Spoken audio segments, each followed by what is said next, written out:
Good evening, members of Spiritual Encrypted Encounters. For those that are viewing on stream, YouTube, Facebook, on Twitch now, and also for those who are viewing my several TikToks under ApeCS895. I'm your host, ApeCS. How is everybody doing tonight? I hope everybody's is doing great. We're going to have an awesome show tonight, brothers and sisters. Uh, Hope everybody's having a good Friday. Tonight's show is about spiritual warfare, brujas, brujos, and lechuzas. Let me share out this link to where I share my lives to real quick, brothers and sisters. Let me share this out. See who shows up on the show.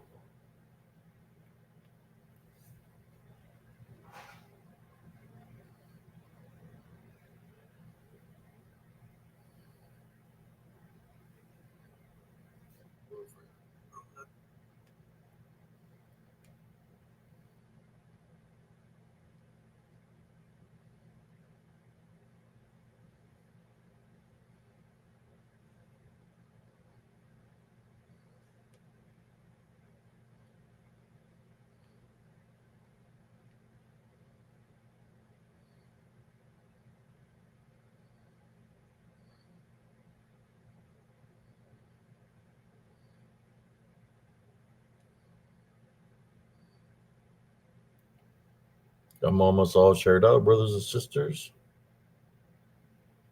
There we go. One more share.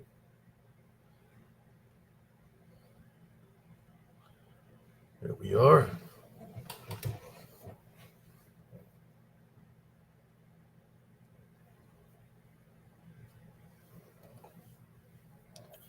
How's everybody doing this evening? For those that are tuning in on Twitch, I'm live on Restream. I should be coming live on 3 platforms right now. I'm on Facebook, YouTube, 4 platforms, and Twitch, and of course on Restream. That's where I'm live right now. For those that are tuning in, my name is Abe CS. I'm the creator of Spiritual Encrypted Encounters. I also have other groups on Facebook where I have a lot of these videos plus other videos that I used to do before I created Spiritual Encrypted Encounters. I got a site called a group called Positive Spiritualist, and of course, Spiritual Encrypted Encounters on Facebook. I got Spiritual Encrypted Encounters News on Facebook. So, and on YouTube, I got Spiritual Encrypted Encounters. I do lives off of Restream, and today I just started doing lives on Twitch. So whoever's viewing there on Twitch, uh, I've come out on an episode on These Woods Are Haunted. Yes, Sister Madeline, maybe you can help me out and drop the link for Twitch. I'm on Twitch also now under Abe CS. If you have Twitch, I'm under Abe CS. You can copy the link from Twitch. For some reason, TikTok wouldn't let me do the live, so somebody told me about Twitch. So I said, okay, let me try Twitch, and here I am. You know, I see that it's up there. There we go. There's SE News. She's dropping some of the links. Yes, we're a family here, brother and sisters. For whoever tunes in, and we talk about everything. For those people that are interested in the paranormal, things of the balance, uh, dealing with cryptids or any kind of genre you think of, aliens, UFOs, orbs, ghosts, phantoms, demons, disembodied demonic Nephilim, shapeshifter skinwalkers. This is a place to be at nighttime. Normally, I go live at 11 p.m. Central. I just did a live a little bit later tonight. You know, I figured all the night owls will come out. Saturday, I think Friday nights is sometimes a slow night because I guess everybody's out there clubbing, I remember back in the day, I used to you wouldn't find me Fridays and Saturdays doing all no lives because back in the day in my prime, I'll be out there. We'd be clubbing.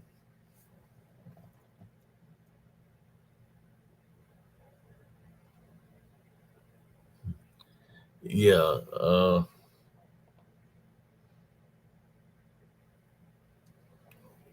So I'm live on Twitch right now. Also, uh, just wouldn't know how to drop the link here.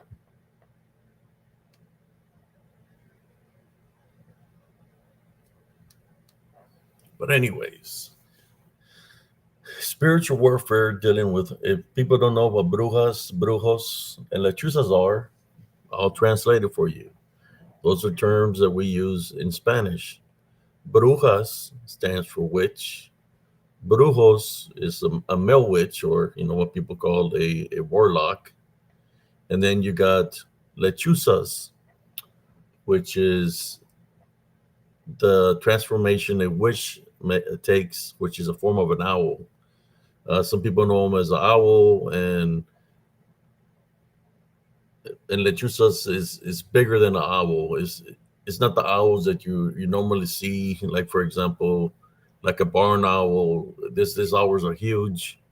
Some of them are like 6 foot, 7 foot tall, but it's the manifestations that they're transformed to. Dark witches, dark warlocks, uh, those people that have done made the deals, whatever deal is made to gain powers from witchcraft and necromancy. Those are some of the manifestations that can take. Uh, Put up a changa. That's right. Back in the day, you wouldn't find me doing lives on a Friday or on a Saturday. I'd be out clubbing when I was in my prime.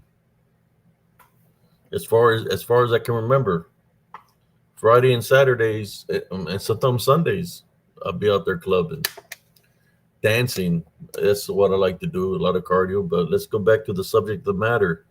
Uh, Spiritual warfare, brujas, brujos, and lechuzas. I got a scratch on my face, brother and sisters, uh, which I want to get more viewers before I share the story of what happened to me. It happened to me when I was young. So I do have marks from this so-called lechuzas, or a manifestation, uh, whether it was a witch or whether it was a gargoyle or demon that did this to me. I do have a story to share. And I have pictures of the marks that I have.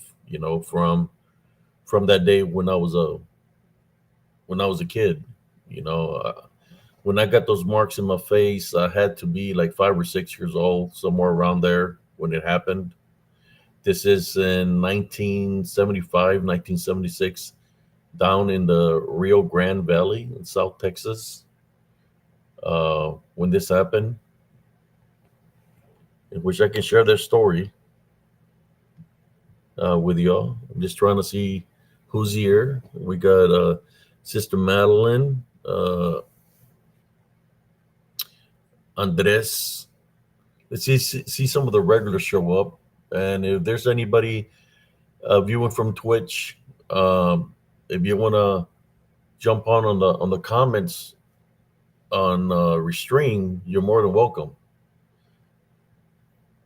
We're live on YouTube, but you can join on Restream. If you have stories to share for anybody that's a Restream or dealing with the topic of tonight, I think this is going to go out to the people from Twitch. For any new viewers that are on Twitch, I normally drop a link here. You don't have to show your face, but normally I have open mic nights on Tuesdays and Thursdays. I want to stick to the topic of this matter of brujos, and lechuzas, dealing with the balance, spiritual warfare.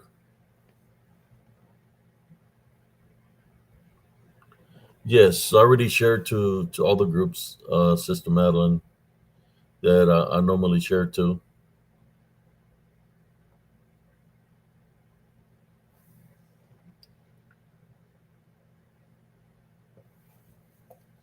Yeah, it's my first time. I shared to Twitch for some reason. Like I said, TikTok wouldn't let me share there. I guess they got a different kind of platform, but Twitch allowed me to share it off the bat. You know, because you can see the Twitch symbol. Well, I can see the Twitch symbol, but I'm live there right now.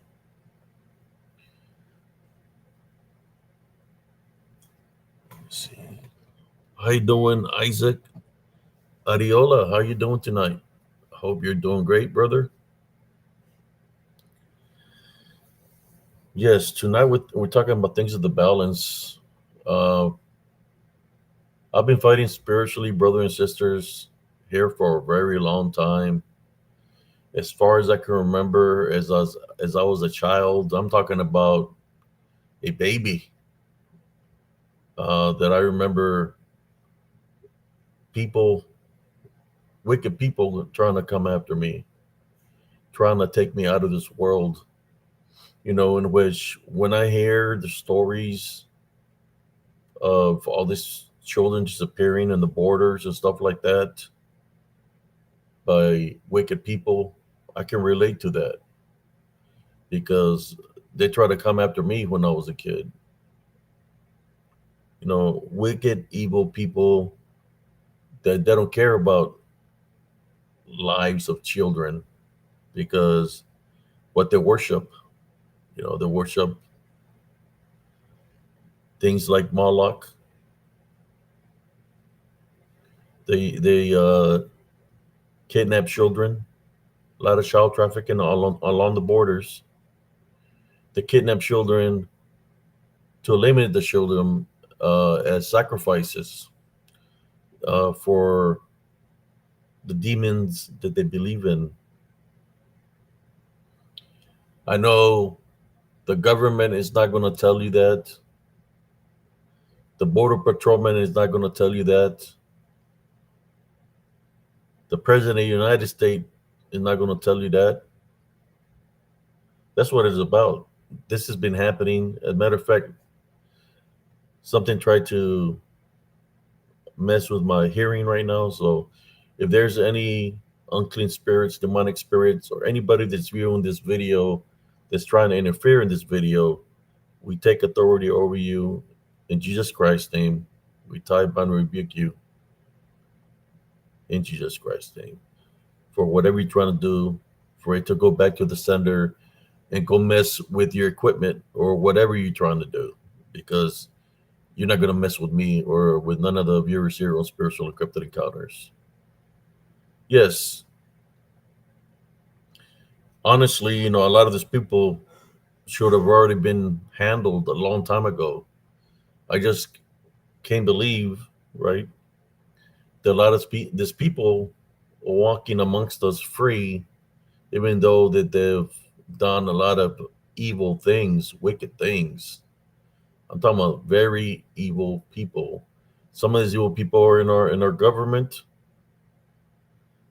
Uh, they're everywhere, within our society. That's one of the reasons the borders has been open all this time, because of the human and, well, I'll say human trafficking, but the majority has been children that have been trafficking across the borders, doing very wicked things. In other countries, they will handle it a certain way. This kind of evil people, wicked people, they will handle it like the old times. In certain countries, they will probably behead the people that are doing the evil things, chop their hands off, they would do some bad things to this kind of people. It's just our government, because there's so many. How should I say? Uh, what's the proper way of saying it? There's so many organizations that work for the government that are affiliated with them. So yes, sometimes I'm supposed to be careful of what I'm saying or what I'm speaking, because just like they can make the children disappear, it can make people disappear too. Uh, but I don't care because I know Jesus Christ is with me, and I'm going to talk about it here on Spiritual Encrypted Encounters. If they got a problem with that, then they can take it upon my protector and my avenger, which is Jesus Christ. If they got a problem with that and they try to come at me any kind of way, then I'll handle it what I know how to do things in the flesh. As I might serve my country in the front lines.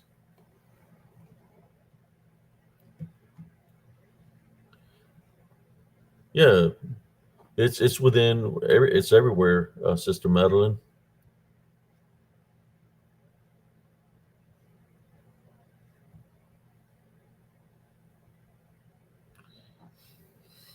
I know my brother. I know he was kind of tired. He said that that he might jump on. I don't know, but he probably asleep. Uh, he was tired from work. The shirt I'm wearing today is this shirt here. It's got a wolf face.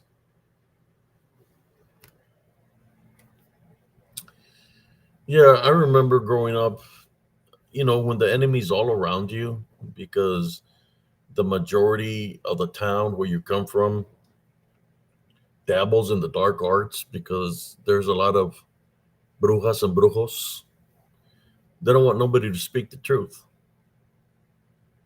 I remember my parents or my mother being afraid that if, like, basically telling me not to be talking about too many of these things, because if I did, that I'm endangering my life, because these people will be coming after me or trying to do something to me spiritually. But you see, that's I've learned throughout the years that we're not supposed to have any kind of fear or any kind of people like that. So if we have Jesus Christ with us, who can stand against us? For He is the ultimate protector and the ultimate avenger. Sometimes, and that's what it boils down to.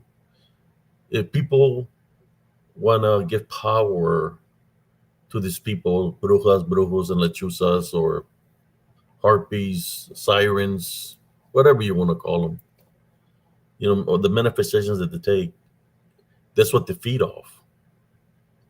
They feed off of fear.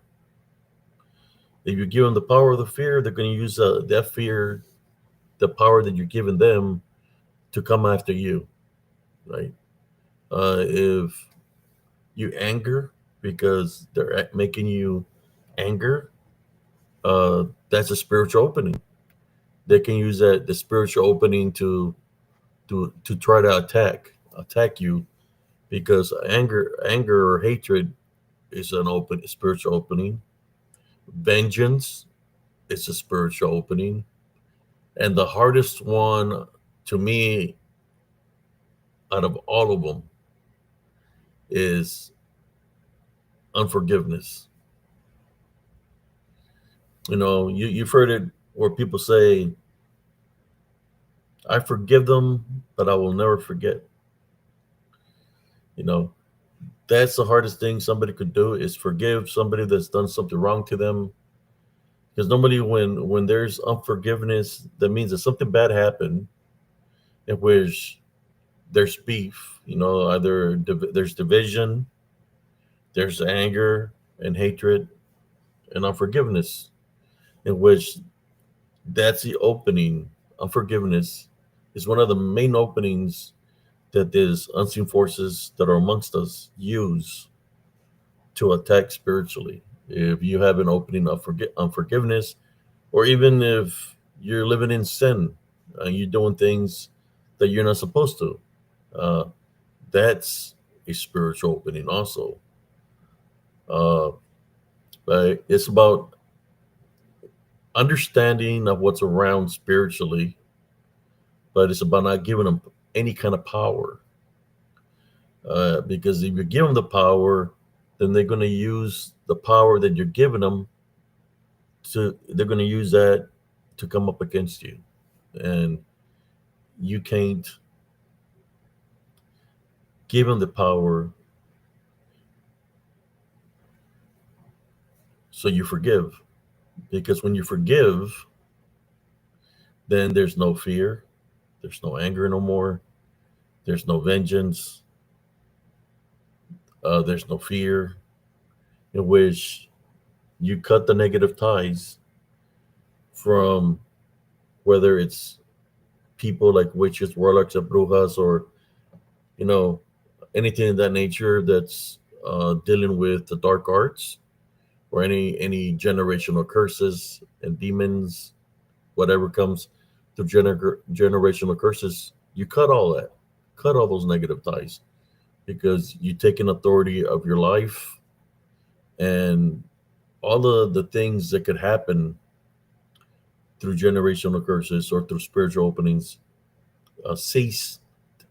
They automatically cease, because you forgiveness is part of love,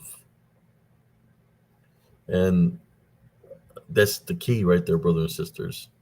When people say, "I don't know that Jesus Christ exists," I don't know if that exists. Well, there's only one way to know him, is doing the right thing. Forgiveness is part of love. Then he'll show you by blessing you with the spiritual gift of discernment, which is very important to always maintain a heavenly love foundation in order for you to be able to utilize the spiritual gift of discernment. Your spiritual gift of discernment will be that much stronger with the heavenly love foundation, in which whenever you went up in a situation, you will know exactly what to do spiritually, right? Whether it's something is coming at you spiritually, so you know how to handle it spiritually, because it's going to be first in nature. Or if somebody crosses paths with you because they need help, the Heavenly Father is going to bless you, because He's going to teach you spiritually. He's going to come to you like in a thought process of an image, and you're going to know exactly what to do to take care of the situation. You know, of course, everything that we do spiritually has to be done through Jesus Christ in order for things to happen in a positive way, brothers and sisters. Thank you, brother Isaac.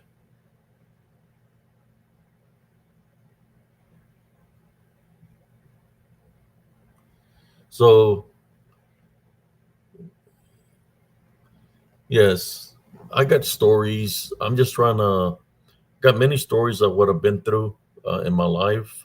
Again, I've been sharing my testimonies here for a while, and on YouTube, Restream, Facebook.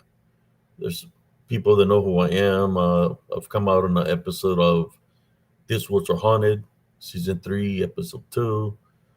Things that happened to me in Elm Grove Estates in Killeen, Texas. Uh, the show is called, the episode is called Something is Out There, Not Human. And it's on season 3, episode 2 on This Woods Are Haunted. That's where I came out. And of course, I do the lives that I do. Just about every evening I do a live. How you doing, Mo Bones? How y'all doing tonight? I hope everybody's doing great.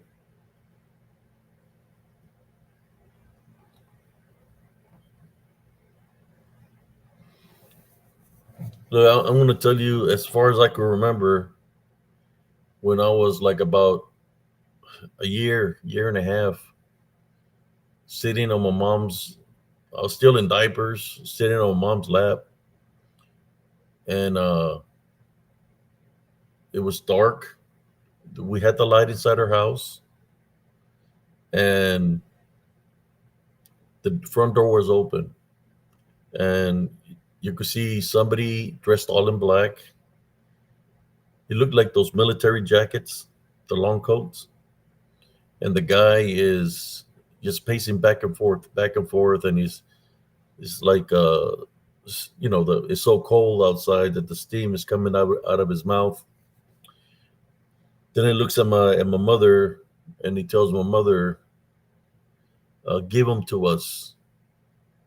He said, "If you give them to us, uh, we'll leave you alone." That's what the man was saying to my mother. And I'm looking at him. I was a little kid, but I could see him. But even then, spiritually, I've never had no fear because I know Jesus Christ is with me. For some reason, it's kind of like the light in our home just got brighter and brighter. I believe that the heavenly angels were there, that they were going to protect. That's one thing. Uh, and I'm glad that my mother stood strong. Uh, but I was like a year and a half that I remember this. Um, Now that I'm older, I got a message for somebody right now. Uh, for the I had a vision of something, so I'm gonna say it right now before I continue. Uh, to the woman that was talking about me, that you brought my name up in a conversation you had earlier today, or earlier in the morning about me. This is nothing dealing with anybody that's on here. So I heard what you said about me, and you said that I look a certain way.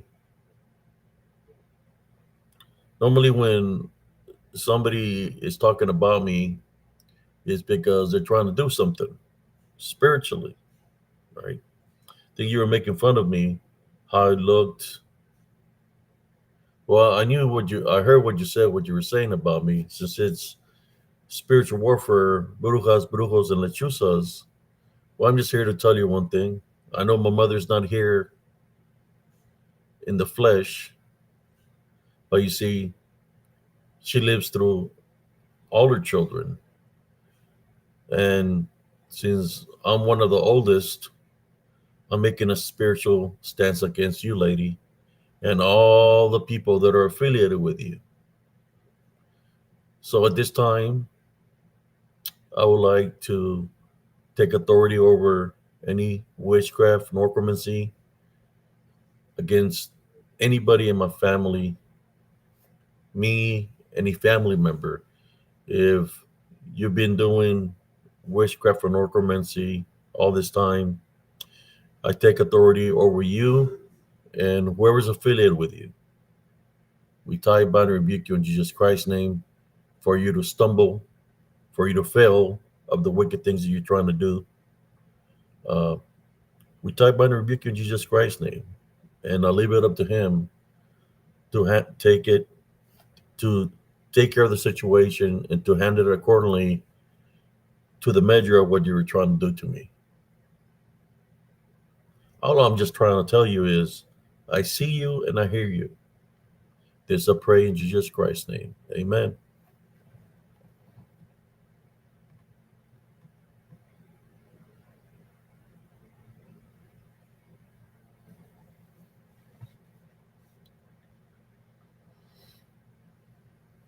So I'm gonna drop a link right now.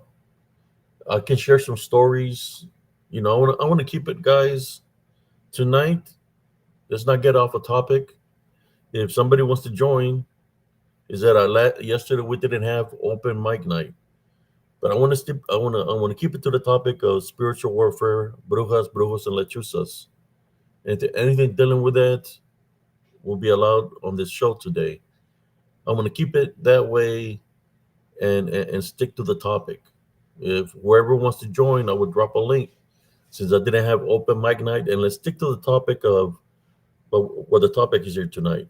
The spiritual warfare of brujas, brujos, lechuzas, whatever falls in that category, right? Paranormal activity, whatever. That's the topic, and that I want to stick to the topic. I wanna do the show on that. Yes, yeah. I woke up and somebody was talking about me. Spiritual. The Heavenly Father shows me. He showed me who it was and everything. It's like I've never had a problem with this lady ever. I never looked at her in a bad way, in any way, shape, or form. But normally, when somebody brings my name into the picture or they're talking about me,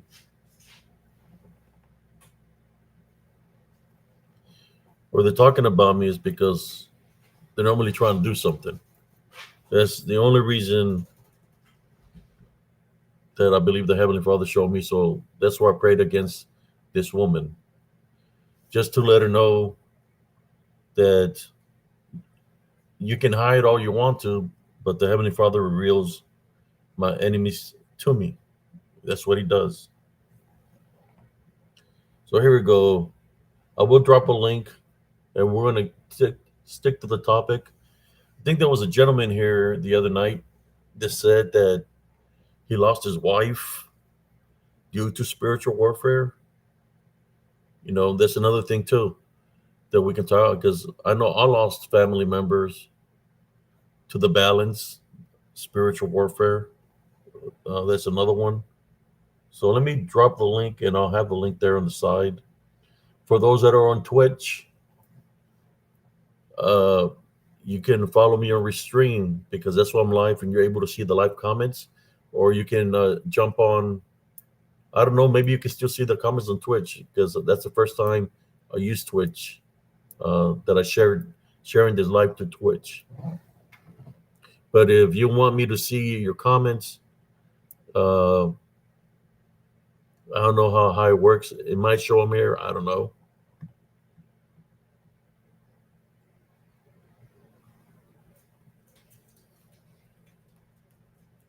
Okay, let me share.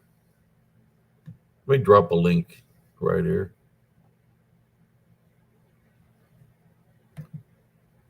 There we go. I'll drop a link. There's a link to Studio Restream.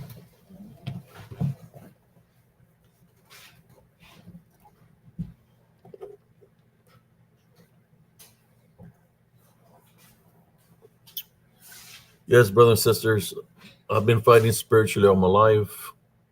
I spent 10 years in the military. I was a tanker. So I was in the military from 89 to 99. I was my first In the first year I joined the military, I went to Operation Desert Storm, and I was in the front lines in the Battle of Medina Ridge. So you know, all my life, I've been fighting spiritually. I've been fighting within the balance, whether it be the physical balance, the matter of life or death. I've been there, or spiritual. I've been there. I've seen the unseen enemy, how it works, what he tries to do. How sometimes, if there's an opening, the unseen enemy will manifest and show its presence to you to try to offer you something. It'll try to offer you some kind of deal that they can make you the richest uh, person in the world. But then you gotta fall in line and be under them. And to me, that's spiritually. I already knew that that's not true. What they're telling you, because the greatest of everything is the Heavenly Father, Jesus Christ. So don't let the unseen enemy deceive you, because I know there's going to be a time that there's going to be desperate times where there's going to be struggles. People are going to be struggling. This when these things are going to be popping up, and be careful. Listen to me what I'm saying right now. Be careful with the AI, guys. Be very careful with the AI apps. Anything dealing with AI, be very careful, because the demons are already infiltrating that. I believe that the creator of AI, they knew what they were doing. So be careful of any AI apps, because these demonic entities can manifest through those creations and try to find a spiritual opening to attack. Even in movies or short reels that you see, be careful. Stay prayed up. If you see something out of the ordinary, you know, tie bind and rebuke in Jesus Christ's name.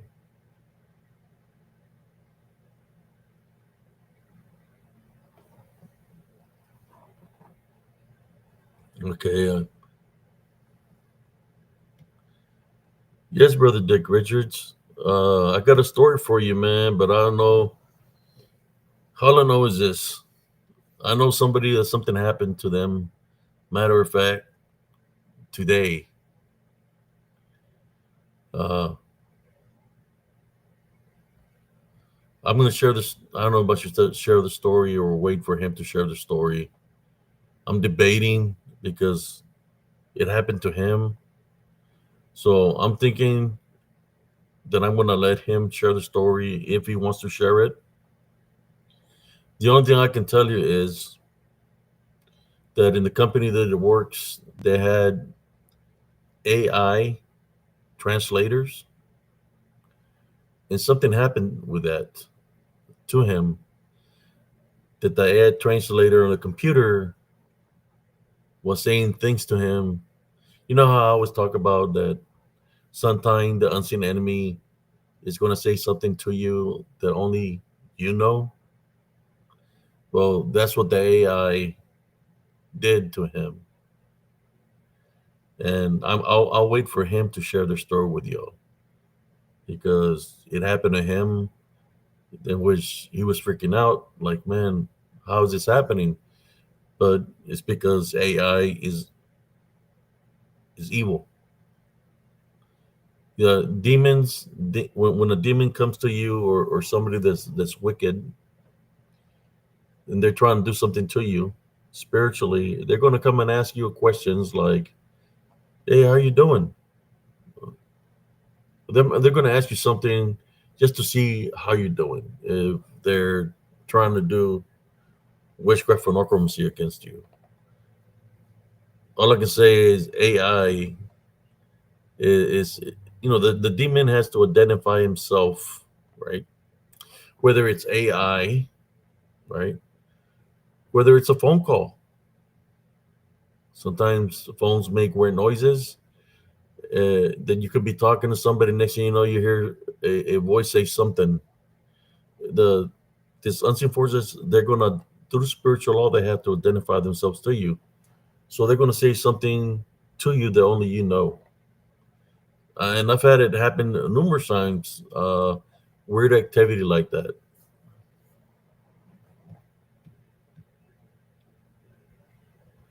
How you doing, Dick Richards?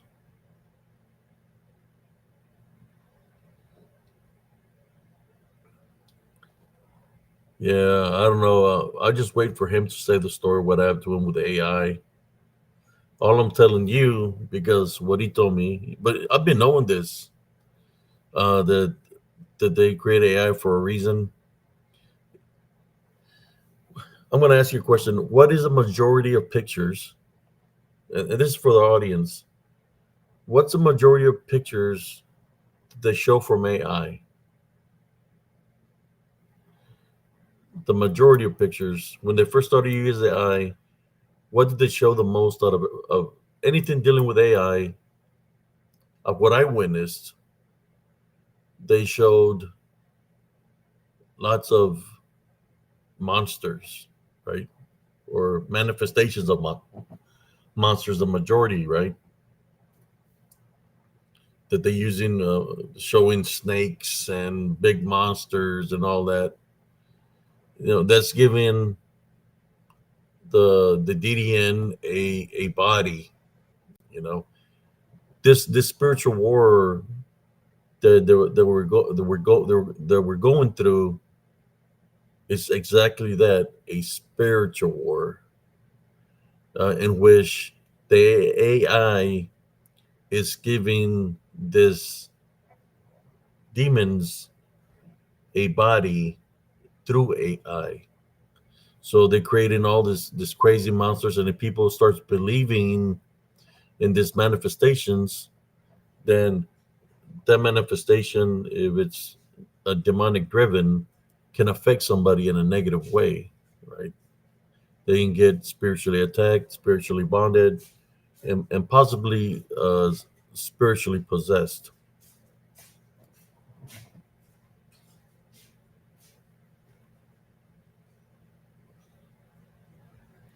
The only thing I can say to you is be careful with anything dealing with AI.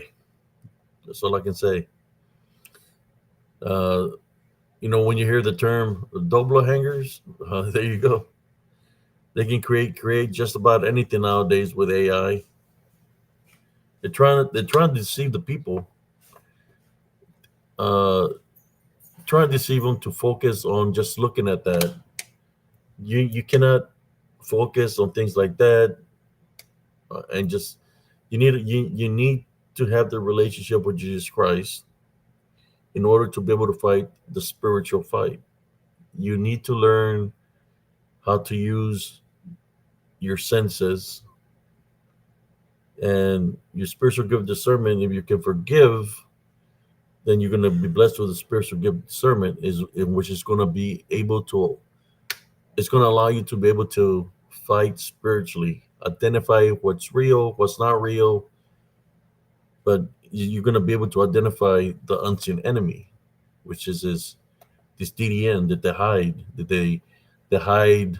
I mean, as it is already hide within Mother Nature itself, in the wide open that can be there. You don't even there because they're in a whole different dimension, but they're amongst us, always looking, always watching, um, like they're the creators, which were the Watchers, right? Which was the Nephilim. Then they became disembodied after the flood, and I call them the DDN, disembodied demonic Nephilim. They're amongst us, brothers and sisters. I have numerous short reels that I've created of this DDN, disembodied demonic Nephilim, that the manifest is nothing AI, it's spiritual real. And if you have the eye to see spiritually, you're going to be able to see these things. And that's why I created spiritual encrypted encounters to be able to battle spiritually against these things that are out to come up against us spiritually. We got Brother Lerny in the house.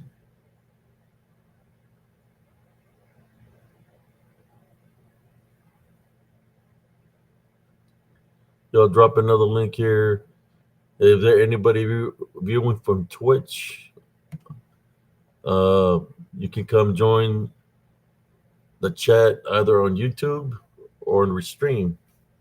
We have a chat on going off live on Restream too.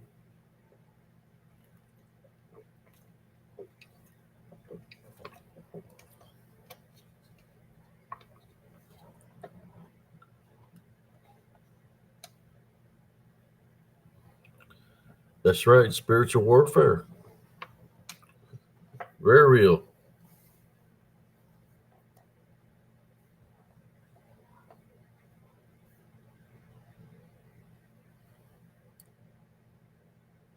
It says in the Bible that in the latter years the veil is going to be lifted.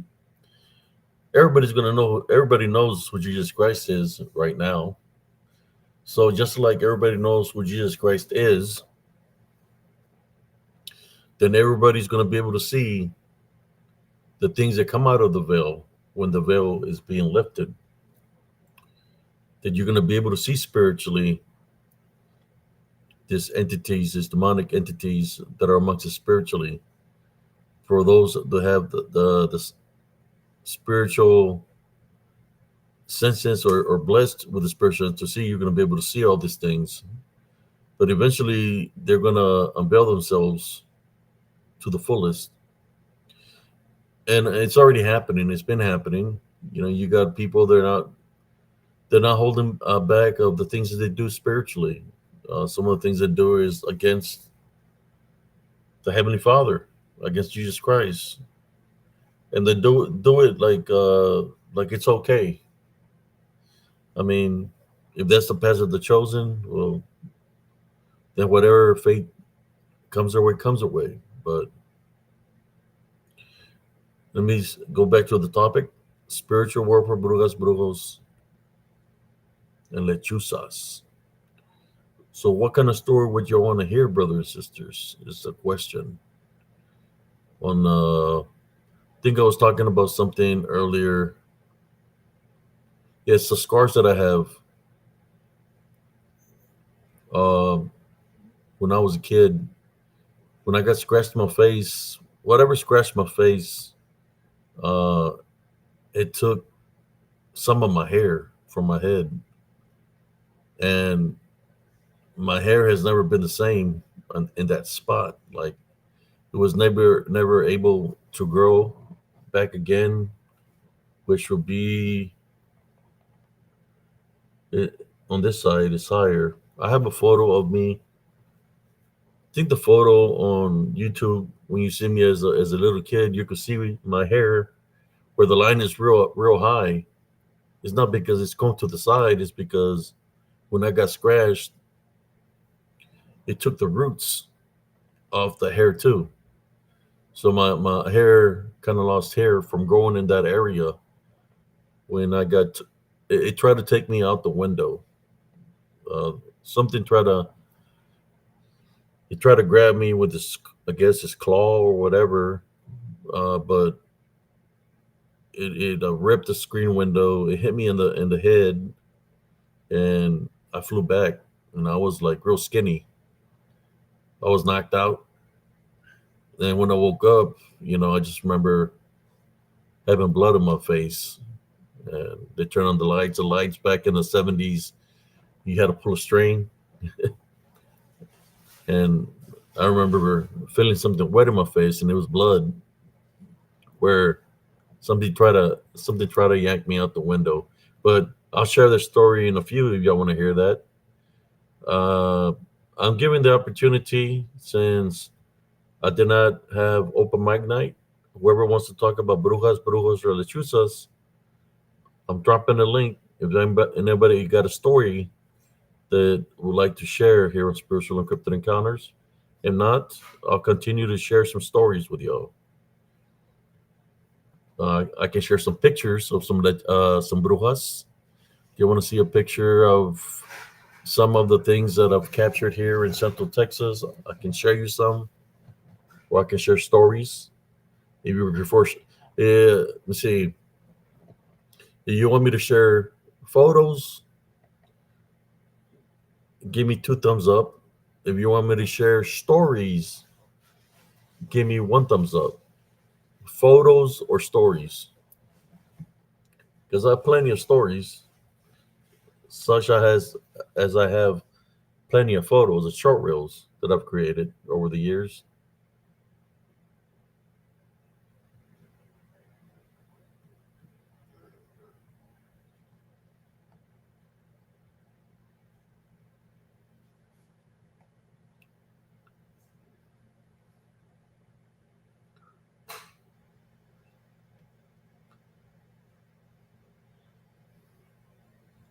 Okay, I see people say that they can jump in a few.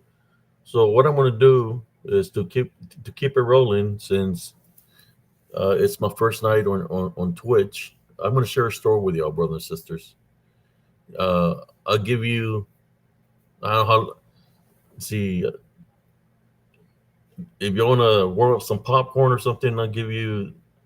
Get the popcorn warms up like about 2 minutes and 30 seconds. I'll give it like 2 minutes and 30 seconds before I share my first story.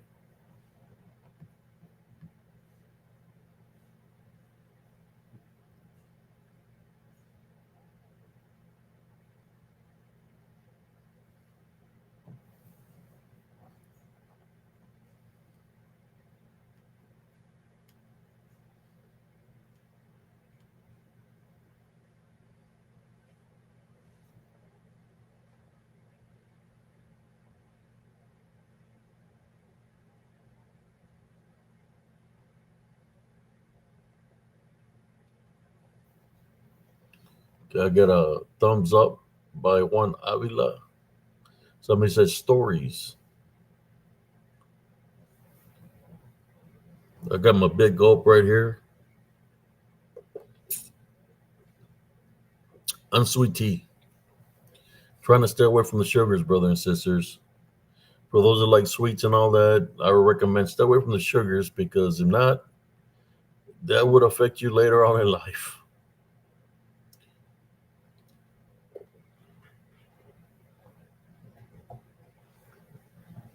But for meanwhile, while everybody's getting coffee and making some popcorn, let me share a video of a big owl that I captured. That's not a regular sized owl, but it's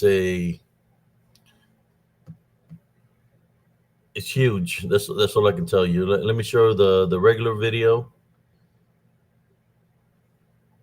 of this big owl. Okay, here we go.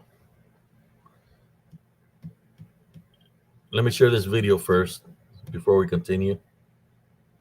Well, I'm going to share a video. Here you go. Check this out.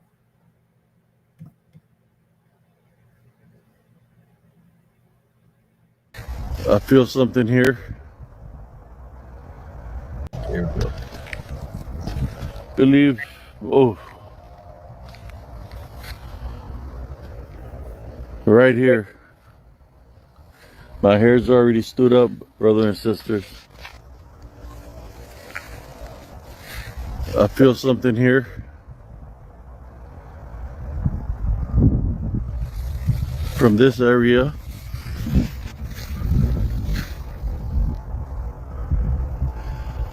This is the open space where the thing was hovering. Came from the believe. Oh, right here. My hair's already stood up, brothers and sisters.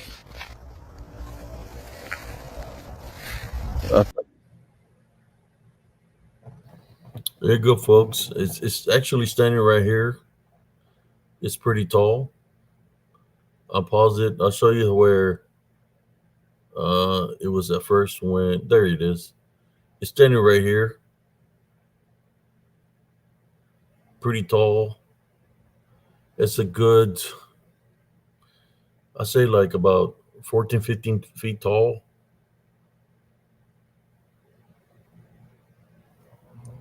Pretty tall here by the tree line. So I got a closer close up of it. There we go. You can tell it's a owl because it's got the pecker right there. Let me make sure everybody is viewing this. Okay.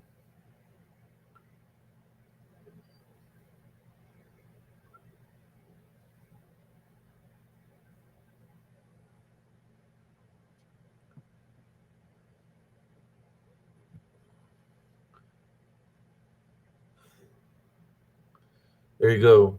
It's pretty tall. He's got the pecker right there, and he's got the eyes. Pretty big owl. There's the pecker or the beak. There's the eyes, and he's standing here by the wool line. I think on the original video, if you listen, it says something. But there it is.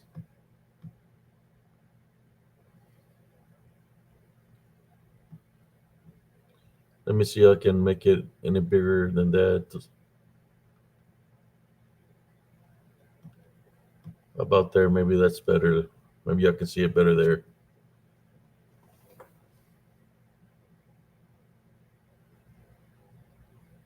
See how it turns its head?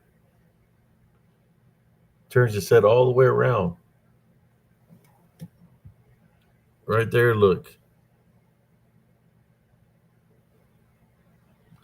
It's looking sideways right there. It's standing there, looking sideways. And it's gonna turn its head all the way around. Here it is.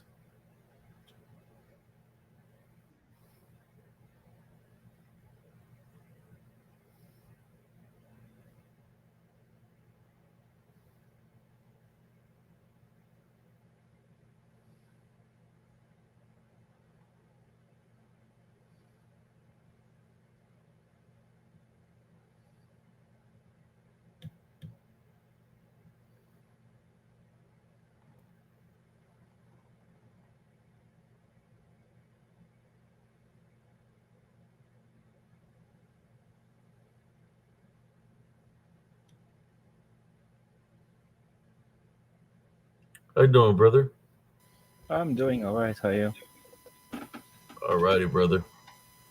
I was just sharing this video here. I am on Twitch right now also. Okay. Uh, oh, there's my bro. That's what I was waiting for. Ooh. I think he fell asleep on me. I was All right, asleep, but I woke up. all right. Let me stop sharing this video.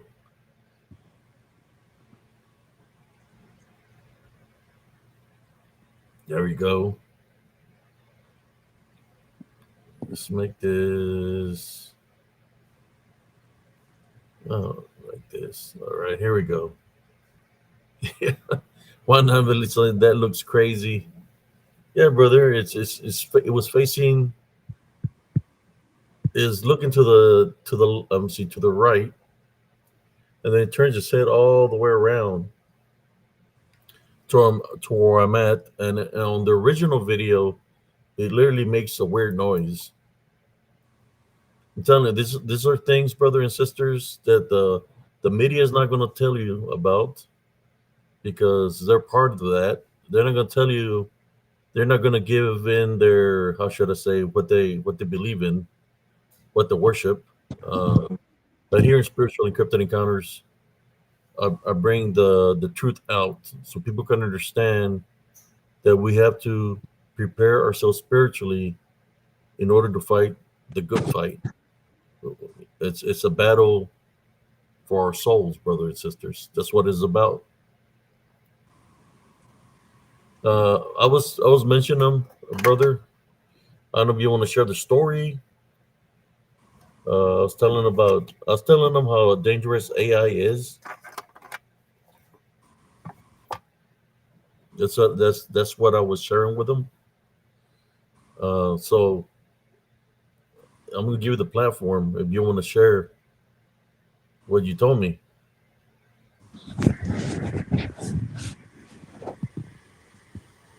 if you want to. Well, it's I, like I just was like you said. I was telling them that the AI is to me demonic driven.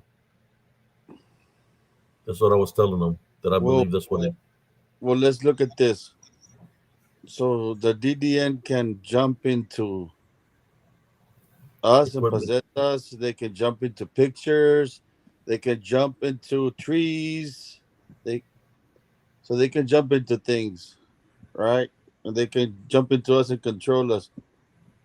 So what's to stop them from jumping into a robot?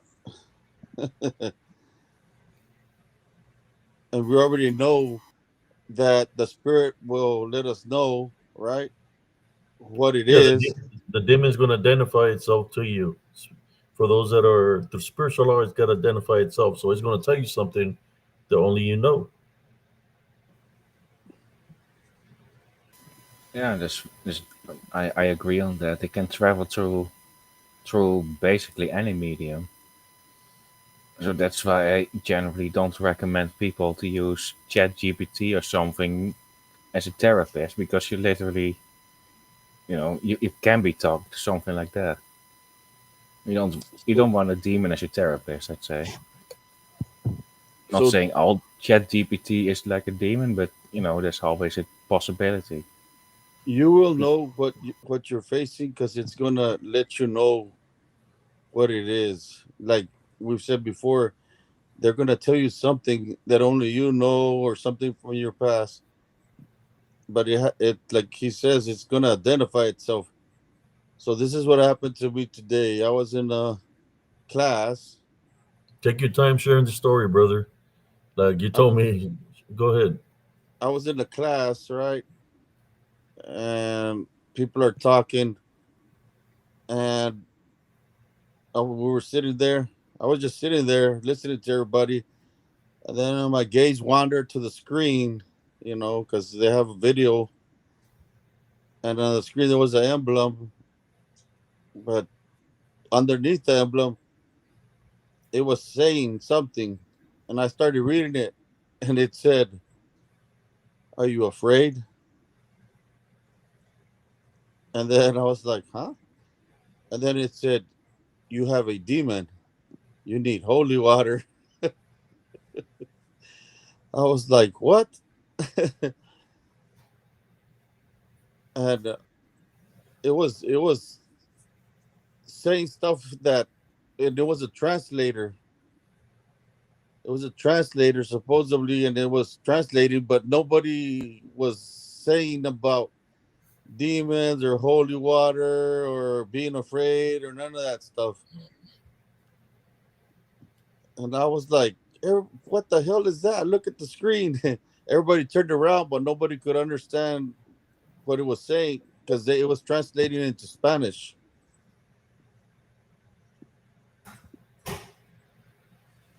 But that it was telling me stuff directly. So I don't know. It kind of made me a little bit uneasy, or a lot uneasy after I read that.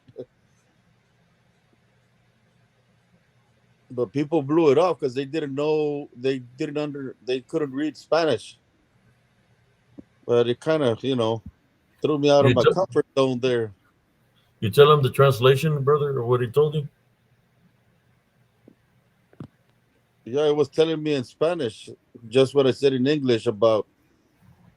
It said that I was afraid, and that there was a demon, and it was saying that I needed to get holy water. And that was an AI that was saying that to you. It was just appeared on the screen. So it's like you said, they can jump into anything. They can jump into pictures. We already know they jump into trees.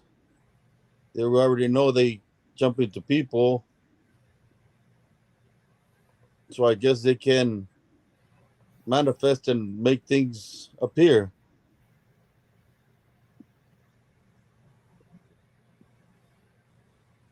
But even like that, it was still letting me know, which is weird. That's the first time that that's happened to me like So that. you already knew what it was Yes, because because it like identified because itself. like I told you that it'll identify itself to you of what it is for the things that it's saying. So the only person that understood was another Hispanic, and he was freaking out too.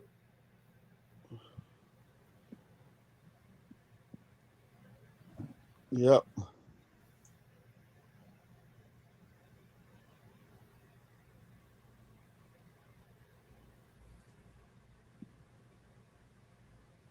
I had an experience the other day. I don't think you were here for it, Jack, so I'm just gonna repeat it.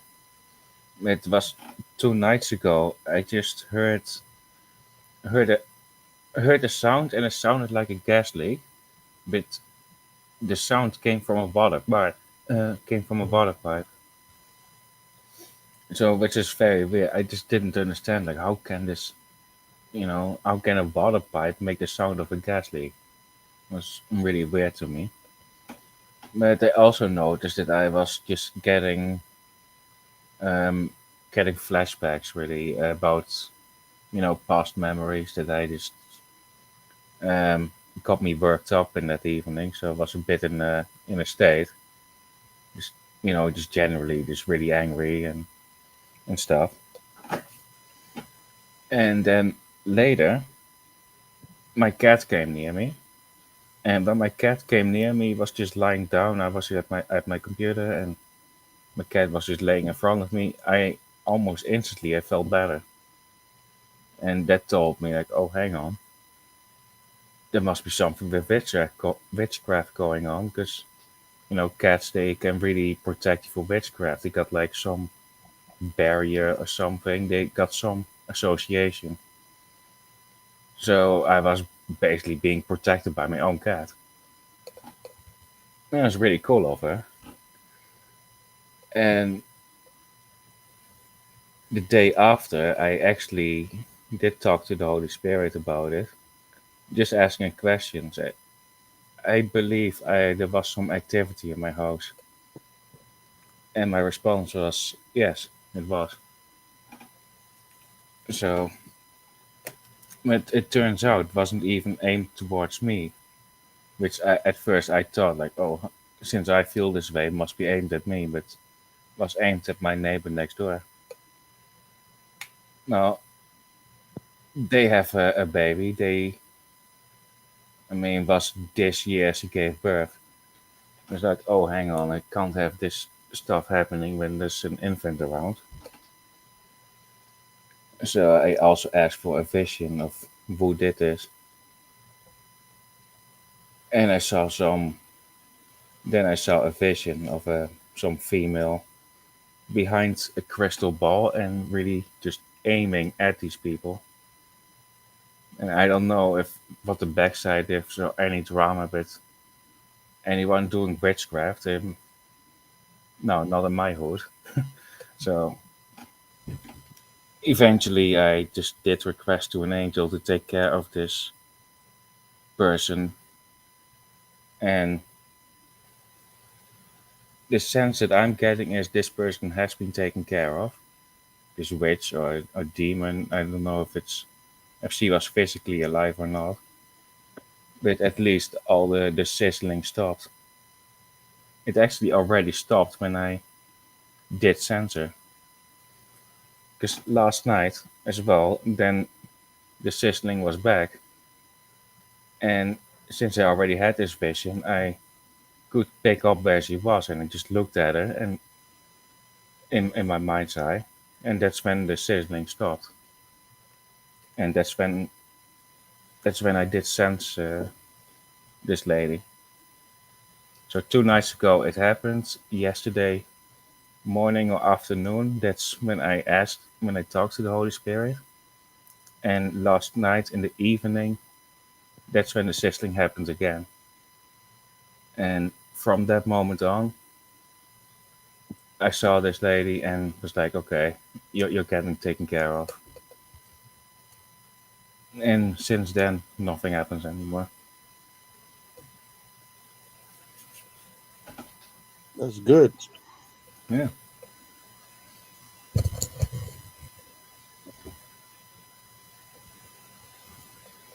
But yeah, they can travel through any medium, so even the internet.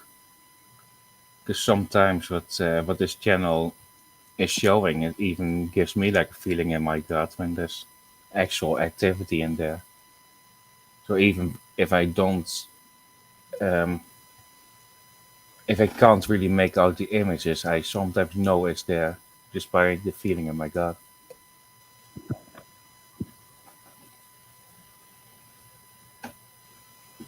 Yeah, I think I remember cousin Jesse saying that there was a witch that she had some power that she could jump into transform into electricity and go to places. I think I remember him saying a story about that. Did he, bro? Remember that?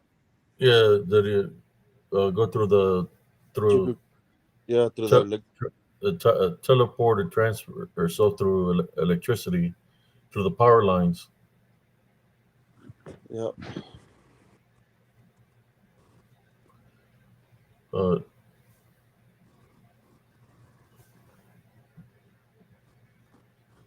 guess we can share them. Somebody said they have a Lechuza story. Uh, somebody named Odysseus Rising. I don't know who that is. The first time I've never seen him here before. Is that they have a Lechuza story. But yeah, my brother, we were talking one day, and he started remembering what happened to me when I was a kid. We had my dad had bought this bunk beds. This bunk beds from the 70s. So this bunk beds didn't have no cushion or nothing, man. They had just like a hammock. They were like a hammock, but there was two of them, and they had a ladder that you could climb on the side, and we had it set up in the kitchen. This bunk beds, I guess it was like canvas material, and I wanted to sleep on there. And my mother had told me not to sleep in that room. I guess because we had a lot of activity dealing with these witches and lechuzas. So I was being stubborn headed, and I went over there to that, and I fell asleep on that bunk bed. And this is something that my brother remembers that I had totally forgotten about. But what do you remember of that night, of that day when I slept on those bunk beds, brother? I'm telling you, you got scratched on your Yeah, back. but what do you remember? How did it happen? Because you were older than me. You weren't listening. You weren't listening to her mother, and she was telling you, "Don't go over there." And you're like, "No, I'm gonna go over there. I'm gonna sleep in them." And I was like, "You weren't listening. You were arguing with her, and she told you, 'Oh, vas a ver, cabrón.'" And then you still went over there, and you went to sleep. And like freaking 30 or 40 minutes later, you screamed, and then you came running into the room, and you had those big scratches, three big scratches on your back, from the top of your back all the way to the bottom. And then we looked at you, and then I went with our father to the other room, and we looked at the bunk bed and looked at the window and everything, and there was just a nail on the top, but there was a nail on the top. And he tried to tell me that you scratched yourself on that nail, but there was no blood or skin on the nail. And I told you how wide your scratches were. They were, put two fingers together. That's how wide the scratch was. And then it was wide apart. On each side of your back, you had one and one down the middle. Like it was like from a giant hand, but it was just three.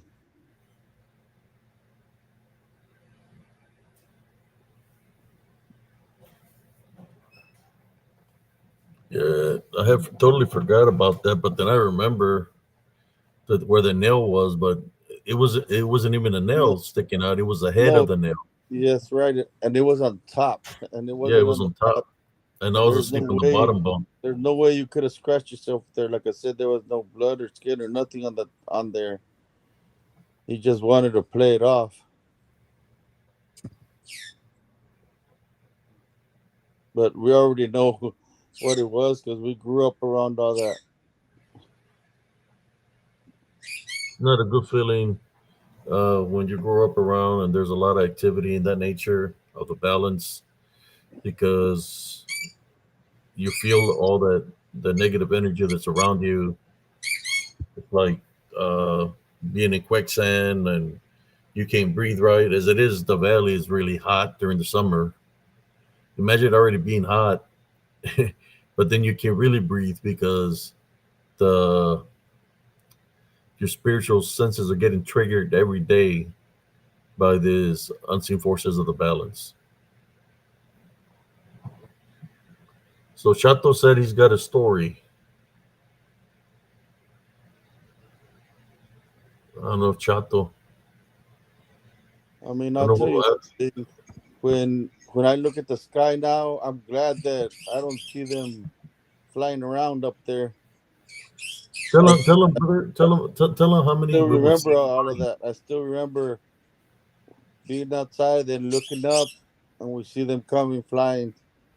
the black ones and the white ones, and they're like, "Oh shit, it's time to go inside." Uh, Uh, we'll be outside, and it will be this will happen every Saturday since I was a kid, since we were kids, all the way up till like I was 11 years old when this lechuzas would come or brujas. That's what they were. Um, we'll be outside. It's a Saturday. Saturday is actually the Sabbath day, and we'll be outside. It's around what 9 o'clock, 8:30, 9 o'clock, somewhere around. No, that's already like 9:30, somewhere around there. And we be playing outside, and then we see the one of the black lechuzas flying real high in the sky, and it's making that sound. I don't know. Do you want me to do the sound, bro, or should I? Should I not? Bro, they'll be making the it's like a screech sound, and they will make this sound, and then as they're making the sound, another lechuza will come flying from a different direction, and then as there's two flying around, then they whistle. They're making both of them are whistling, making that screeching sound. Then another one will come. By the time you know it, we got like 4 to 6 lechuzas flying around us, and then they start coming down towards the trees. That's when my brother would take off running inside the house, and I'll be out there, and I'll be trying to, you know, at first I would go running there with him too when I was younger.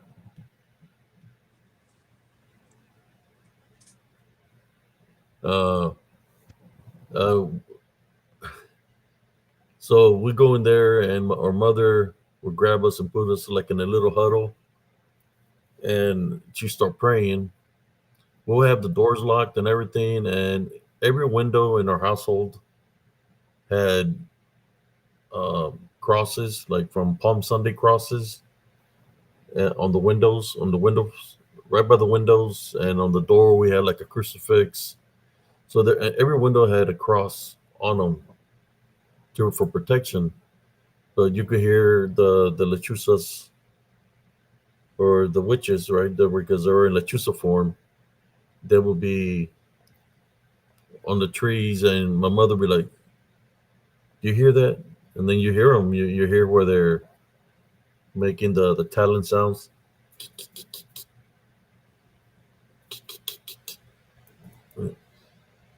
sharpening their talons, right? And then we'll just be sitting there. Next thing you know, we hear them laughing. That they're laughing on the trees, and my mom's praying, praying and saying, praying for them to leave. And then you could hear something running on top of the roof, back and forth on top of the roof. Then you start hearing like scratching sounds, tapping sounds, and banging sounds on the side of the home and the windows, like simultaneously. And our house was on pillars. So then if we're standing in the house, you could hear something banging right underneath us. It would hit so hard that it looked like the boards were coming up, right, bro? It yeah, will hit it will hit the the back bottom. room, So the back room didn't have no support like the rest of the room. So in the back room, you would literally see the floor like something trying to break in through the bottom of the floor. The floorboards would push up. I mean, all that crap was scary as hell. So imagine being a kid growing up with that crap. so we're hearing all these things happening at once. The laughing, they're not screeching anymore. They're just laughing like women. They're making the talent sounds, the bangings, the poundings, and then And the as all doorknob this, the jiggling, doorknob getting wiggled, like something's trying to come in the house. and We're the blocking the door and the stuff, spring, and the the spring what? on the screen door going ding ding ding ding ding ding ding ding ding ding ding ding up and down, making that noise, and everything will be locked. You know the doors back in the day, it's in '70s had springs to open the and close the door. With the spring, something would hit it and it would like go ding ding ding ding. Ding. It would vibrate, or something would hit it and make it vibrate. But Uh, but but it had a hook to lock it, and it was locked. But they would still make that noise. so we're hearing all these noises, right? Next thing you know, I'll let you in a moment, Chato. Uh, I see you. I see you in the lobby. Um, so next thing you know, to top it off, well, my mom is still praying, and we're hearing all these noises. You start hearing something running from the last room to the front room, back and forth inside the house, and it would stop in the front room where my mom is praying. It was running back and forth. Then you start seeing dishes fly in the kitchen. They're literally being thrown by something, but an unseen force. They're breaking, glasses breaking everywhere, and stuff like that. And next thing you know, I think my father will come back. He'll be at church, and that's when the activity will stop. But we had broken dishes and broken glass and stuff like that all over the place. You remember the bro? All the flying dishes Yeah. were they were breaking the kitchen. Yep. And then the lights would even flicker on and off and flicker on and off. Yep. It was every Saturday around 10, between 10 to 10:30 or 11. That's when this would happen. So as I grew, I got tired of it. I was already in. I was a pitcher, left-handed pitcher. Had real good aim. I was taller, and I got tired of them coming messing with us. And I went outside and I seen them on the tree, the lechuzas, the brujas, and I'll tell them to leave. And they'll be laughing. So I'll start throwing the rocks at them, big caliche rocks. A bit hitting them hard that you could hear the thump, and like you hear some like the voice of the lechuza or bruja go. It's the sound it will make. So I would hit those lechuzas hard with a caliche rocks, big caliche rocks. Uh,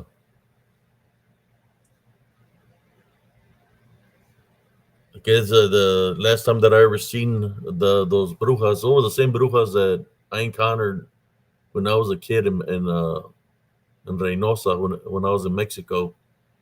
Same ones that follow me from over there to the states. But yeah, they will mess with us for many years like that, no, bro. Yep. Is there times now that you're older that you hear them sometimes, or no? You'll know because you hear them laughing.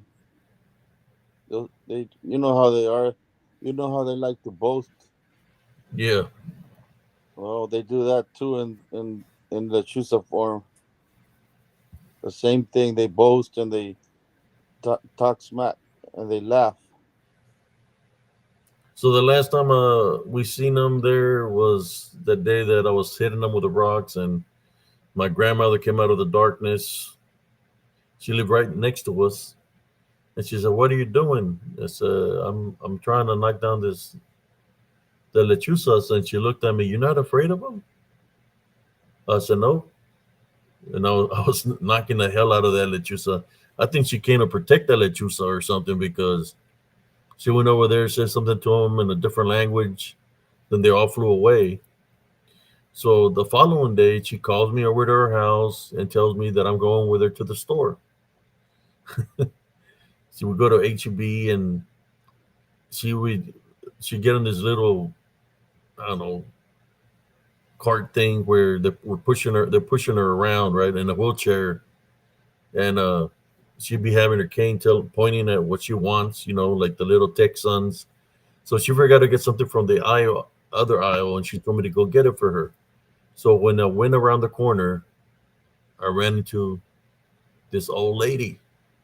The old lady was looking at me real ugly, and what was weird about her, she had a black eye on her right eye, had a black eye, and She had bruises all over her arm and her legs had bruises. She had like a bandage on one of them. You could see blood on it, and I would say to myself, I wonder what I wonder what happened to her, you know. But then when I grabbed the stuff and she was just looking at me real ugly, and I just ignored her. I went around, and then he just clicked on me, and it's like, oh, that's the Lechuza that was coming to the house because everywhere where she was banged up from was the same locations where I was hitting the Lechuza with rocks. It was an old lady, probably like in her 80s, that got beat up by the Caliche rocks. Well, technically, when it comes to spiritual warfare, it's all fair and games if she's in her manifestation, right? So I didn't feel bad about it one bit. That's what she gets for trying to mess with my brothers and sisters and my mother.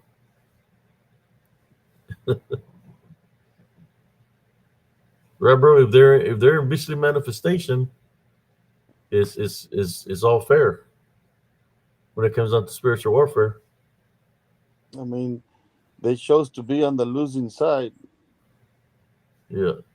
Okay, I'm gonna let who is this? Somebody named Chato.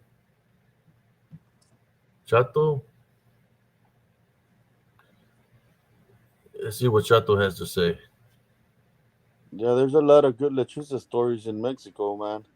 There you go. How you doing, brother Chato? Hey, what's up, dude? How you doing? Oh my God, he's got the Cowboys. Oh my God, do Straight you up, got bro. CD Lamb on the back? Man, he No, let it's us down, bro. Lamb did really dirty. He did us dirty last night. He probably won the money on the side in Las Oh, Vegas. whatever. Yeah, probably, dude. It's all rigged, whatever. But Yeah. I'm never gonna. I've been a Cowboys fan since birth, so I'm never gonna switch. So it doesn't Amen. matter. But yeah, um, about the lechuzas, bro. I have a story. When I was young, dude, um, my parents got separated, Let So me try to get you in a better view here, so we can see you okay. a little bit. So yeah, Okay, bro. there Like we go. when I was young, dude, my parents got separated, right? So like my mother and us, Well, we had to run. what year was We had, this, or what year did this happen? I was probably like 6 years old, so it was probably around 1994, 93 or 94. Okay. Like, well, I'm just telling you like the backstory of this whole thing. Yeah, I'm just So trying to like, find out around the what time yes, frame. yeah. So yeah, like we got And this is separated. Like, in what state? What so that was in Durango, Mexico. in That's where we Durango? went. Okay. That's where we went and found our like our sanctuary Yes. because we're escaping like a very difficult time because of my father.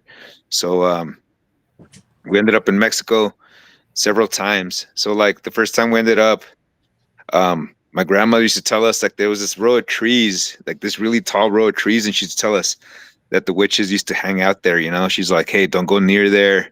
Don't go spilling your secrets close to that tree because there's witches there and stuff. And like come several years later, like our parents like got separated, like, for sure.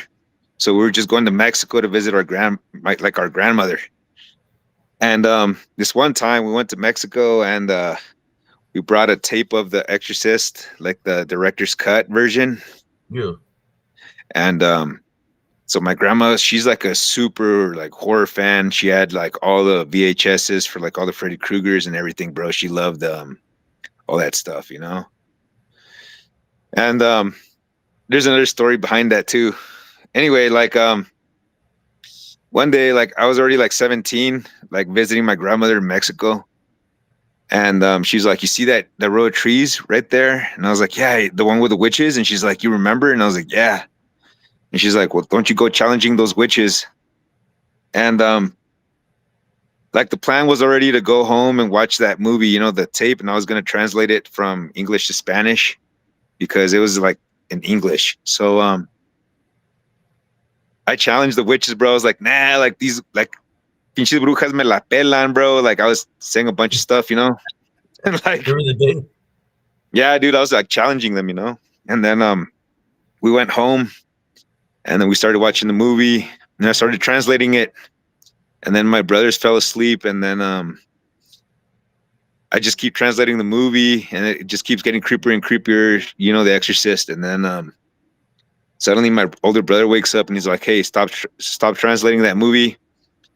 I just had a nightmare, and he's all like, this is no good and blah blah blah, and I was like, nah, dude, I'm translating it for grandma, like go back to bed, you're just tripping. And he's all like, nah, like just turn it off. And my grandma's like, you know what, like he's right, it's kind of late, like we should probably just watch the movie tomorrow.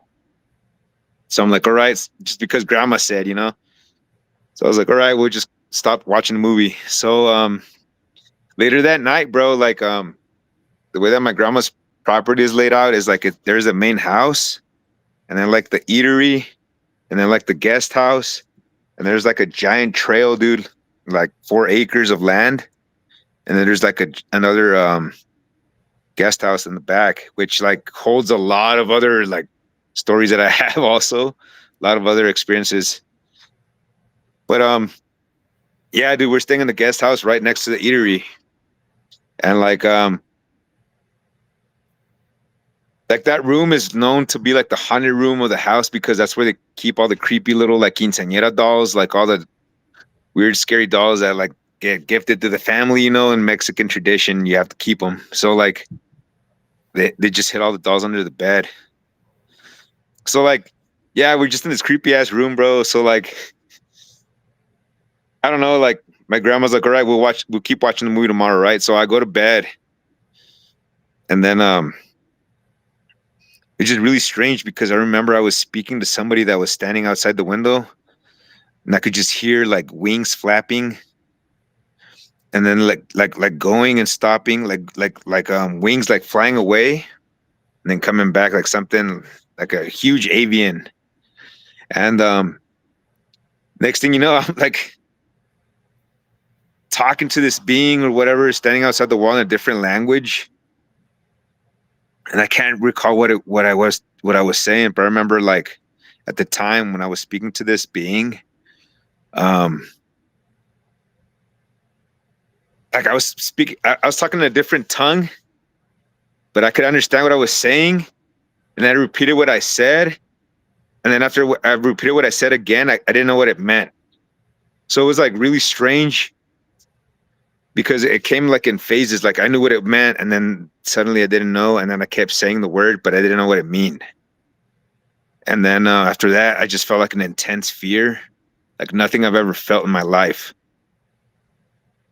I could like literally feel my heartbeat like in my throat, and it's just like this ancient fear. Like I didn't know why I was so afraid, but I could feel somebody standing like right next to me, like on the window.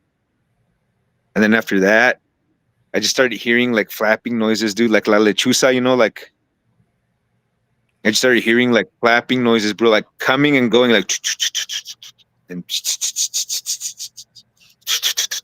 then like I tried to pray. I couldn't remember any prayers.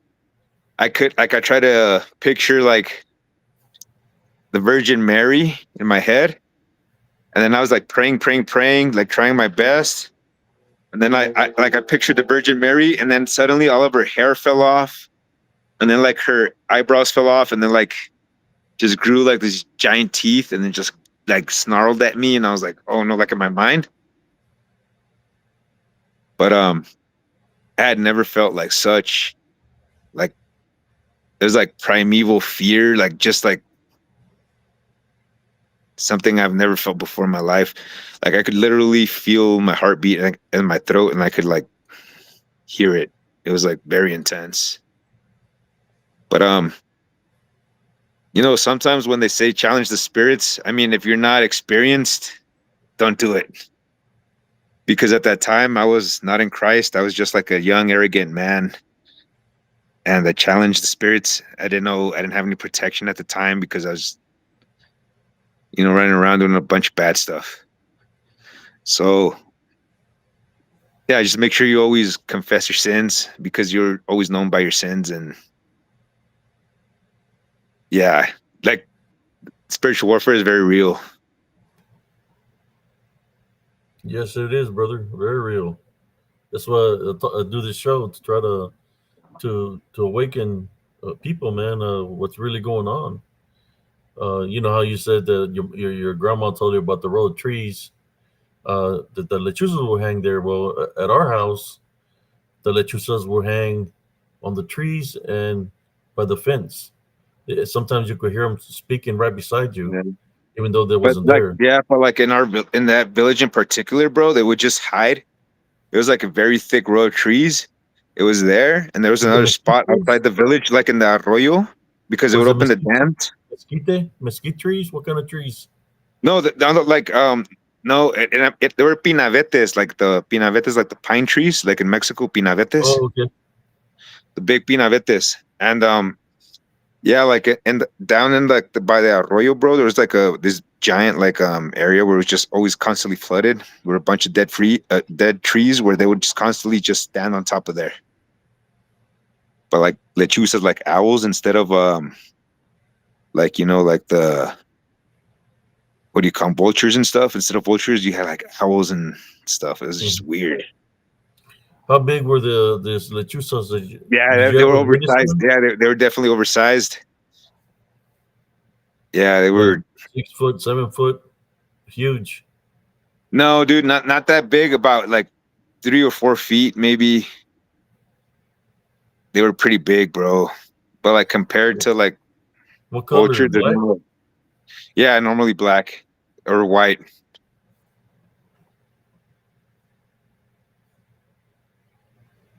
But yeah, like it's just really strange, man. Like I don't know. I was about to share something very personal, but I'll just tell you later through I the mean, yeah, that's what the messenger. show's here for, man. Yeah, I believe your grandmother, man. She knew that something was there. She probably seen it, and she knew that that's where they would hang out. The Yeah. lechuzas. So like that, Sometimes my grandmother, yeah, they travel and they hang in certain areas like rest stops. They yeah, stop there to rest from the flight, because they're in yeah, manifestation, and then they'll go from that location somewhere else. But it's yeah. Right. locations So like that here's they another know. story. Here's another story, Abe. So like it's not necessarily a Lechuza, but it is a witch story. All right. So like when my grandmother was very young, she knew like this woman in the village that was suspected of doing brujeria. They called her like la bruja and all this stuff. And like everybody was afraid of her, but my grandmother was never afraid of her. Like she was always like very fond of her, and like the energy was matched. Like the lady was very fond of my grandmother too.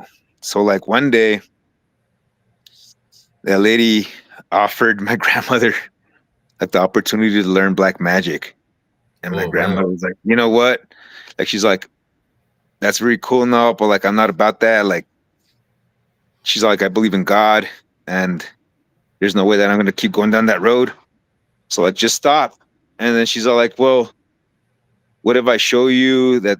Well, she's like, and besides that, I don't believe that that stuff is real.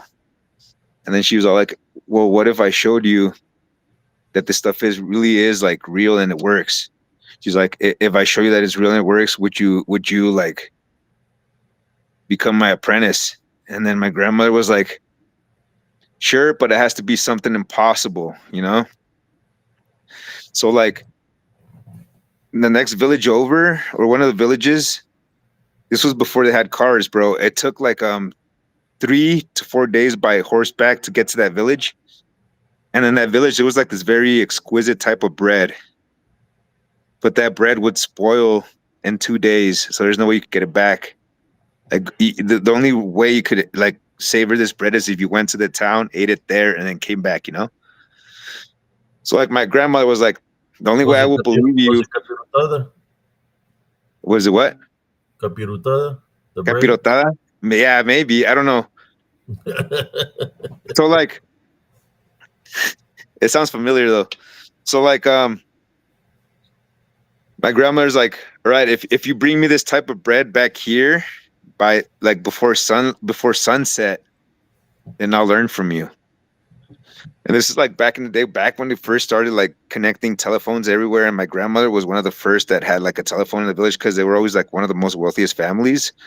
So like she had a telephone, you know. So like the lady accepted her challenge, you know. She's like, "All right, I'll be back before sunset with your fucking bread," you know.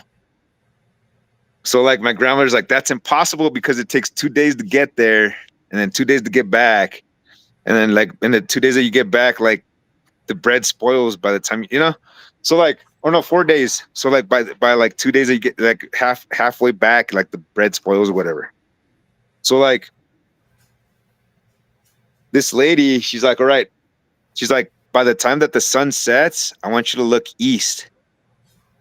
And when the sun is setting, you will see me like coming back with your bread." And my grandmother was like, "Yeah, all right, whatever, bullshit. You know, that's impossible. It takes what 8 days, like a little over a week for her to go over there and come back." But she like spoke to her, bro. Like she saw her that morning too. Bro, like next thing you know, like my grandma's just sitting in the fucking like she's just sitting in her like in the kitchen smoking a cigarette. And she's like, "There's no way, you know, like I won, whatever." Next thing you know, she gets a phone call and it's the lady. And she's like, "Hey, I need you to go outside your house and like look towards like the barranco, like the arroyo where like, cause like our house was like right at the end of like where the street ends to like towards nature, bro, straight up." She's like, "I want you to go outside and go look that way. Go look east right now." So my grandma's like, "Stop playing, whatever." She hangs up the phone. She goes out and she looks. And sure enough, bro, like this lady's walking up because it's like a slope to walk up towards the village, like outside of the arroyo. Walking up towards her with a giant basket filled with the bread. So she gives her the basket and she's like, "Now do you believe me?" And my grandmother was like, "Well, I don't know, you know, like you could have had the ingredients, you could have made the bread here at your house or whatever." And she's like, "You know, if you don't believe me, you don't like if you don't believe me, you don't have to like blow smoke up my ass. You just tell me. Like I'm going home." So she went home. My grandmother, she took the basket with the bread, she put it on the table in the kitchen. And then she's like, "No way," you know, she's kind of like confused. And then like next thing you know, she hears the phone ring and she picks up the phone and it's the lady. And she's like, "See, look at the fuck." She's like, "You don't believe in my power?" She's like, "Look at the table, look at the basket right now." And she turns and she looks. And the basket, like the bread and everything that was in the basket, is just completely Disappeared. covered in vermin, just rotted, just completely Wow. covered in the bugs, bro. So she literally did a spell to make her think to make her believe that it was the bread. No, she flew over there. She grabbed the bread. She shapeshifted, grabbed the bread, came back,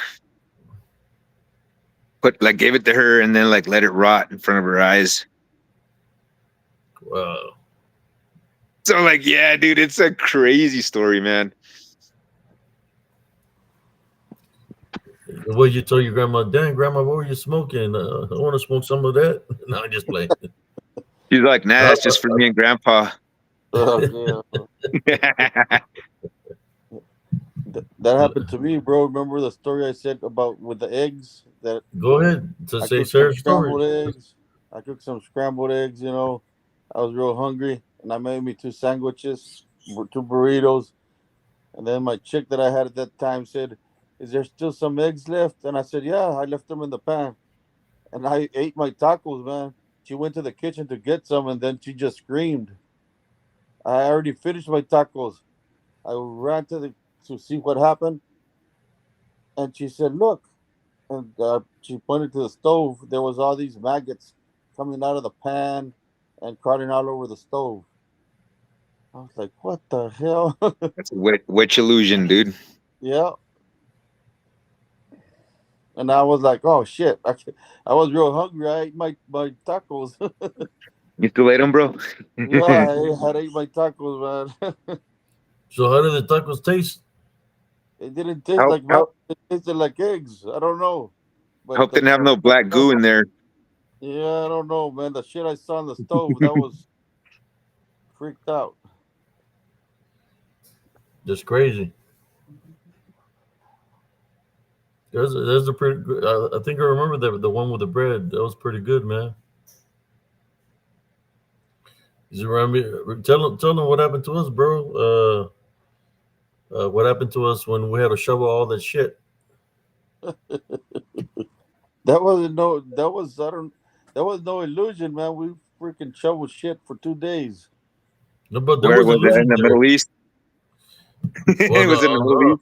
well, yeah. Well, we there we burn shit in the Middle East. Yeah, but you gotta But shovel it first. yeah, well, we have it in You gotta the stir that shit shit. was in those containers we had the mogas, so you just pull them out and you really had to stir the shit to burn it. You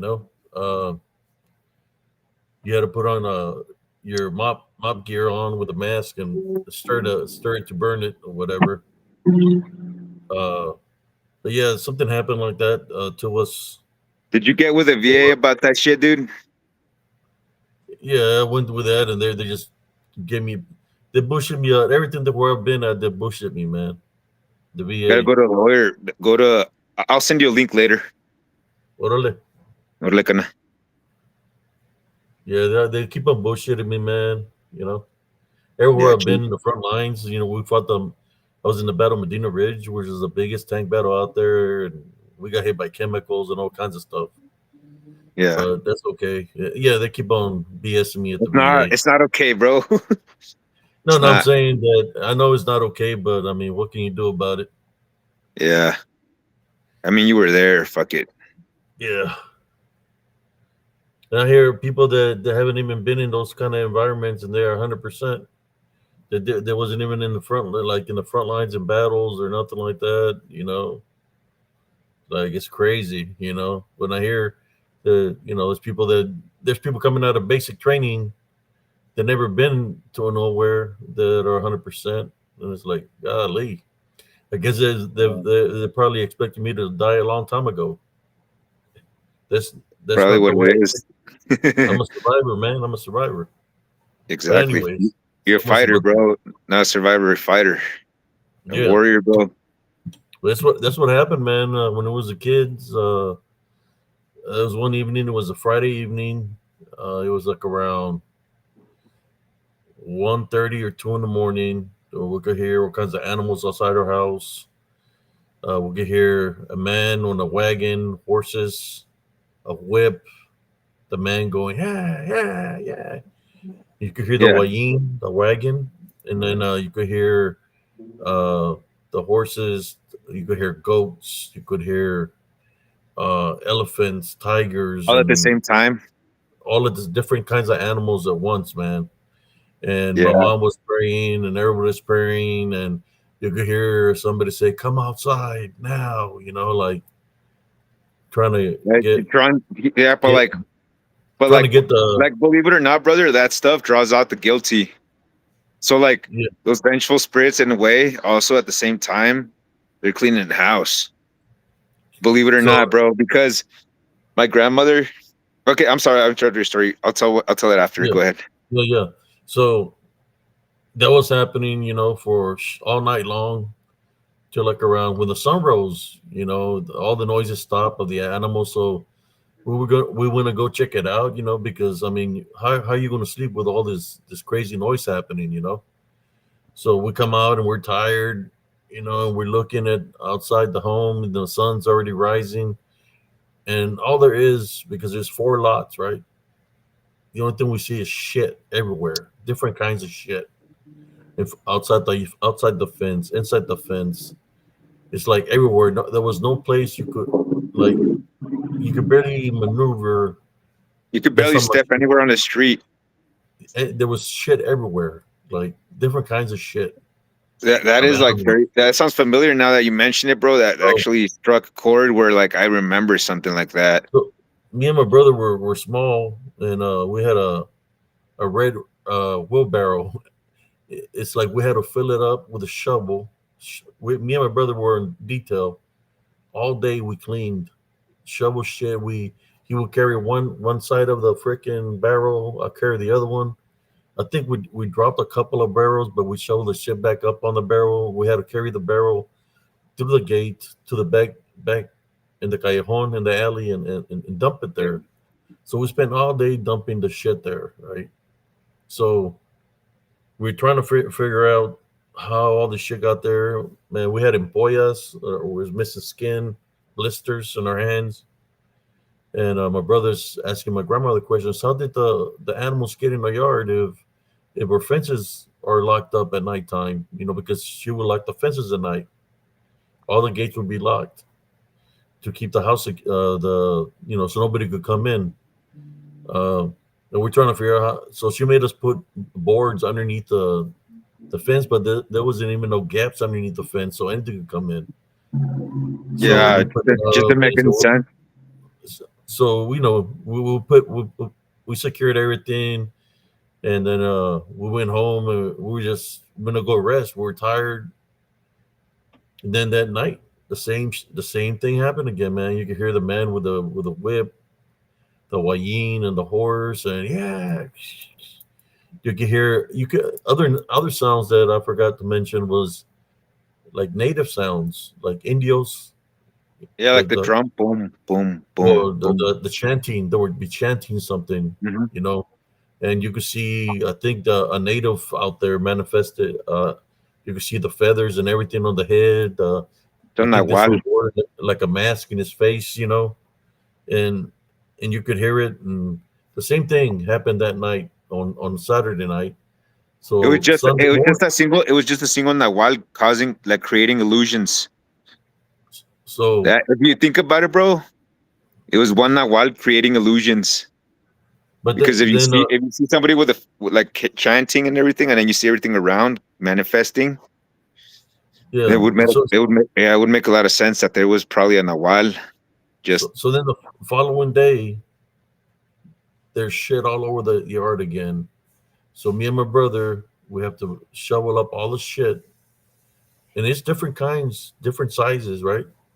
So yeah. we spend all day shoveling the shit. Yeah, So by the like any time farm we're boy can any farm boy who's worth their salt can tell the difference between like horse shit and like pig yeah, shit. yeah, yeah. So You see both of them like mixed together with all kinds of weird stuff. so we put the pile. The pile was real high. I mean, we stacked it, man. It was high. So we're talking to our grandmother in the alley, and we're like, "How did this happen?" And we had the fences secured and all this stuff. My brother's asking her questions, and when we were asking her the questions, something happened at that time. Yeah. The shit, the big pile of shit, disappeared, Yeah. vanished. What we shoveled and picked up that was heavy, that had weight, disappeared in thin air. The whole pile of shit just disappeared. Yeah, but your hands were still cut, right? Was it? Your Yeah. hands. We still have blisters. Yeah.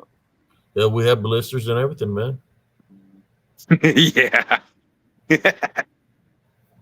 Yeah, that's a illusion. That was an illusion spell. But they disappeared. The whole pile of shit. We carried it and everything, man. It had weight. It Yeah. all disappeared. Everything vanished. Yeah. That's insane, dude.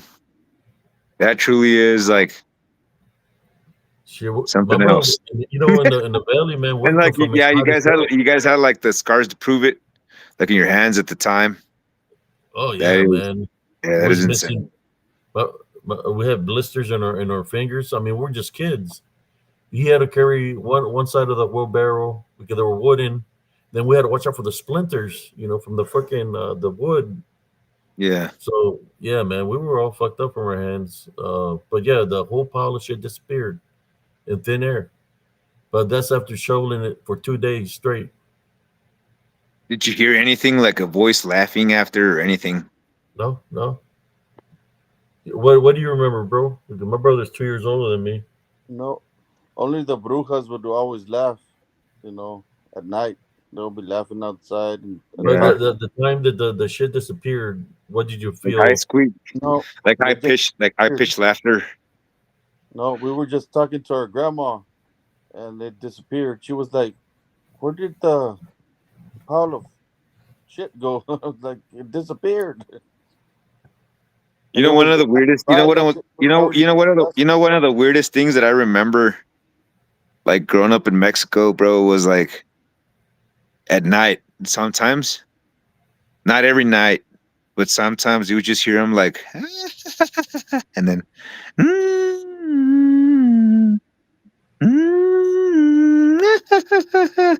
like that. And like you just hear like wings flapping, dude. And you're like, what the fuck?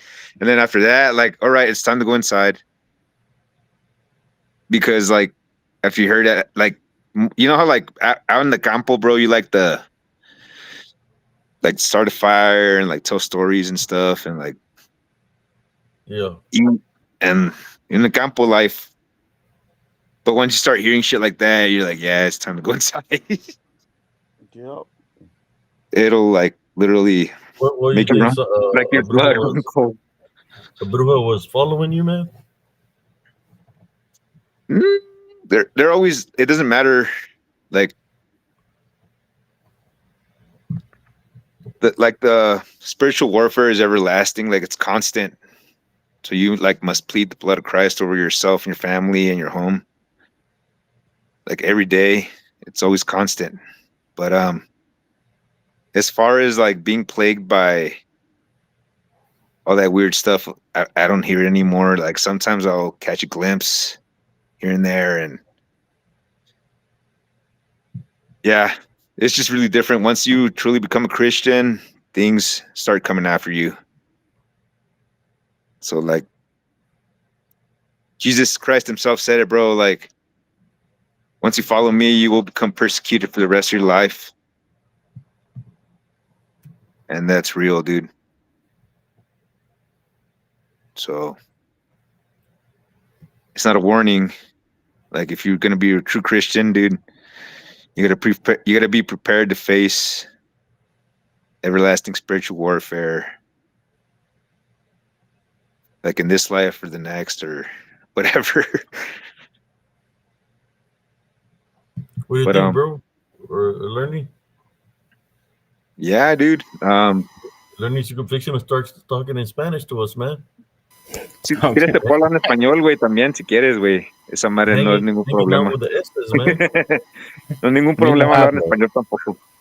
Pero sí, güey, en cuanto te unes a Jesucristo, es cuando te empiezan a atacar los demonios. Sí. Y es cuando verdaderamente que te sujetas de Jesucristo y de su padre, Abba, es cuando ya todo empieza a valer madre.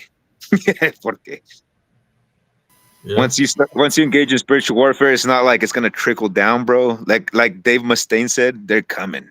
You know, they're like there, dude. So Me no hablo. no He hablo. said no. Me No no hablo. hablo. Me no Well, it's good hablo to be español. yeah, it's good to be an American that speaks multiple languages.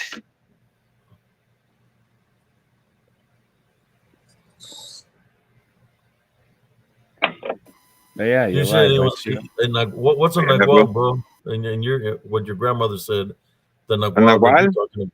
Yeah, you A said it's Nahual it's a like a race of wizard. people. It's no, a Nahual is a race of people that speak the language Nahuali. But Naguali.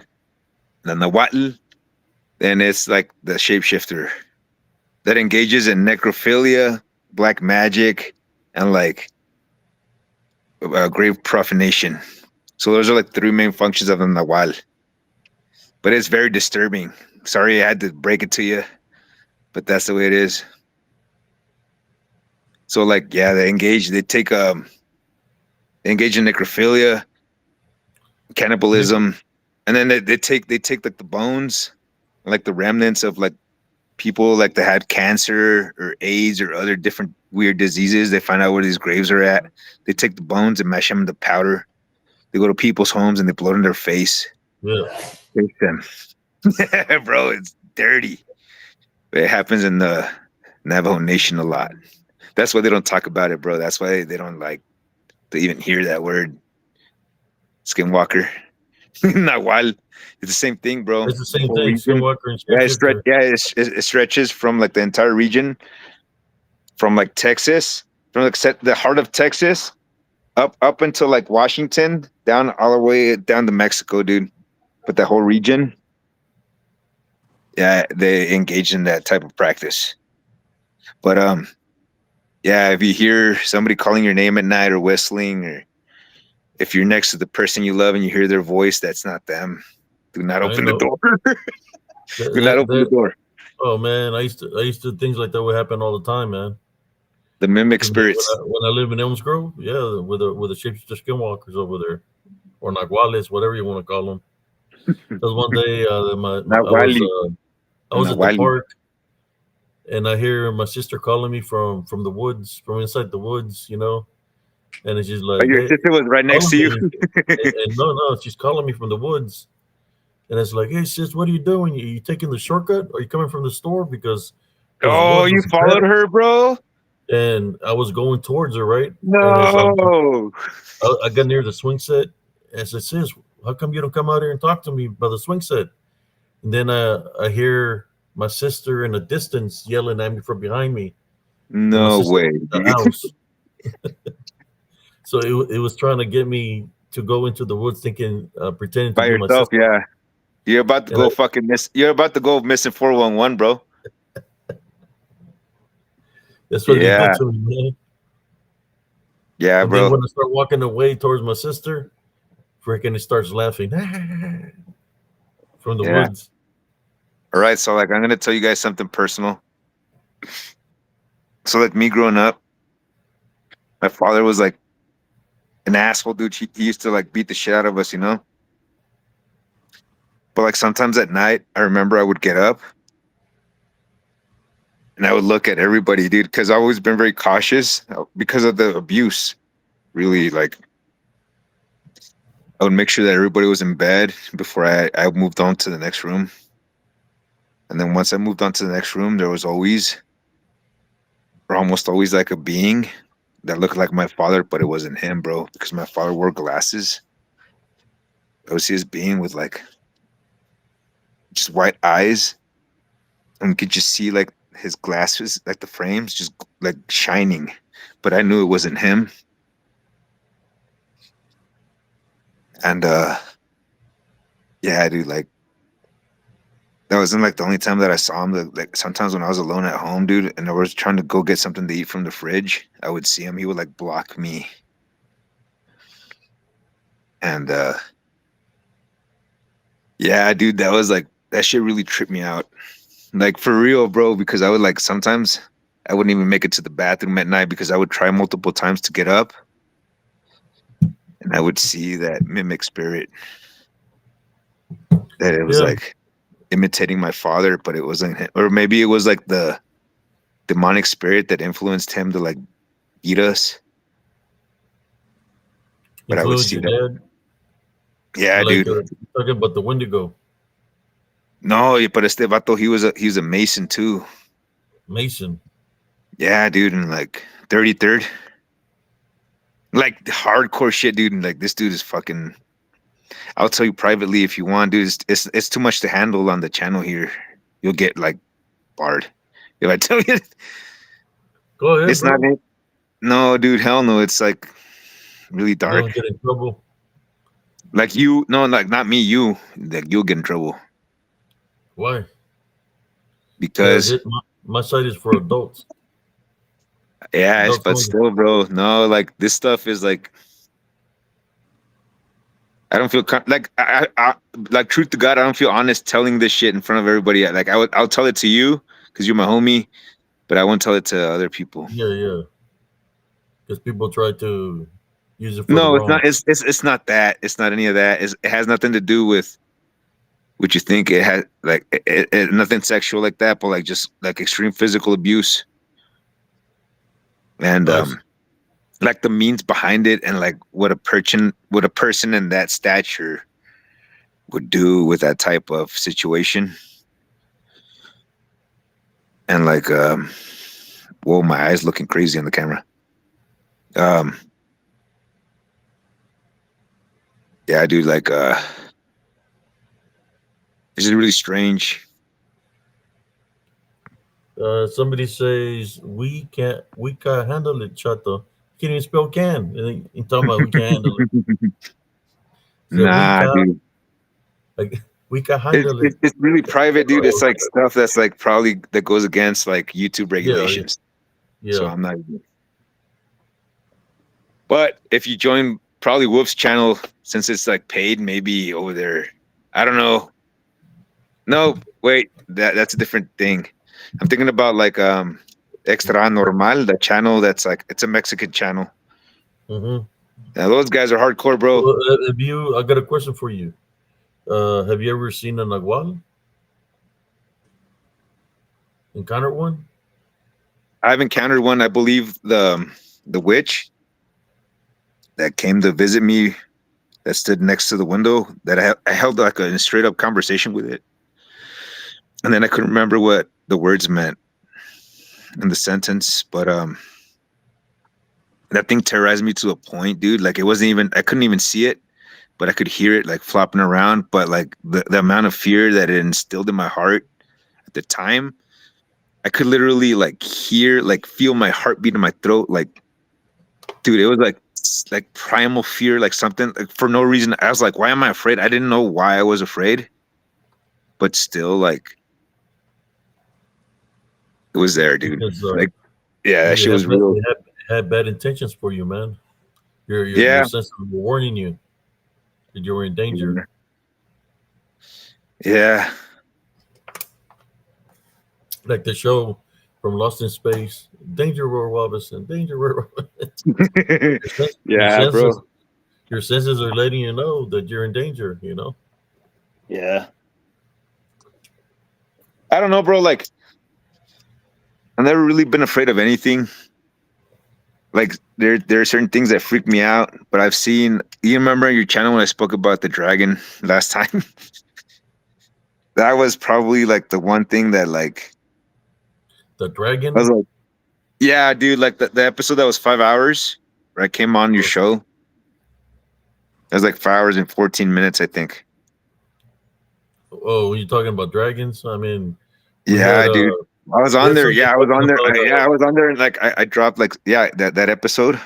we had somebody that came here talking about Puff the Magic Dragon. I said I remember seeing that when I was a kid.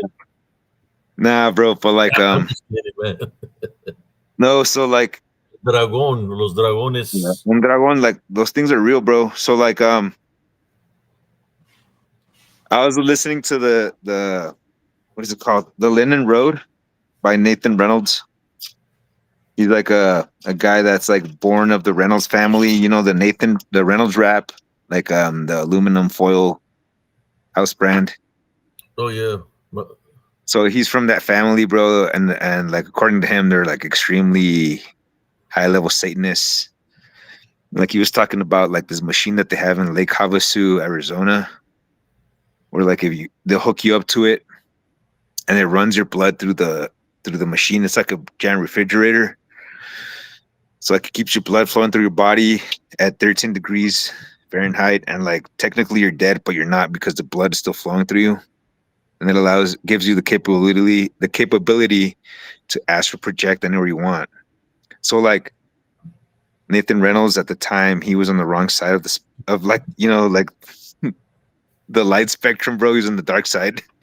So he was trying to get answers from, I'm not going to say his name, but there was a lake of fire and he encountered two dragons. One of them was white and one of them was black. the And he's yin and the telling this yang. story. Yeah. So he's telling this story, bro. Yeah. Yangchi and Yingchi. And fucking, so he's telling this story, bro. And, I was like, that's really awesome. Like, like, you know, I've always had a feeling that the dragons are real, you know? So I started praying. I was like, you know what, Lord, like, if it's in your will, like, let me see one of these things. And then, like, next thing you know, so like 2 months later, dude, it was literally like that window right there, that door. Let me flip the camera. I don't think I could do it. It's right there. You see that door? Yeah. That's a double sliding door. Dude, I saw the reflection of like a dragon, like pushing its head like towards me, like over my left side, and I saw this giant yellow eye with like a black slit, like the pupil or whatever. And I almost froze, but I had the courage to say that like the Lord is with us, like that. I said, the Lord is with us. And then next thing you know, this thing reared its head back and like went through the kitchen wall, and it felt like, when you're in a subway station and like a train woozes by and like you feel all the wind pulling behind it, like that, but without any sound. And I just felt like my entire house shake and rumble. But yeah, bro, they're extra dimensional beings.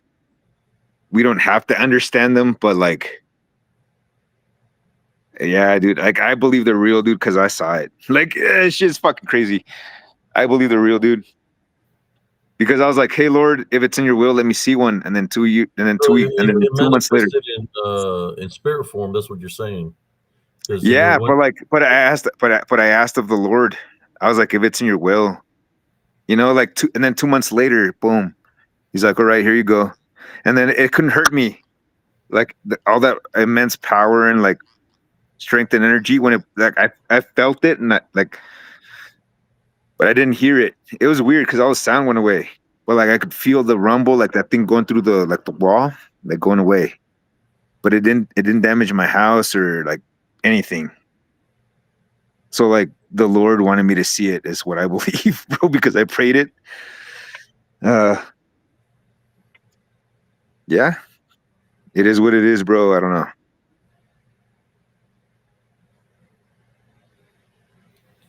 what do you think, Lerny? You got Lerny all scared over there. I think it's interesting. Oh no, I'm good. No, I think it's interesting stuff. But yeah, these visions of dragons and such, and that the fact that you feel the power. I mean, some entities they have like Yeah. they're crazy powerful. Yeah, but it also shows you how much greater the Lord's strength is because he's like, here, hey, look, here it is, dude. And like, Yeah, that thing was in my kitchen, bro. It was like over here. Look, like you see where the light is on over there. yeah. It was like over there, but like when I was looking here in the reflection, everything went dark, like behind me, and then I saw like something darker than like a shadow, like pull its big head forward. Like I saw the eye, like right here. It was like big Uh, yellow eye with a black slit, and I was like, "The Father is with us." And then, boom! It reared its head back, and it just left. And yeah, but yeah, dude, spiritual warfare is very real, man. Like, I don't know. I just feel like it's necessary to share this stuff. I don't care if people believe me or not, bro, because people don't know me. They really don't know who I am, what I've been through. I Like. believe you, man, because But I I've feel seen like, some. yeah. But There's I feel huge. like it's my mission to like warn people or like at least let them Yeah, know about what certain things that are going on. And I've been on both sides of like the balance. battlefield. Yeah. So I know what it's like. Yeah, but that's what the Father wants as well, to let our fellow brothers and sisters know what's going on. Because Yep. we perish That's for the that's lack the of word. knowledge. That's the word, bro. Spread the word of the Lord. Exactly, and if people don't believe you, that's on them. Yeah.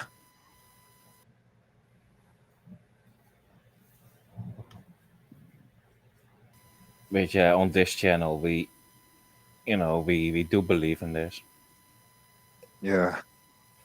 That's why I love Abe's channel and Wolf's channel, dude, PRT, because I don't feel alone, dude. Like I can feel like I feel like I can share some of the experiences that I've had without being judged. Like some people might joke about it, but like it's on good humor. But Yeah, because at the end of the uh, day, man, like I don't know, Maybe dude. It is what it is. It is what it is, bro. That's just it. For those that have the eye to see, you will see. You know, because that's part of the spiritual gifts that you're able to see things that other people can't see. You know, so it's when you try to go warn somebody that might have a negative attachment on them that they're gonna freak out. You know, because the negative attachment don't want. And I keep on hearing some noises over here. It's because I'm about to tell you something. Wait up, That's gonna I'll be that's right back. gonna that, that's Change because the I'm about to story. tell you a story that's gonna freak everybody out. I just Wait thought one. about it. Wait one.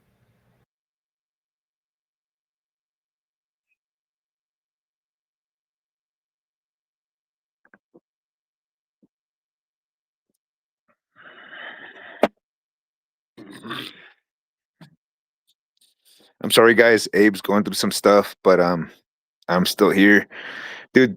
I got some shit that I gotta tell you guys. That's like even freakier than anything that I've ever told you up to now. But I'll wait till Abe gets back. Yeah, but on the other point that you said that people may not believe. I mean, recently we had some guy on and he said that he always felt alone in what he's going through, that nobody would understand him, and so yeah, we had our arms open for the guy. But yeah, it's really common for people who have experienced stuff to think that no one else does, and you feel all alone. And the fact is as well, most people, they don't experience anything of that Yeah. nature. So like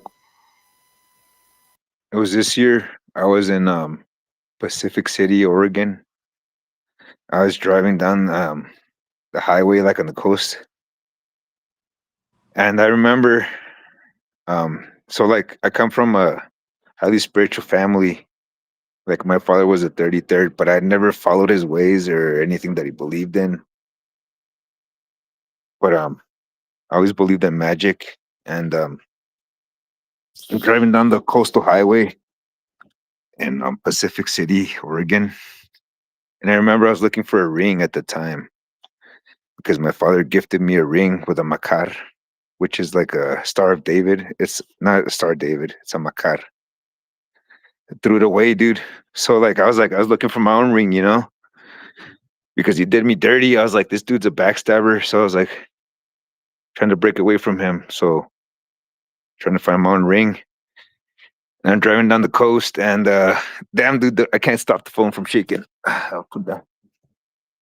So I'm driving down the coast, dude, and out of nowhere, I just hear like in my right ear, I just hear like that, and I look, and there's like a metaphysical shop, and I was like, maybe my ring is there.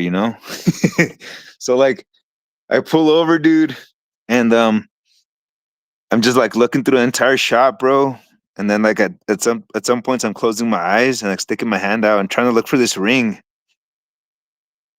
And then next thing you know, like I talked to the lady that owns the shop, and she's like, "Why are you here?" And I was like, "There's a ring for me here." And she's like, "How do you know?" I was like, "It called to me." And she's like, "It's up on the shelf right there."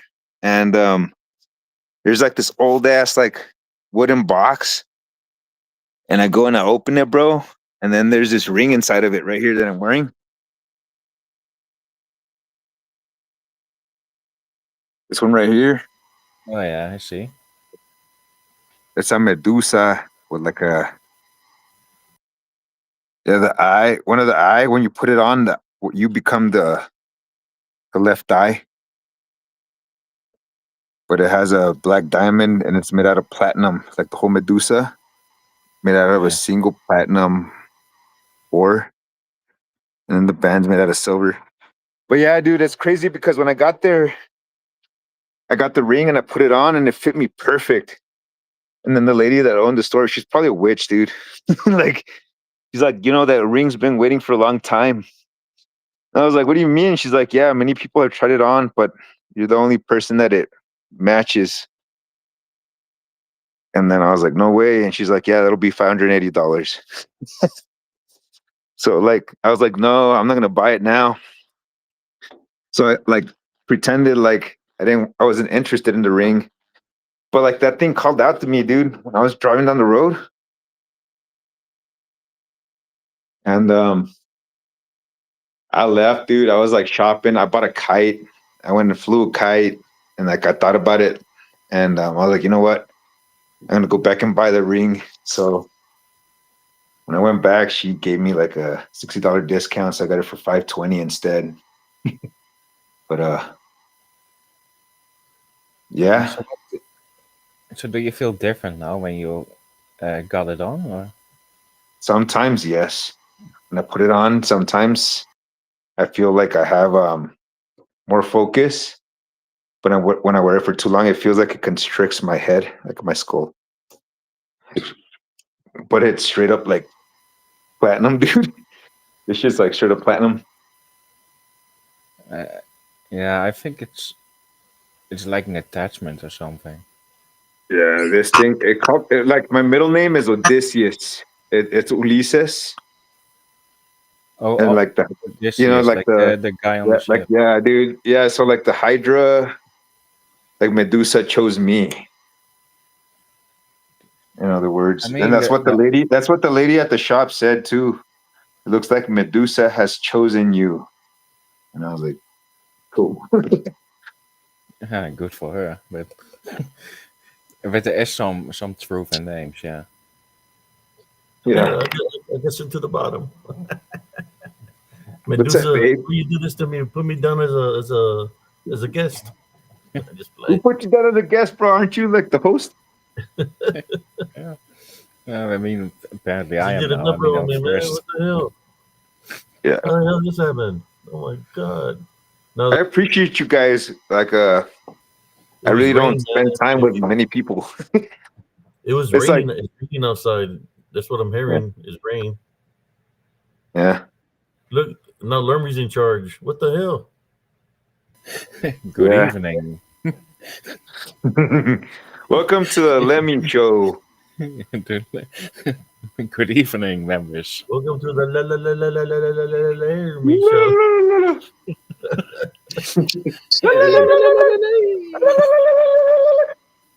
Oh, is that my intro? Hey, cheers, guys. A new episode. Hey,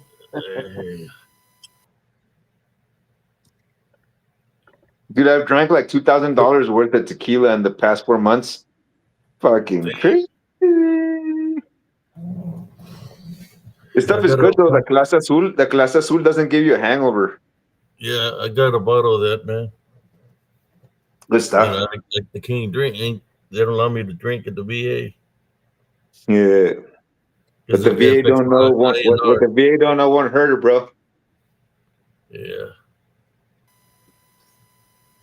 I mean, I barely drink. It's been like a You year ever or had the so, I Scully, guess. bro?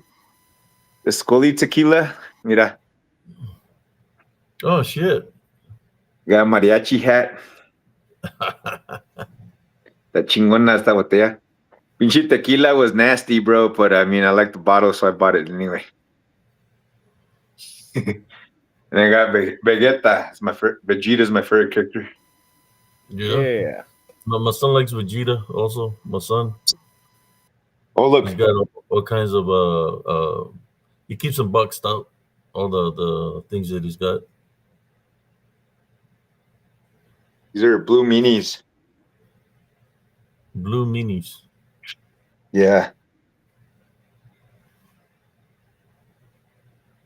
The mushies. Yeah, they're legal here in Colorado, dude. But they're really good for mental health, for microdosing, and neurogenesis for your brain. And that allows you to tackle,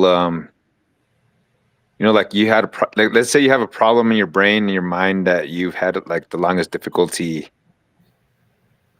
like overcoming it. Like neurogenesis will actually literally allow you to see different ways to tackle that problem in real time. So Yeah, but do you mean stuff like forgiveness or something like that?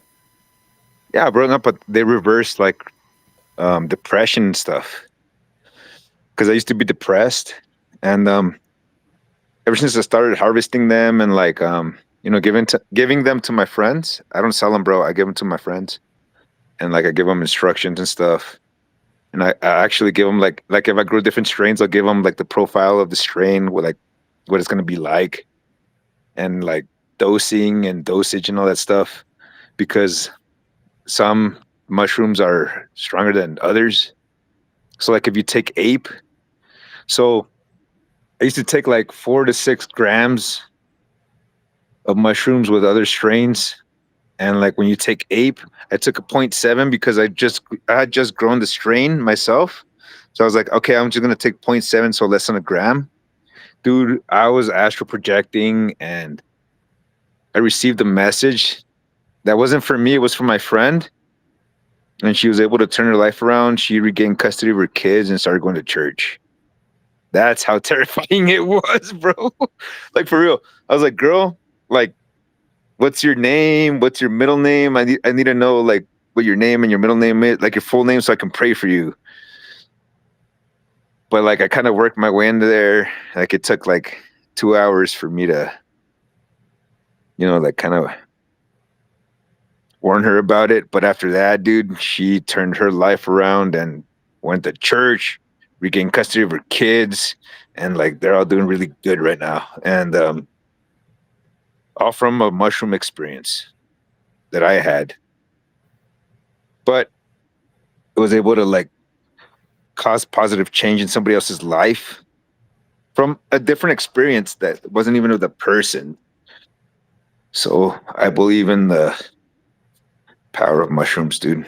And there's no reason why our ancestors in Mexico didn't develop that fucking system because they knew that was a key, bro. So yeah, I got an incubator too over here. And I don't know, since you guys feel comfortable with talking about bad stuff, I mean, I guess you guys shouldn't be too upset about seeing something natural. But I have a state of the art grow tent and stuff. And yeah, I got my medicinal plants in there.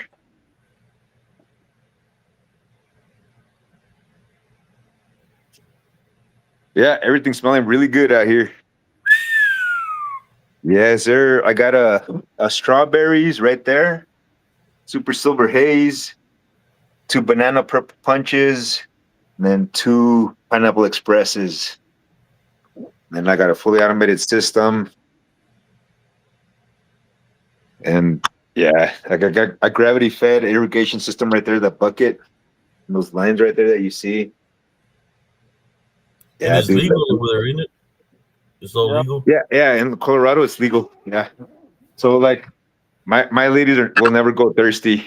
They just,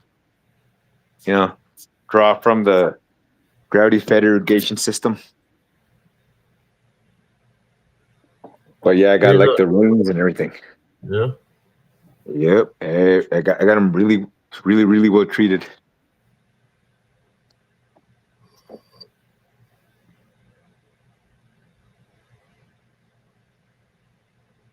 The noise I was hearing is raining outside here in Texas. I just wanted to share the picture of the. You said Nagual. I want to show you how the shapeshifter skinwalker. You say they're the same Nagual. I want to share you a picture that I captured here in Temple of one real quick, Okay. and then we can continue. Yeah. Here we go. Let me connect my. Let me know when you see it.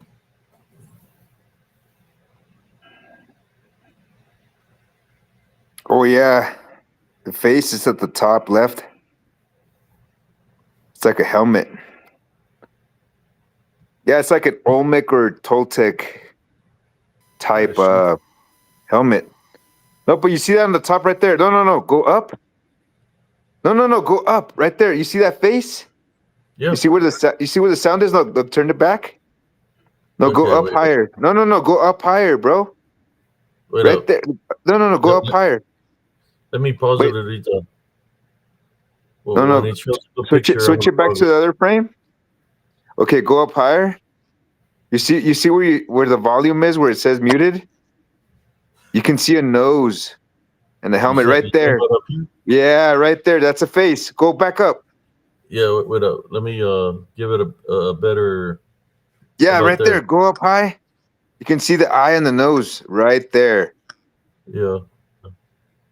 The one I was trying to show is right here. Yeah, there's another one. No, the one up high, that is your ancestral being, dude, because it looks straight up Mexica. The one up above you, the one by Mhm. the volume, that's a Mexica spirit with the Yeah. helmet. The torte con esa madre sí. No, if you go up higher, dude. Yeah. You're talking about this. Right there. I'm Yeah, not, yeah, right I there. was trying to show you the shape the skinwalker that's right here. It's got the thing on his head. The animal hide is right here, and then it's Yeah. got the face right here. But normally it's got to be very well defined. It has to be either, if it's Nawali, it has to be either a jaguar or an eagle. Yeah, this is the shapeshifter skinwalkers from Central Texas. They were Tawankas, Okay. Tawanka. They Yeah. were cannibalistic also. I'm more worried They, about that face. Nah, I'm more worried about that like extreme manifestation that's on the top left corner because that thing has eyes and a nose and a mouth. That right there. That thing that's right there. listen. No, that I can't find like personally I can't find shape to anything there. When you go higher up, that is Okay. definitely a face that is up by the volume button. There's a face right there, bro. You don't see it? That thing right there, yeah, that. You're pointing right at it, dude. And it, like bear the fruits of your enemy, and it's on the tree. So they're mocking you, they're taunting you, dude. Like you didn't even see that, bro. I can't believe it. Yeah, But well, I was yeah, seeing this one right here. there, right there, they'll go high, dude. You can see Yeah, it right there by the volume. Let me take a pic. Yeah, right there, dude. I'll circle it. I'll send it to you through Messenger. Let me see. yeah. This one's right here, right beside me. This is what I was trying to show you. It's right here. It's got the hide on his head. It's got the face, the Yeah. eyes, and it's got like Nah, bro. There's a lot of faces I there. know it, the shaped skinwalkers around here. They wear the hides on their head of the animals that they manifest into, and this before they're turning to the animal manifestation. So that they walk around, you can see their bodies, and you can see them wearing the hides on top of their heads, like the head of the animal on their heads.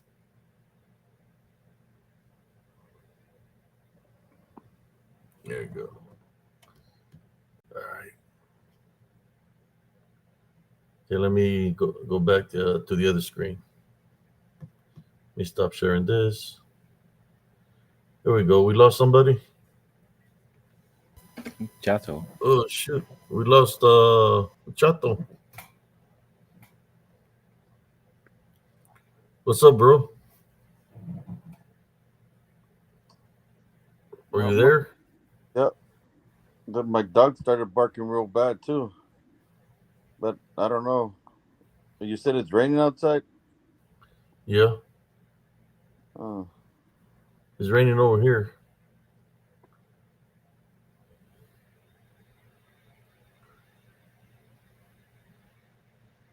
We have 48 viewers here tonight on Spiritual Encrypted Encounters. I wonder how many people are tuning in on. Uh, I just started streaming there today on what do you call it? On Twitch. On Twitch. If there anybody from Twitch out there, welcome to Spiritual Encrypted Encounters. brothers and sisters. Hope y'all enjoying the show. This is what we do here just about daily, not unless I go on a dance on Saturdays or go somewhere with my wife. You find us here at 11 p.m. Central Time doing lives. I just started doing Twitch today.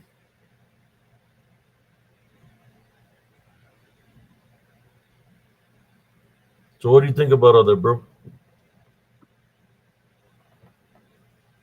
Well, there's, I mean, there's the chamans. There's, like you said, the Nagual. They're called different things, but they all do the same thing.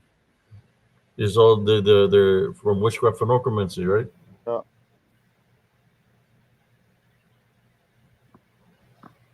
Is there a story you would like to share with a group? Well, Chato, I know it's probably taking a smoke break with all the things he's got over there. Maybe he's drinking a couple of shots of tequila. I mean, all those people they chose the side that they're going to be on. Um, they, you know, they're on the losing side. That's all I can say on that. Ain't that right, Lerny? Yeah, I agree on that. But of course, they will think differently. They think they got some power. They Yeah. really they're just puppets. And yes, they may get something out of it, some breadcrumbs, but ultimately, it's a really bad deal. Yeah. There You you said go. you need the link, bro. Yeah, I put another link right there. I mean, you saw an Elms Grove. You said the story about how you said it turned into one animal, and then another animal went behind a bush, turned into Yeah, another animal. You saw it was a man. I can Had share the a hat, story and they had the about the wolf. encounter I had. They had I to. seen how he looked Yeah. when he had the in the manifestation of the man. Yeah, I know what to look for. You know, one thing about when you're dealing with things like that are spiritual in nature is put it to the spiritual test. Eventually, it's going to ID itself to you of what it truly is. You're going to be able to see it spiritually. You know, all you have to do is type out rebuke it in Jesus Christ's name, and either it's going to flee or it's going to disappear right in front of you.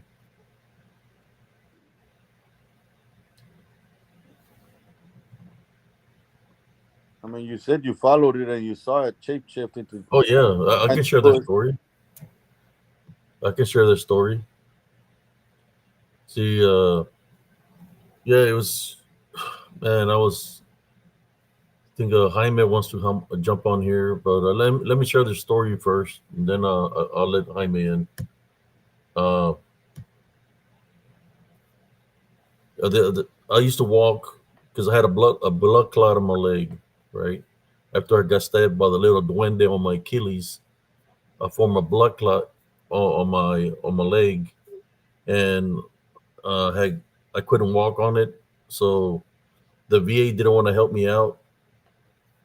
I went into the woods and I cut a little tree. It was a tree down, like a little lila tree, and I made it into a walking cane. So I would exercise with that, you know. So I was building my leg up and walking around the big quad, you know, rebuilding my leg. Well, I was walking like 20 miles every night, trying to get back in my leg better and get stronger. So I was already had gotten it real strong about my leg. And one evening, as I was doing the same nightly workout that I would do, um, well, I had already done the workout, but it was one evening before I went to go do the workout. Yeah, my little Chihuahua dog was barking, and there were strange things happening at the house where the screen from the restroom was a little screen window. It was getting ripped out every night by something. Something was ripping it out. I thought it was my cat doing this, you know. But the cat was always in the room, always in the corner, like it was scared or something. So one day the dog was barking, and every time he barked is because somebody was outside. I went outside to look in the front yard. I didn't see nobody there. Uh, as I looked in my yard, the mobile home lots are not that big. I seen a red fox sitting in the middle of my yard, just looking at me. What was weird about this fox? It had like a yellow glare in his eyes. It's looking at me. I'm looking at it, and I stand in front of it, like maybe 2 feet away from it, and he's just looking at me. And I was like, man, this is weird. I've never seen a fox do that before. So the they normally take off running. So this fox, it got up, turned around, and starts walking real slow away from me. So I'll start following it. It goes along the fence by where Miss Kim lives, and it goes around the fence, so into the street. As I go around the fence into the street, I don't see the fox no more. I see this old man. This is like around December time frame in Texas. December is cold, uh, and it was cold and it was drizzling a little bit. So I see this old man. He looks hunchback, and I could literally see like his thighs and his legs. He had no pants on or nothing. He was barefooted, and the only thing I could see was the hide on his back, like, hunchback. He had like a bump on his back, and I could see the hide of something on his head, like he was He had wearing something hair, on bro. his. It was just hair, dude. That's all it No, was, dude. You saw like a mane. He had like a mane, right? Like a lion. well, yeah, he had a That's head. that's exactly what you're describing, dude. Like a mane, like hair, like So sticking out, yeah, like behind him. But like his face was human, but like the rest of his body wasn't. yeah, the Yeah, that no, that that that, that that's not wild, bro. yeah. For Well, real. I'm just saying what happened is I looked at it, and as I was walking, I could see him looking at me. Like he kept on looking like this, looking to the side, and I'm following him. I'm staying like maybe 10 feet away, 10 feet away from him. So I follow You him look up at the his street. legs. Yeah, he's barefooted, and Yeah, but he doesn't. His legs look freaked out. He's pretty tall, right? And he they goes weren't like out. bent back. They weren't bent backwards. Man, like I said, I was following him. The way he was just, I would just follow him in a distance. I didn't get too close. Yeah, So I'm following. As I'm following, I look around the mobile home, the Miss Kim, to see if the fox is there. I didn't see no red fox. So I follow him, and I follow him through the main street of the mobile home park. We go to the entrance, the back entrance. At the stop sign, he takes a right, and he's going through the darkness. I look at the stop sign and I take a right too, and I'm following him. He's going on a street. There's where I would do my exercises. He's going yeah. around. He goes around the curb, and he starts walking along the fence line. I keep him a distance away from him, and we go walking. He's walking in front of me, and I'm walking. Don't know who he is, but to me, I thought he was homeless, right? Yeah. And I was gonna ask him, offer him, a blanket, or I had a little tent that I could bless him with, right? Yeah. So I'm following him. He goes along the fence. He gets on the grass and goes along this fence. There's open land there. So I see him go there, and he goes behind a bush. So I'm looking, and I'm walking towards him a little bit at a time towards the bush. As I'm walking towards the bush, in the distance, I see a Saint Bernard dog run from behind the bush to another bush. So I'm looking, it's like, You gotta know, like a big okay, ass dog. yeah. So What? I'm looking to see if I see the old man, right? Yeah. So as I start nearing the bush The old where he's man was a dog, bro. listen to Oh me. my So god. as I start nearing the bush where the old man was, I see a bird fly from where the Saint Bernard went. Was it a black raven? So it's some kind of black bird. A black raven, dude. Those follow me around, dude, everywhere I So, go. so, No, but so like, when I went behind the wait, but bush, like, dude, this is weird. Everywhere I go, like, even when I work, even when I'm working, when I'm out of town, it doesn't matter where I stop, bro. I always see black birds, like everywhere, like the big ravens. Mhm. And like, okay, proceed. Go ahead. So as I went behind the first bush, the old man wasn't there. I looked to the other bush, the Saint Bernard wasn't there. So I go walk on the main road, and I'm looking to see if I see that bird coming at me or something, But I didn't see Yeah, it no more.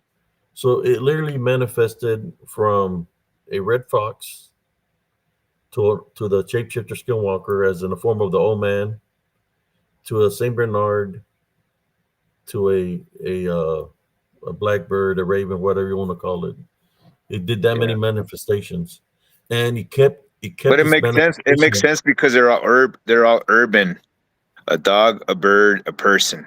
So like it doesn't make like it wouldn't make sense like out of that order for him to manifest himself and those shapes. So like he presented himself to you in different shapes that like wouldn't really necessarily freak you out, but like they did because you caught onto it. So Yeah, I yeah, kept on following it, man. I mean, but yeah, he's got many abilities that he's able to manifest that fast. I mean, I'm more sure he could have manifested, but yeah, it's like I think that was just one of them that lives there in that area, because I think there's more. It's a lot more in well, Central Texas. Ships to skinwalkers. birds of a feather flock together, bro. Yeah. Like whenever you roll into a town and you see all those Masonic symbols and you see like the Rosicrucians and you see all those weird symbols when you're rolling into a town in Texas, it doesn't matter which one. And there's always a Masonic temple. And they're from the Temple of Shay and from the left-handed side of the abyss. So you always know, like those are always like telltale signs that there's like some freaky shit that's gonna happen in that area. So like whenever you're rolling into an area, dude, next time pay attention and you will see those signs like when you run into a town or a city or anywhere.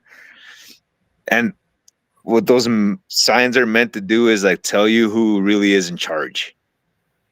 So next time you run into a town, pay attention and you will see them, bro. You'll see them, bro. You can see them in every town in Texas, United States. You fucking see every like the Masonic symbol sign, the Rosicrucians. Like you see all these different signs, and it makes me sick, bro, because I know what they do. And for real, dude, like that shit ain't cool. But like, yeah, next time you fucking rolling into a town in Texas and anywhere in the United States, pay attention to the signs. You'll see them, dude. You'll see a Masonic symbol, or you'll see a Rosicrucian, or you see like the Buddhist symbol, like the wheel. Anything that'll steer you away from Christ, basically, which means a ship of like the. I'm not even gonna talk trash, but yeah. Go ahead, bro. Next time you roll into a town, just pay attention, like who owns it, because they put signs up. Talking about towns, hey brother, tell them the story about what happened to us when we were younger, when we were coming from Arkansas. Tell them the story about about the with the DPS and all that, or the sheriff. Oh, when we were running out of gas and the Wait up. Hi, Melanese. I would put you on, but I tried to put you on, and you were echoing like really bad, man. So go ahead, bro. Yeah. yeah the we were running out of the gas and he said you have to go back and like um so many miles and take the first dirt road and follow it. And then we did that. And to get to a gas station because we needed gas. We were out Bro, of gas. they were trying to get you to outpace a fucking dog man. or like whatever the tragedy was. They're trying to get you to. Were you like in the cornfield or something, open like an open area? We were going down the highway, and Yeah, that makes sense. then we went back, followed the directions that the DPS officer gave us, and we Yeah, followed the road, and we saw these freaking lechuzas everywhere. There was like a castle, but there was a freaking big truck with big lights, and it was trying to run us off the road, off that dirt road. And if we yeah. would have gone This faster, we would have is flown in into the the. in the They were 70s. trying to eliminate you guys. Yeah, Yeah, That is that's insane. my brother remembers the name of the town. Yeah. What's the town? it's close by. It was What is it called? Pearl, Texas. Curl, Texas. Pearl, Texas. Yeah. So Browns ain't allowed there. Got it. Browns or natives ain't allowed in Curl, Texas. There was black Lechuzas, Chato, on the Yeah, castle as we were flying, as we were driving. All the yeah, Lechuzas came, man. There was like 30 or four of them. yeah. Like, They come and they start hitting their station wagon. They're freaking yeah, scratching the top of the station wagon, the freaking banging on the windows, trying to knock yeah, us off the road, yeah, uh, flying parallel to us. They're hitting us. They're coming from all directions, trying to get us. With the lechuzas coming at us, and then the truck trying to hit us from behind. It's like we're being bombarded, attacked. We're being attacked. My mother was saying the Our Father, and my father was trying to hold on to the truck, to the station wagon. Luckily, the yeah. You're station trying to wagon keep we it forward. had two gas tanks. So all night, man, they kept on the person with the red truck kept on knocking us off with the big lights. They had big lights shining on us. They kept on trying to hit us from the rear end, Hey, knock us off the who's your road. pops? Hey, Abe, who's your pops, bro? Was he like heavily into this stuff like as you were?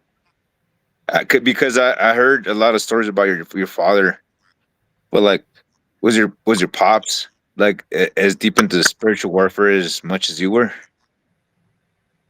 I don't know. I don't know what he was into or whatever because of his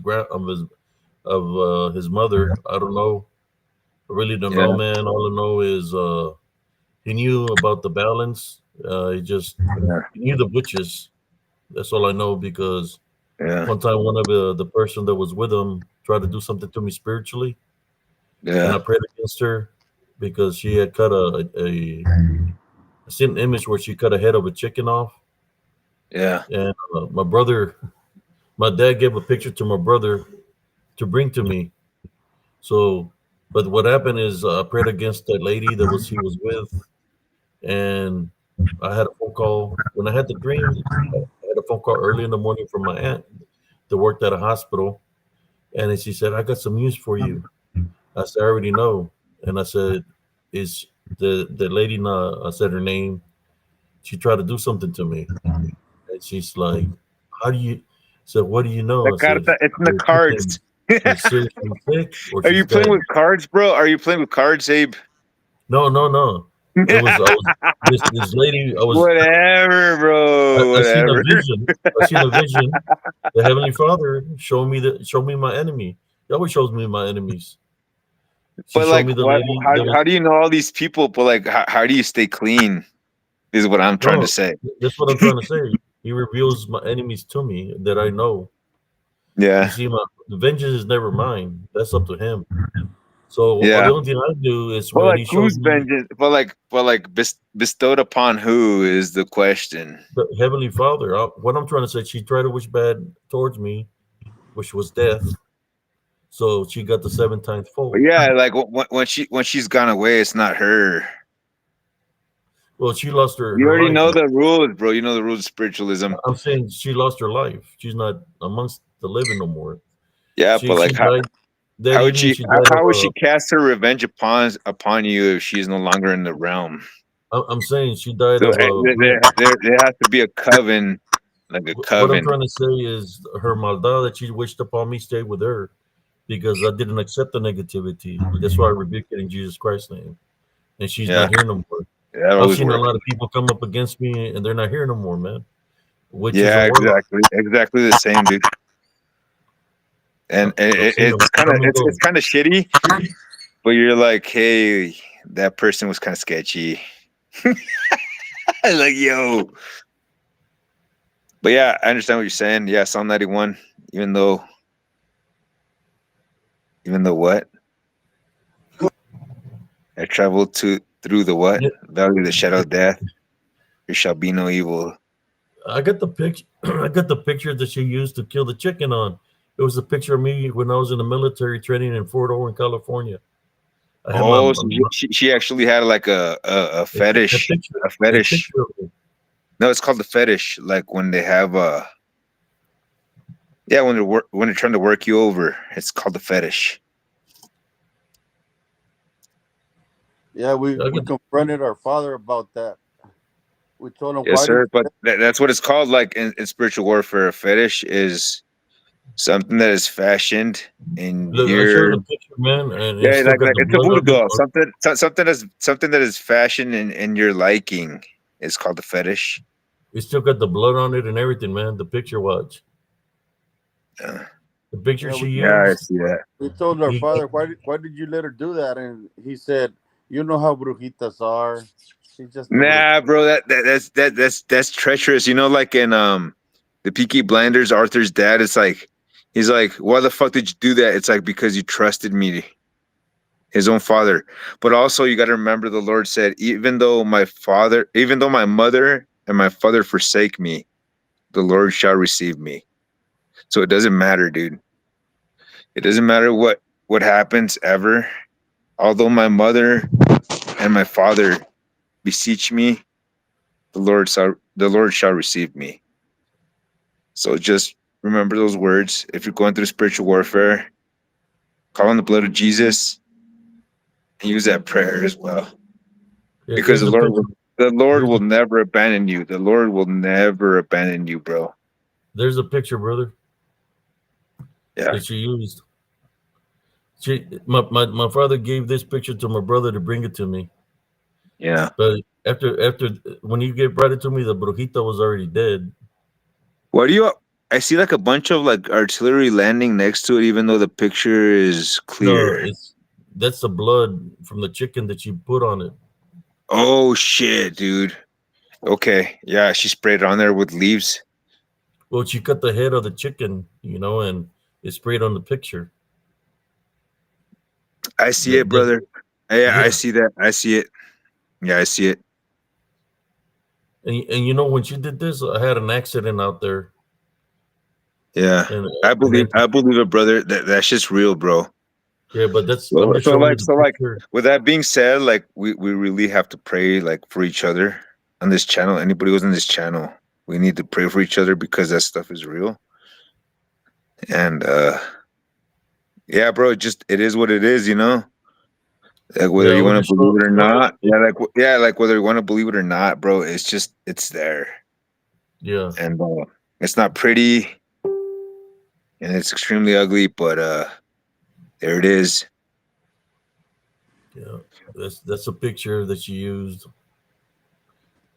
I had given it to my father. I said, "Look, I'm going to give you a picture of me in the military," but he gave it to her, I guess, and she used it to try to do something to Well, me. like you have it now, dude, and Yeah. it's right where it's Well, supposed to be, and we all seen it, and we told the story behind the picture, and yeah.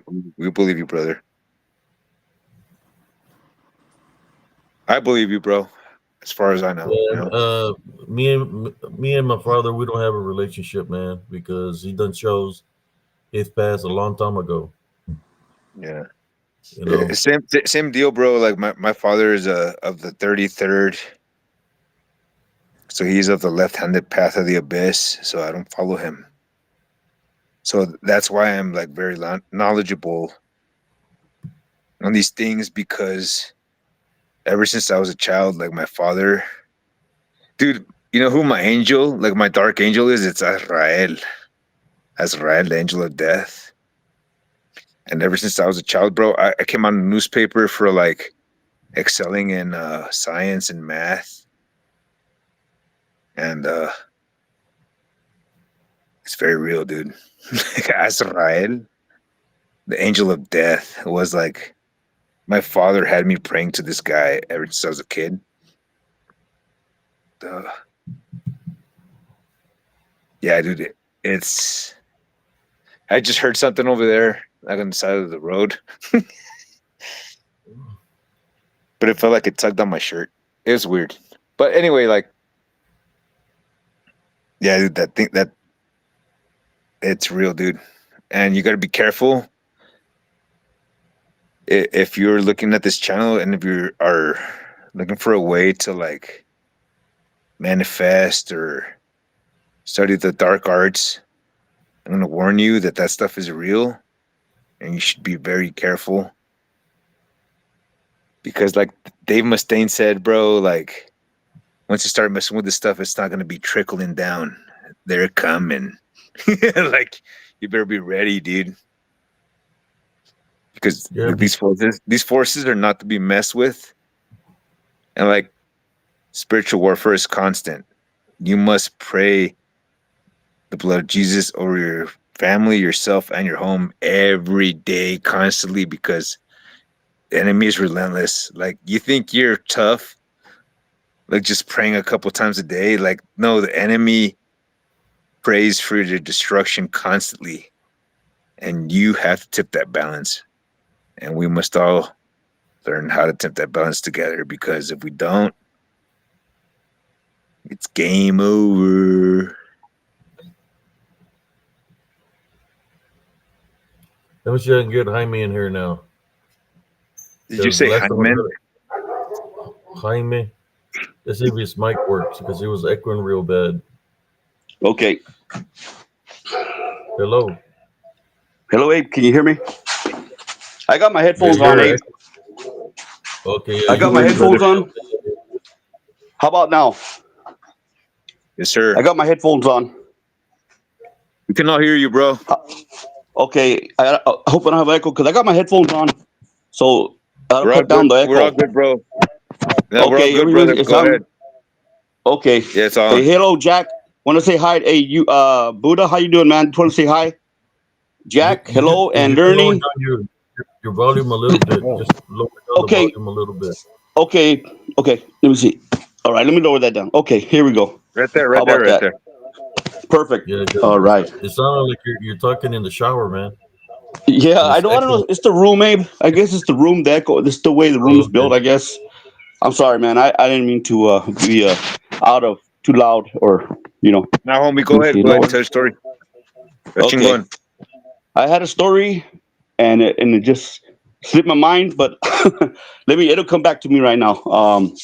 But I want to mention, Abe, about that picture you showed me, man. You showed right now.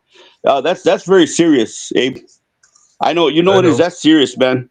I know your story, man. What your past is, Abe, and that's right there. This is maldita. That is evil, man. Thank God nothing happened to you, Abe. Mira lo que pasó la señora. Hey, justice is justice. God punishes who He's gonna punish. You know, that lady, that was real serio, man. Because those witches that were there in your area, Abe, you know how they are, man. They do this. They kill people. You know, they have taken people out. And like I said, man, that's just not no little kid playing Dungeons and Dragons. That's real serious, man. That picture you just showed, Abe, with the blood on it, the rooster Yeah. blood. Yeah, that's serious, man. Because those were real witches, and their Yeah, all business is death. You know, that's their business, death and my, Yeah, misery. my brother the corruption and destruction of innocence, like the You complete know, utter destruction of innocence, is their objective always, dude. yeah, you know, that's yeah, Abe, that's very serious, man. I mean, and especially knowing and then tech right there. I mean, I know the whole ball, man, the whole outlook on it, man. It's that's very serious. Uh, Yeah, bro. you know, Especially anybody can because take a picture. we're a paranormal channel, and like even though like he's trying to expose like the truth, bro, like the energy behind the image,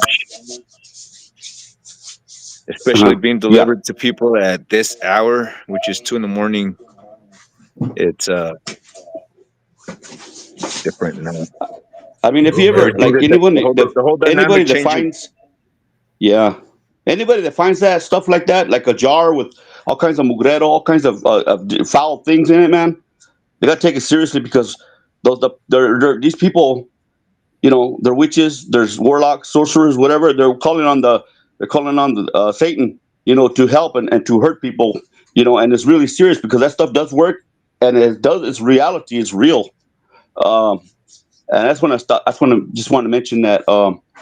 Yeah, Abe, that's serious, Abe. When I saw that picture, man, I was like, oh man, yeah, yeah. That's Yeah, I bro. take that very seriously. And I was gonna ask Jack about that altar. Jack, you remember that altar you mentioned in Texas, out there in the boonies?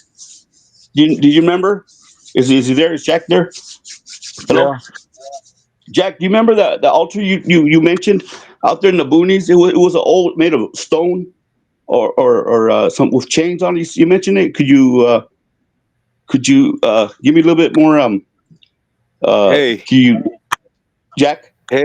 I want to say something about like Yeah, go ahead. Go, the go whole ahead. destruction. Yeah, about the whole Yeah, go ahead, destruction bro. about like the altars and stuff, bro. So like I was on the same mission with my old man, dude. He's a fucking 33rd degree Freemason, and he fucked up, bro. And I was like, you know what? I'm tired of your shit. Like I'm not taking this serious.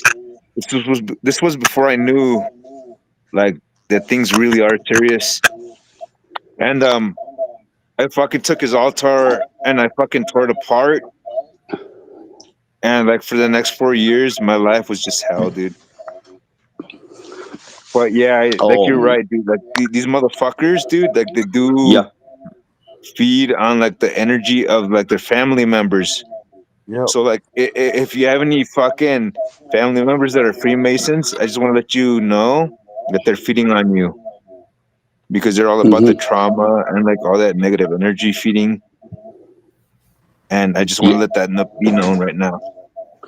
Bro, you're right, man. Because Freemasons, they're they're a cult, man. I mean, I don't even know where to begin with that, man. I mean, yeah, the Yeah, Freemasons dude. Like not good, bro. And the other ones too, these other yeah, cult like groups, they're all of them, dangerous, bro. Like, man. like yeah, Yeah, yeah, all of bro. Like them. yeah, like the Jesuits and like the order, like the Priory of the Rose and all that stuff. Like the claim The the Rosicrucians, the yeah, the Rosicrucians Rosicrucians. too. Yeah, that's a Priory of the Rose. Yeah, the Rosicrucians. There's But another one yeah, that's bro. yeah. There's another one Yeah, that's they're really really bad, dark. and yeah. Yeah, There they're was really dark, bro. there's one. They're all of the Tanakh of the like how Wolf talks about like the Tanakh and like how they're all of like the Jewish belief. Yeah. Well, Um. like a Yeah. lot of There people because don't realize that like they just skip over like it's speed bumps and road bumps, but like they don't see the actual raw truth. So I want you yeah, to know that these organizations are actually tied in they with exist. these. They exist, bro. Yeah, Yes. You'll be surprised what they do, man. They do their rituals and their invocations and conjurations in their privacy in their lodges. Uh, we don't know half of it, man. I mean, it's hidden, man. It's hidden. They hide it. it's That's disgusting, like bro. you said. People can't believe the Because Jews. maybe it's disgusting because maybe later on the people of these families they remember that they were fucking drugged and that these hmm nasty fucking rituals Yeah, happened to them. yeah. So Oh it's hell not yeah, man. okay. It is not fucking Yes. okay, dude. Because I fucking woke up and I don't appreciate that shit, dude. That I fucking man, it's so bad. I don't even want to say it out loud. Oh man, that's they. In other words, bro, did they put you in a ritual? Did they use you for a No, they use a fucking or battery, like a battery, like a uh fucking huh like if you're a fucking Casio, like for a Rolex watch or some bullshit. It's fucking uh huh? stupid, dude. I hate that shit, dude. Like would they try to torture you, bro? I hate to say it. I hate to say like I'm not a battery, but yeah, I was a battery, bro. And I appreciate you for like exposing this. Like for real, Yeah, I man. haven't even looked at your name on Abe's channel, but like I really appreciate you for fucking saying something, dude. Because this Yeah, shit is bro. unacceptable. It's unacceptable. It's evil, bro. Uh look at Abe's situation, man. His testimony. Yeah. He been through hell, man. I mean, Yeah, it's dude. tough. I mean, he's Let me spiritually let me strong, tell you but something, it's dude. a Like, I want nightmare, to say bro. this now. I want to say this now because I want to be free of this. Yeah. When I was like Go ahead, bro. 3 years old, dude, my father, bro, Mm-hmm. like he tried to drown my mother in boiling Mm-hmm. water, like in front of me, and that Mm-hmm. shit fucked me up for like forever. And I just want to say it now that like he was at the time he was active in a fucking Mm-hmm. cult when he did that shit, bro. Those activities, and he was just trying to like get me probably to like think that these rituals are natural, Mm-hmm. but they're not. And Do just you be guys do you warned. remember? Yeah, I hear you, bro. It's a trauma, man. Were you a youngster? Were you a little kid that time when that happened? I was 3 years old, bro. I was 3 years old Oh when he my was trying gosh. to do Yeah. that. Oh my And like, goodness. I remember I bit Oh him in the my. leg, and I managed to get away. Oh man. But I feel yeah, for you, later bro. on when I was like 6 years old, dude, like ever since then, like animals have been attacking me, dude. Like, but I still Yeah. love animals, because they're You part of you. God's creation. Oh my goodness, But yeah, dude, like, bro. That's something you just can't just forget easy, man. That's trauma. That's why our children should ever be traumatized like or abused like that, man. Because and that's why you I will know. never, I will. That's why I will never use physical violence against my wife, the woman that I'm dating, your Mm-hmm. children, my children, anybody. Like nobody, dude. Like I fucking love unconditionally, Mm-hmm. and like that is something that the devil hates, dude. Like Yeah. once you love unconditionally, bro. But like Yeah. also you gotta remember that cheek. You also gotta remember that Christ only had two cheeks. He turned his cheeks twice, and that's it. Mm-hmm. And Yeah. don't take no shit. Yeah. That's He it, he bro. wants us to be he wants us to be. Yeah, yeah, Christ, okay, like, bro. I hear you. I hear you, man. That's bad, man. I'm sorry, man. That happened to you. yeah, And that's a lot of cases like that, bro. It's bad, man. I'm sorry, man. That happened to you, bro. That's awful. No kid should go through that, man. You yeah. heard of just an example? Like, have you ever heard of Anton LaVey? I don't know. Maybe some Yeah, of I you know guys when have heard LaVey is. Yeah, that. That like Sheena. madman. Wait, bro, did you know that fucking the big boss? What's his name? What's his name? The big boss. Um. Aleister Crowley. Not no, Aleister Crowley, and then what's his name? The guy that comes out on fucking he got like he was supposed to get fucking locked up in like Polish prison or something, or like Armenian prison or something. Uh, Jaime, Andrew Bates, Andrew you're Bates, you're Andrew echoing. Bates. You're echoing, So like, Jaime. If you got YouTube on, you need to shut it off because you keep on echoing. Uh, Go ahead, brother. He keeps on echoing. He's got thinking he might have the YouTube on, and it's echoing what you're saying. Like whatever you're saying, it is saying it. yeah, but yeah, dude, like what's his name? Something Bates. What's his name? The big boss or whatever. Him and Zena LaVey, like they look very similar to like Taylor Swift, and that's always like caught my attention. I'm not saying that they're like robot, android, fucking satanic robots, but whatever, dude. Like they look really, seriously similar to Anton LaVey, and that's Zena LaVey, and that's what's the other guy's name? The top boss, bro. What the fuck do they call him? He's like a huge influencer, but yeah, bro. Like they're always saying that they're like clones or something. Bill They're like Gates. from, yeah, dude. But it's really weird, and like like what's it? Bukele and who's the guy that's up in Canada? You know how it's like Bukele down in the prisons down south, and then you have the other guy. Fidel Castro's son. You're talking Yeah, about. like that pussy ass fucking Canadian fucking governor, bro, who's supposed to be like the fucking president of Canada, or whatever. Yep, What that's is his name? Those Castro. Trudeau, You mean Justin Trudeau? Trudeau. So like Justin Trudeau and like Bukele look seriously similar to like fucking Fidel Castro. So like, don't take it upon me. Just look it up if you want, dude. Bukele and like Trudeau, dude. Like, no, Justin Trudeau, isn't he like the Cali guy? But like anyway, like they look like eerily similar, dude. It's really weird. The Canada guy and then like the guy that's in Venezuela. They all look like eerily similar to like Fidel Castro, but they're all like trying to push some type of like I'm in this shit. So I'm like, the heck.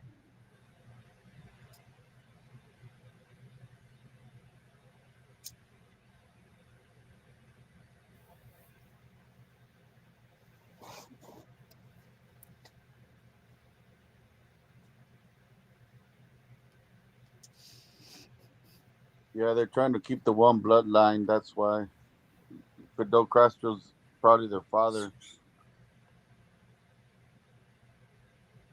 Yeah, but like it's weird because I mean it's not weird now that I think about it. He's got up north in Canada, down south in South America. Now he has to do is take over the middle. And then Claudia Sheinbaum is Jewish, so we'll see what happens next.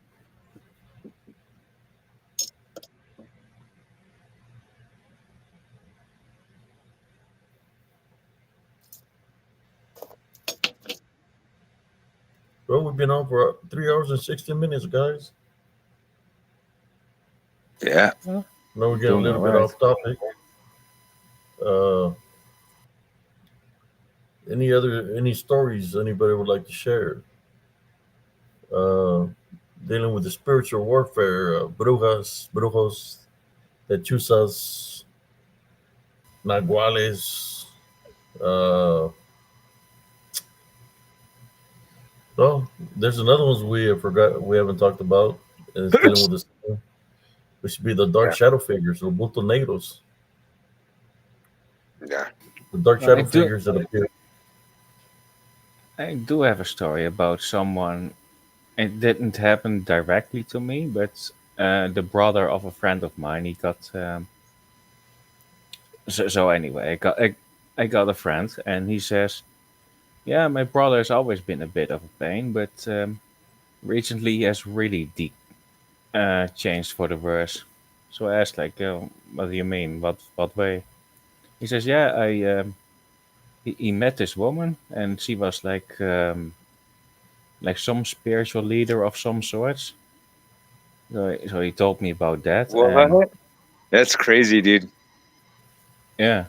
So Did it start like very, was it very sudden, like, hey, I'm a spiritual leader, or was it like very subtle, like how she started?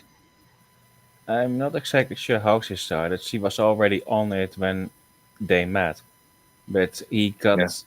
he seemed to be possessed by her because he Yeah. really changed. He That's became usually the case very, with the witch, bro. They can't stop getting you to think about them. yeah. Some really do have that type of magic where they can make you obsessed over someone. But Hmm. she was like a cult leader because she wasn't like some person people would talk to or something like that. It was more anyway. She didn't have fans. It was actually like a literal following.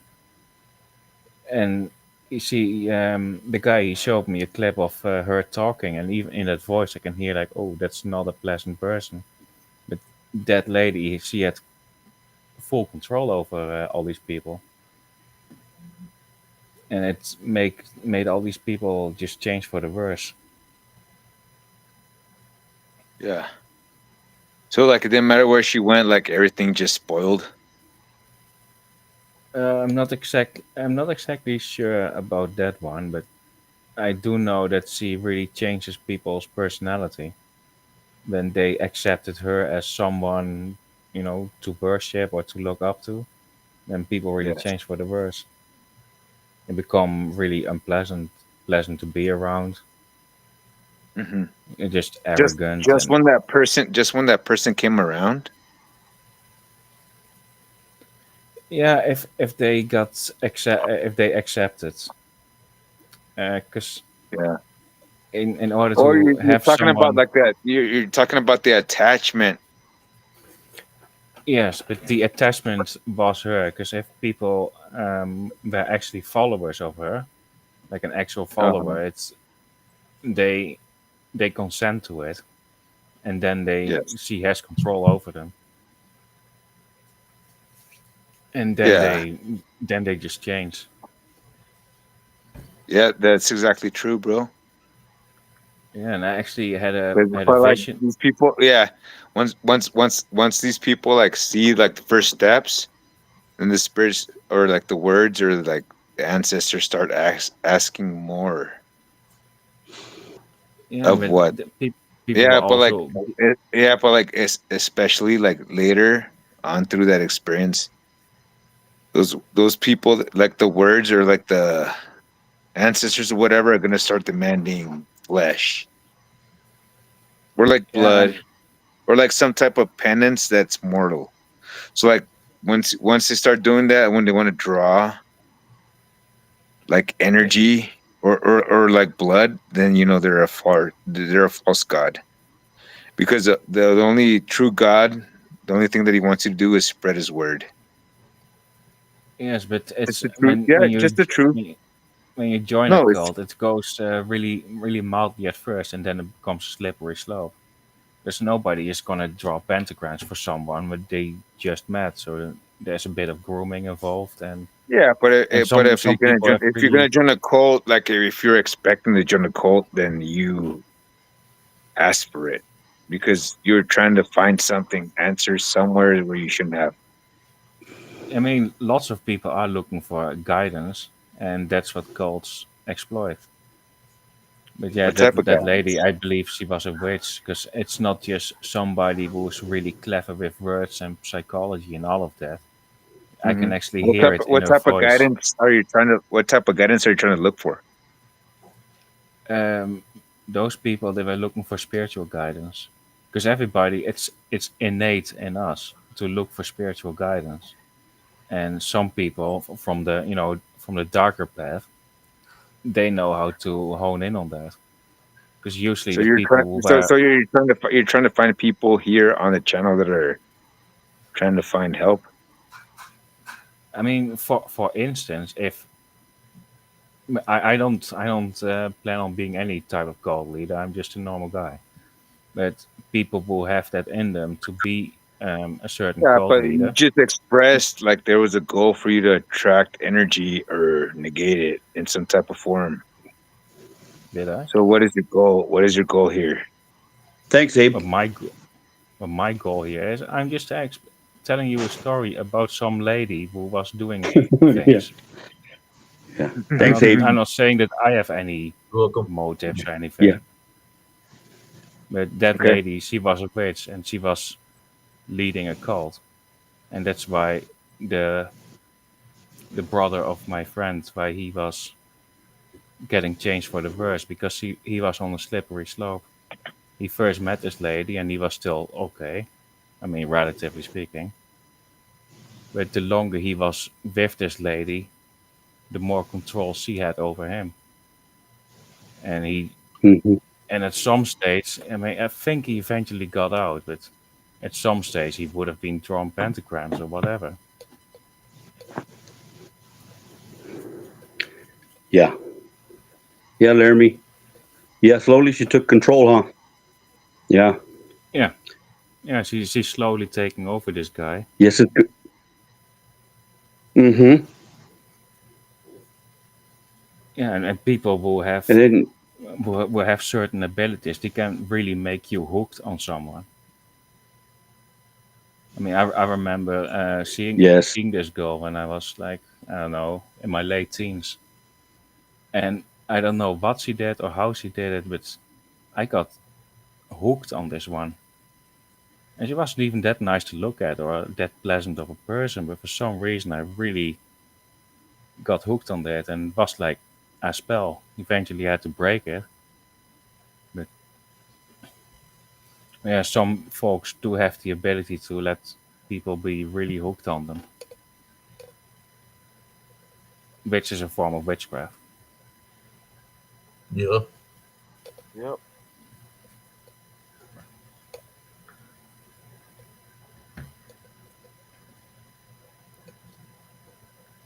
And eventually I did see a vision of her because can get granted visions from the Holy Spirit. They can even let me know what's going on.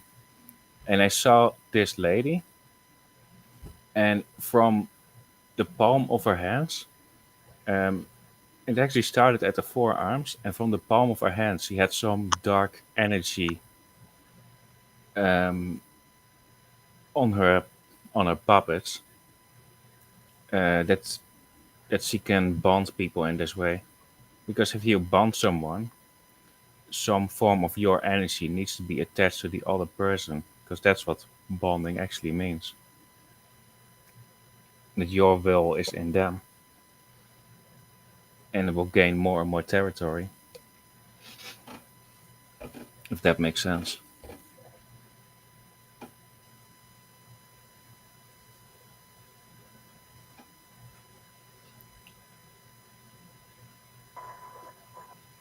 I mean, I'm not sure how much sense I'm making with this because I'm trying to find the words for it.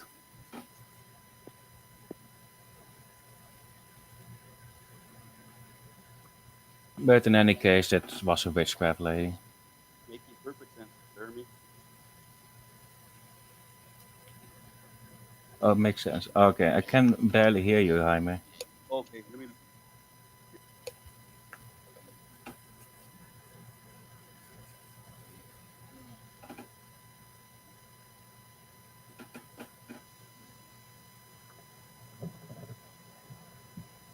What's up, bro?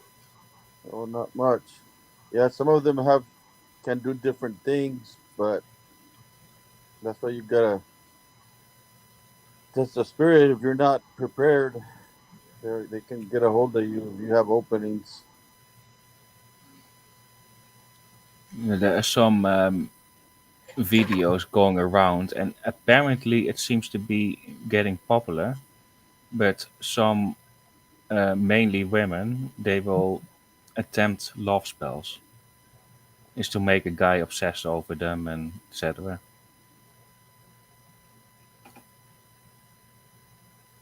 And it's actually pretty common.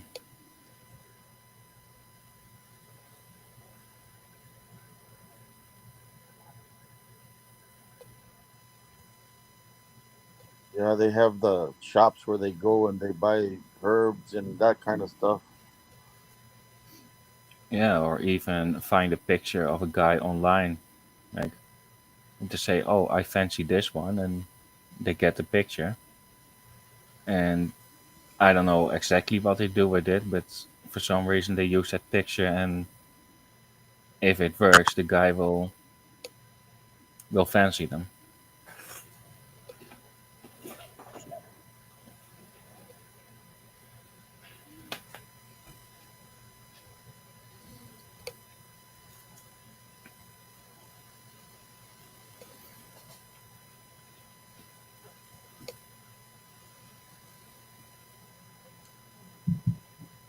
Hope everybody's enjoying the show.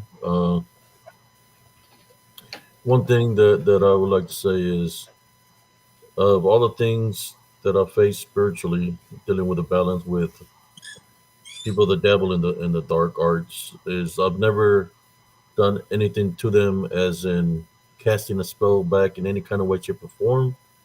Like I said before, and I'll say it again, that I was shown who was doing me the wrong, and I prayed against it.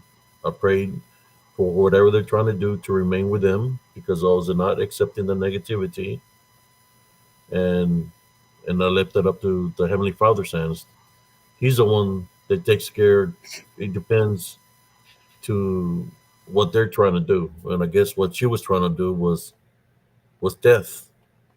So she got that in return, and that has nothing to do with me. That has to do between her and my Lord and Savior Jesus Christ, or my protector and avenger. He's the one that takes care of my enemies. So I wasn't surprised. I fought. What I didn't share when that happened is that I got up from when I was showed the vision from my dream. I got up and I got on my knees and I prayed against it because I had the image of what she was doing. And while I was praying against what she was trying to do, outside my mobile home, I could hear someone chanting outside, sounded like a male, and I kept on fighting against it spiritually from the inside of my home. So I fought them spiritually that night, and that morning is when I guess she lost her life. She died of a brain aneurysm, if I'm correct.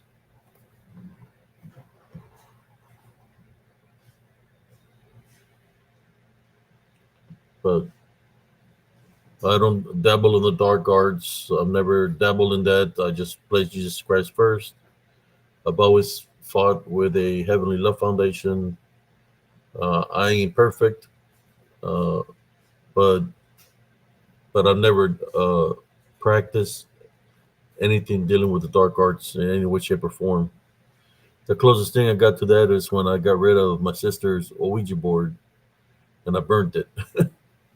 I burnt it because it affected her, so I got rid of the Ouija board that she had. I mean, I don't dabble in anything bad either. Just so we're clear, so I'm not doing anything like Well, that. Because I we got Sister Brenda here in the lobby. Let me bring her in. oh, How you someone's doing, Sister following. Brenda? Um, Someone's I'm, following me. I am following you, Texas. You'll be all right. I don't bite hard. Don't hurt um, me. um, Abe, did I missed it? Did you guys pray after that young gentleman left? Yeah, we had prayed during. Okay, all right.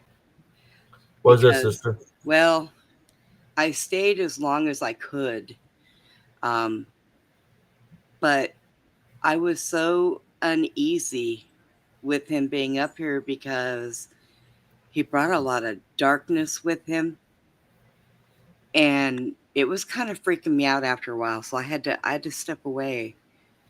um I don't even know, there was so much. I mean, it was hurting my head, so I wanted to make sure that you guys prayed, um because I don't know. I mean, it sounds like he was going through a lot of bad stuff at points in his life, but the father goes by a lot of words. And I understand that none of us are perfect, and every now and then we might say a cuss word, but when you say the same word 4 or 5 times in one sentence, that leaves a lot of opening. And it was kind of a little scary to me. I mean, the hair on the back of my neck started standing up, goosebumps, the whole 9 yards. And I was like, I gotta step away. And I happened to, something told me to come back and look again, and I seen that he was gone. So I was like, yeah, let me go make sure that they prayed, because it seemed, I'm such an empath that sometimes when things are sneaking and lurking around that shouldn't be there, I feel them. And it was just kind of bad. And I worry about you guys, you know? I mean, we're all like a big family here. And if we can't watch out for each other, then who are we watching out for? Yeah, I agree on that. Yeah, I And mean, go ahead, brother Learning. yeah, I'm just saying, and I can do without being accused of having ulterior motives.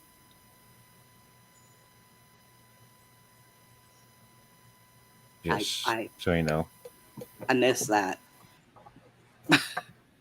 I must have missed that one.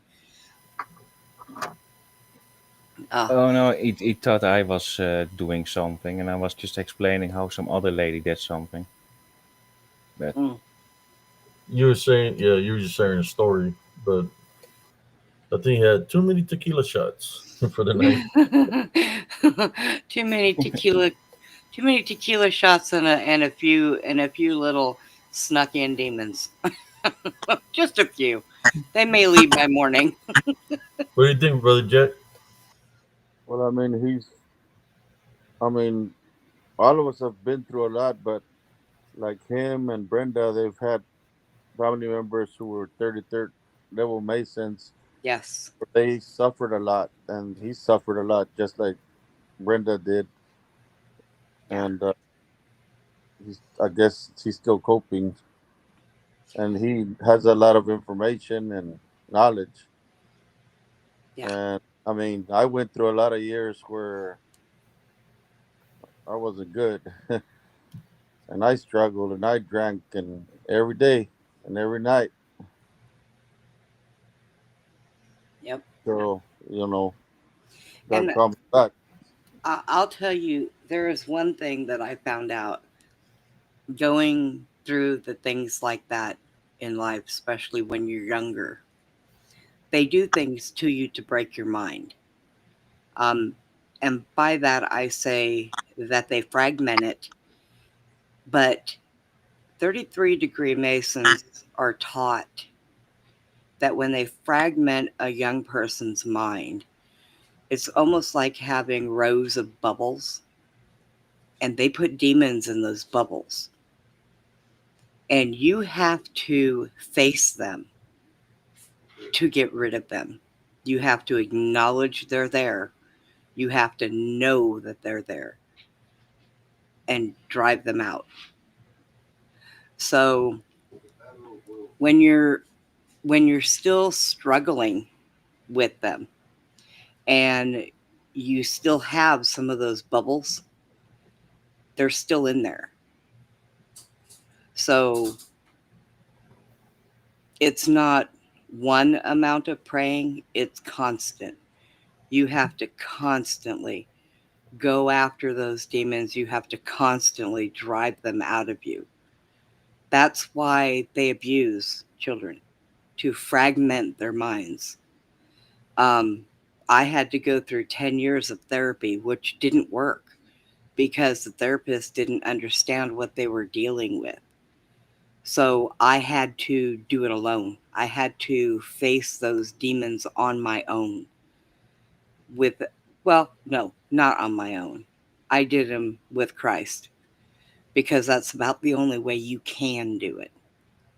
But if you refuse to say that there is a problem, then they're still there.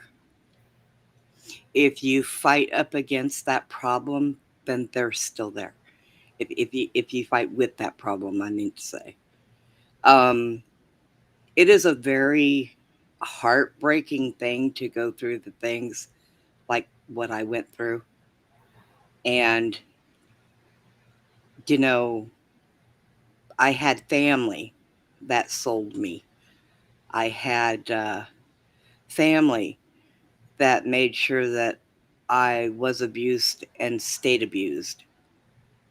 So going through it without having people that understand it around you, it is so hard.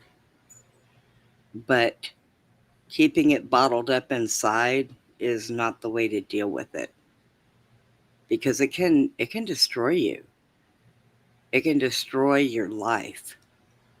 You have to be strong as a person and strong in Christ, and you have to face it. You have to admit it. So I think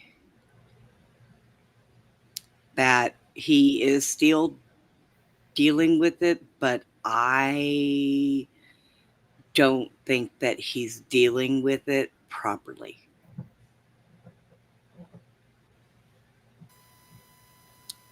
Yeah, I'm with you. I mean, I probably should have come up here while he was here, but I'm going to tell you there was something in him, and I don't scare easy. Let's put it that way. But there was something in him that was frightening to me, very frightening. And maybe it was the tequila. I don't know. You know? Probably the tequila. Well, I used to be a tequila drinking girl when I drank, so. but you know they say that alcohol, every name of alcohol is a name of a demon. Did you know that? So, like when you drink whiskey, that's a certain name of a certain demon. When you drink um, bourbon, that's another name of a certain demon. So, depending on what you drink, depends on the demon you get.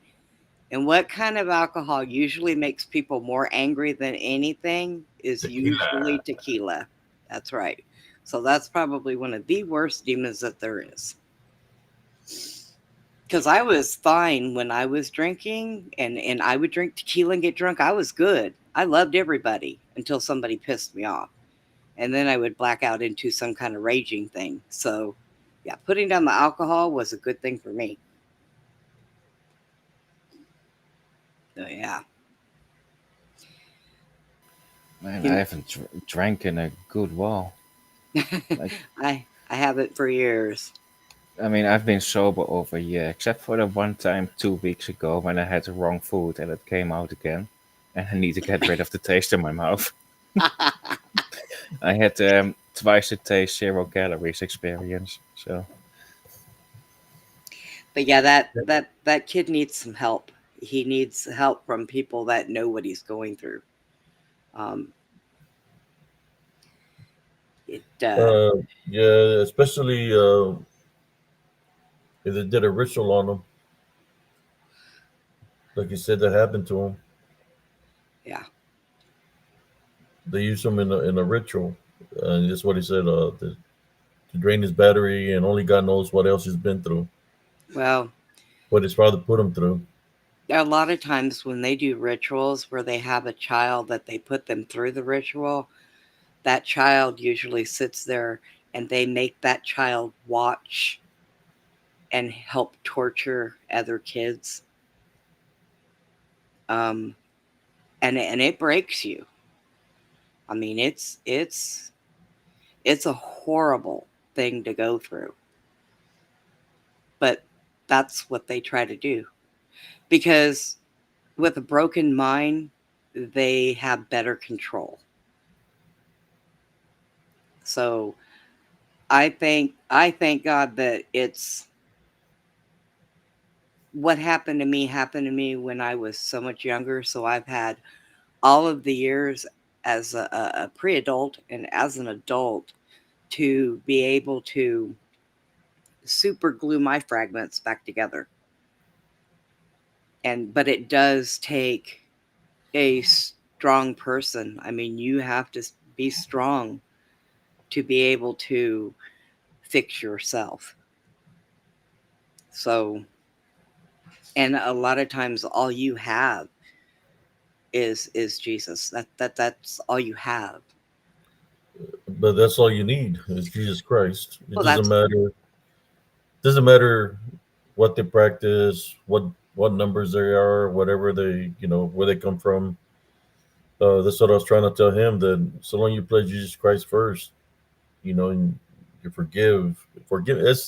That would be the hardest for him to do is to forgive his father, but he needs to forgive him. yes. Once he forgives him, then all those generational curses stop. Yeah. Once he forgives them, and that's the biggest thing he's got to do in his life. And the path of the marijuana and the tequilas, that's not going to help you. You have to fight sober. Yeah. Uh, through Jesus Christ. That's the key. Now I'll tell you, I Because the titles and rankings and numbers, or they give somebody a title, of something is just that. But through Jesus Christ, you can overcome all that. now I spent a lot of time putting myself back together. I think calling my uncle and forgiving him was the last thing that I had to do. I stayed away from him and I wouldn't speak to him for many of years because I had to fix myself. Hmm. And that was the last thing I did. That was the last thing on my bucket list that I had to do, was to call that man, get him on the phone because I couldn't travel to go see him, and tell him that I forgave him. And it was okay because I had already done so much healing that when I forgave him, I could forgive him with a good conscience and not say I hated to tell him that, because I didn't. And then I made sure that I told him, I'm not forgiving you for your sake. I'm forgiving you for my sake. And he told me he understood. And that's exactly what forgiveness is all about. It's about unburdening yourself of any resentment or hard Yeah. feelings. It's not about them. And if I'd have tried to tell him I forgave him sooner than what I did, um, it wouldn't have been, how do I put it? It wouldn't have been wholehearted truth. So I had to wait until I was ready to tell him that I forgave him. But I worked on everything else first. I didn't forgive him first and then work on it. I just sat him aside for a little bit, kind of like put him on a shelf until I could put together everything else in my life and get it right, and get right with Jesus. And then I could tell him that I forgave him. Do you know how long ago that was that I told him I forgave him? 2 years ago. After all these years, I had to wait till 2 years ago to tell him that I forgave him. That way I did it without any kind of resentment or fear, because I feared that man for a long time. So it's rough stuff when you go through that stuff, and people that are involved in all that, you know, Satanist stuff and evil. It's really hard. I know most adults that try to go through that now, that even being on the opposite side of that go through a lot of stuff to wreck their lives. Can you imagine a child? And that stuff started when I was 5, all the way to 12. So yeah, it was a pretty rough life. I never really. I think maybe that's why I still like to go into Toys R Us and play with toys, because I never got to be a kid. And now we have no more Toys R Us. But yeah, I don't know if it was the part of the story that he was telling that just made me say, okay, I need to back up here for a whole minute, because I was feeling so very uneasy and just a little freaked out. And I had to take a sabbatical. And then I laid there for a few minutes and I was like, you know what? No, I got to go back. Let me go back. So yeah. So how is And now we're here. yeah? So how is everybody? I'm being followed, so Well, you know what could be worse? You could be followed by somebody with 2 legs that could absolutely, totally stalk you. silly. I can see you rolling around you, but it's scary enough as it is. That's horrible. But I'm good. Oh my goodness. Abe, are you going dancing tomorrow? I'm not sure if I am or not. I don't think there's nothing going on tomorrow. If there is, we'll find out later on tomorrow. But I don't think there is. Okay. I know I got a show tomorrow. Susie's wants to do a show tomorrow about werewolves and vampires. Oh wow, there you go. Yeah. At what time are you doing that? Probably from 9 till 11. She had a couple dreams about somebody that was over there that was staying on her property for just a short period of time just recently. And so she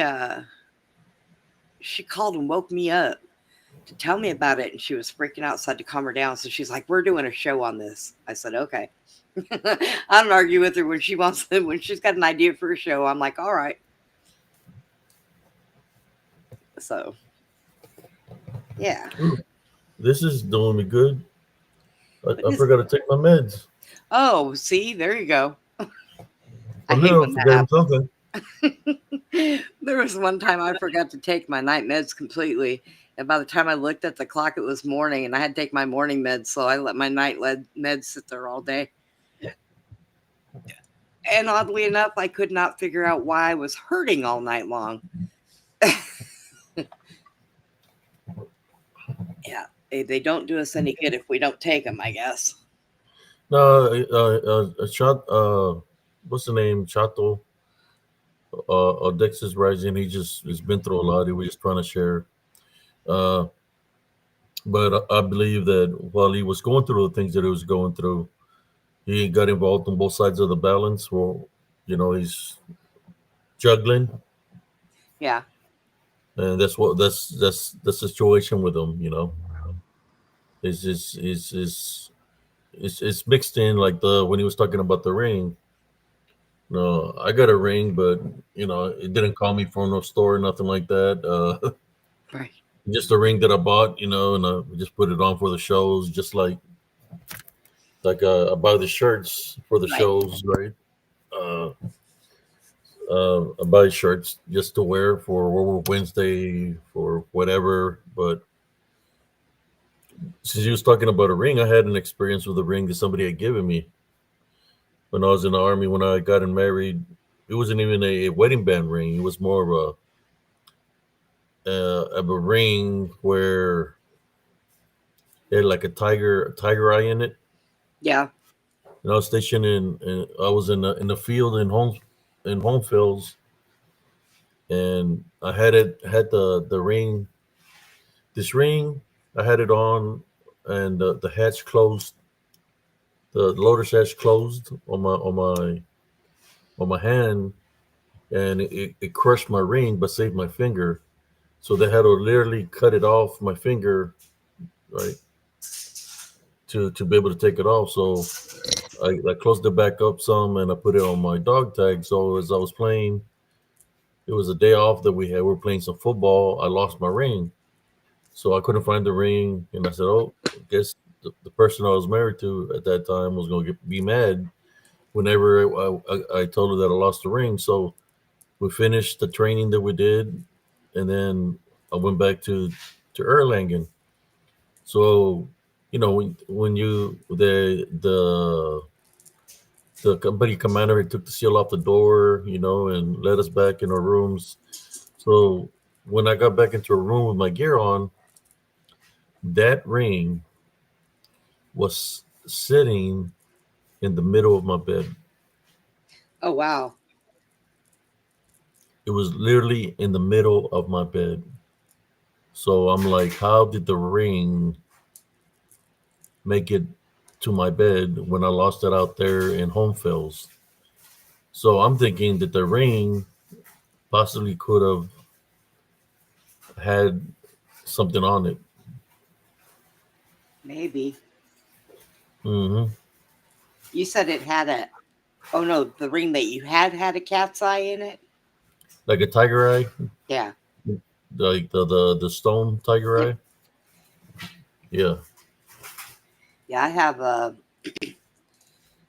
a big full set of prayer beads that are all cat's eye stones. Um, I lost it once and found it again, but I had a friend that lived in North Carolina who I guess he got them for me and sent them to me, and I have hung on to them for years. I like them when they get really cold and I pick them up and they feel so good when they're cold. But yeah, it's and they're all every single one of them, and they're long prayer beads. But I have a I have a lot of like you do, only I don't have those real big crystals and stuff that you have. Mm-hmm. I have the same crystals, but mine are smaller. I have this wooden box for them to keep them safe and stuff that has a little latch on them. Mm-hmm. And I'll take them out, clean them, charge them, leave them out for a little while in the house. And then when their energy gets low, I'll put them back inside the box and close it up till I'm ready to charge them up again. And you have some really big, beautiful ones. Yeah, I got a big collection. But yeah, yeah, it's rough. When you go through something. Um, the Heavenly Father, he can clear your mind of certain things. You might not never forget, but he can clear you where you can find peace within yourself, where Right. you maintain your heavenly love foundation. It'll get rid of everything else naturally because you're placing him first. So he's able to lift, just like he can heal people, he can bless people, he can uh, heal people in that way. That you might remember something might have happened to you, but you're not going to have the anger and the hatred and the vengeance Yeah. because you're radiating more love than anything, and through that the love foundation and the forgiveness, the spiritual gifts of discernment are going to get that stronger. That Yeah. he's going to bless you with that, And and one of that's the thing, you know. We're yeah. not supposed to wish bad towards nobody, Right. and which that's where we have to forgive because it's vengeance, right? Yep. And I know those thoughts are not good thoughts, man. This freaking DDN, being in the military and stuff, you remember things like that, things of the past, and they see that Yeah. opening, they come real fast. Yep. They see that you live yourself an opening of hatred or anger or vengeance, man, they'll come in numbers. You know what they Just call to that, don't attack you? you. Like what him and I went through when they break you, one of the things that they try to take away from you more than anything is to deplete your humanity so that you can't care. You can't really love. You can't, you know, your feelings are just down the toilet because that's what they do. That's why they do it because they break you like that. So one of the main things that you have to try to find, one of the very first things other than Jesus that you have to find is humanity. Feelings, care, love, get rid of that hate. Because that's what it does. It makes you hate until your humanity is broken. So, yeah. The demons that try to break your flesh and the spirit. They try, Yep. but so long you maintain love foundation, play Jesus Christ, you have a chance to overcome them. But you got to find out what opening you have that's causing them to continue to attack. What I went to the Elms Grove was pretty harsh. That you know Yeah. if something was going to happen, this is they wanted destruction, they wanted death. And there was people that would come up against me in a negative way that I could have easily done something to them, uh, because the openings was there, for me to get spiritually attacked. But within myself, I always find a way to forgive, no matter what the situation. I will forgive the people. I pray for the people. Forgive them, even though the hatred was there, anger was there. Uh, when people were doing me wrong there in Elms Grove, but I would always find a way to maintain my love foundation. I would always remember my son. What's Yeah. important, my son. So a lot of these people, they just don't know what they were dealing with, and I'm talking about.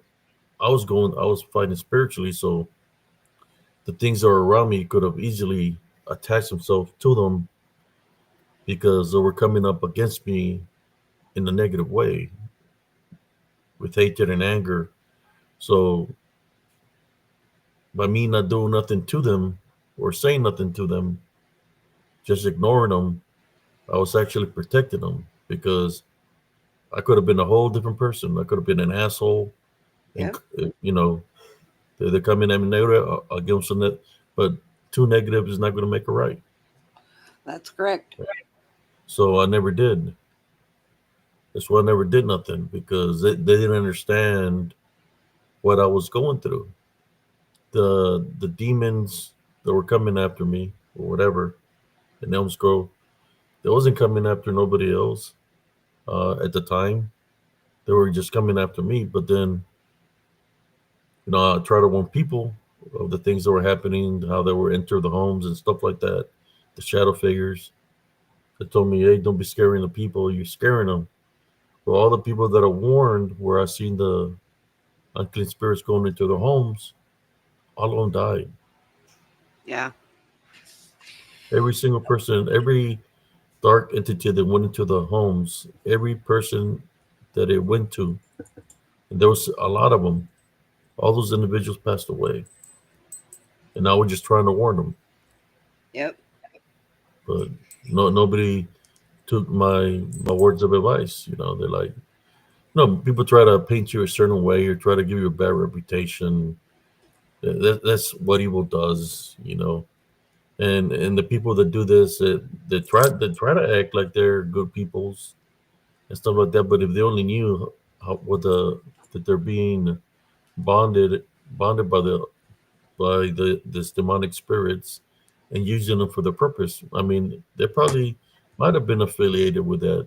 Might have been part of a cult. Some of these individuals, but Yep. I'm still here. Thank you, thank the Heavenly Father, and I was able to overcome what I went through in Elms Grove. But yeah, but people are always going to try to paint you a certain way. But so long you know the truth that was in you, you remember what you went through, you remember what you had to do spiritually and to overcome the obstacles that were coming your way. That's all that matters. Yeah. I mean, Nobody would understand if they hadn't been through it or seen the things that I've seen. It doesn't matter if it's a cop, doesn't matter if it's a psychiatrist, a doctor, right. uh, a preacher, a priest, doesn't matter who they are. If they've never been through it, they will never understand because they haven't gone through it. I have the proof of the things that I've been fighting here on Spiritual Encrypted Encounters on the short reels, on the short reels by itself. I show my evidence there that what I went through was not me bullshitting nobody or me making excuses or trying to hide to be somebody that I ain't. I shared all this. When I warn people, truth, I was warned because I was warned because I'm their friend. You know, Right. a Yeah. person that when you see somebody in danger, as a person, as a human being, you're supposed to warn them and let them know, hey, this is what I'm seeing, whatever. You see somebody that a suspicious car is in front of their house, four people in there, right? Which will happen a lot of times in Elms Grove, you go let them know, hey man, there was this car, there was four guys in there, looked like they were checking out your lawnmower and your riding lawnmower. Be careful, whatever. Right. You tell them. Um, I that's the mean, only thing I was doing. It just sometimes when people are living life and they're just doing their job, like managers, assistant managers, they don't give a damn about what anybody has to say with them because the only thing they care about is collecting the money. that's That's right. it. Yeah. But And yeah, I'm I try to help out a lot of people, but maybe they didn't understand me then, but they might understand me now. But and I mean it is what it is. everybody, a lot of people that go through painful things, um, they take downward spirals. I mean, I did. I am not going to sit here and say by any means that I'm a perfect person. Good Lord. I went on a field trip to Disneyland and took shrooms with my friends, and we did all of Disneyland in like 15 minutes. I mean, did all kinds of things, whether I was testing them. But when I realized that I was doing these things to try to cover the pain that I had gone through mentally, physically, um, and that's what it took. It took me to realize. I woke up in a motel room one day, looked at myself in the mirror, and said, I don't like you. You need to fix you.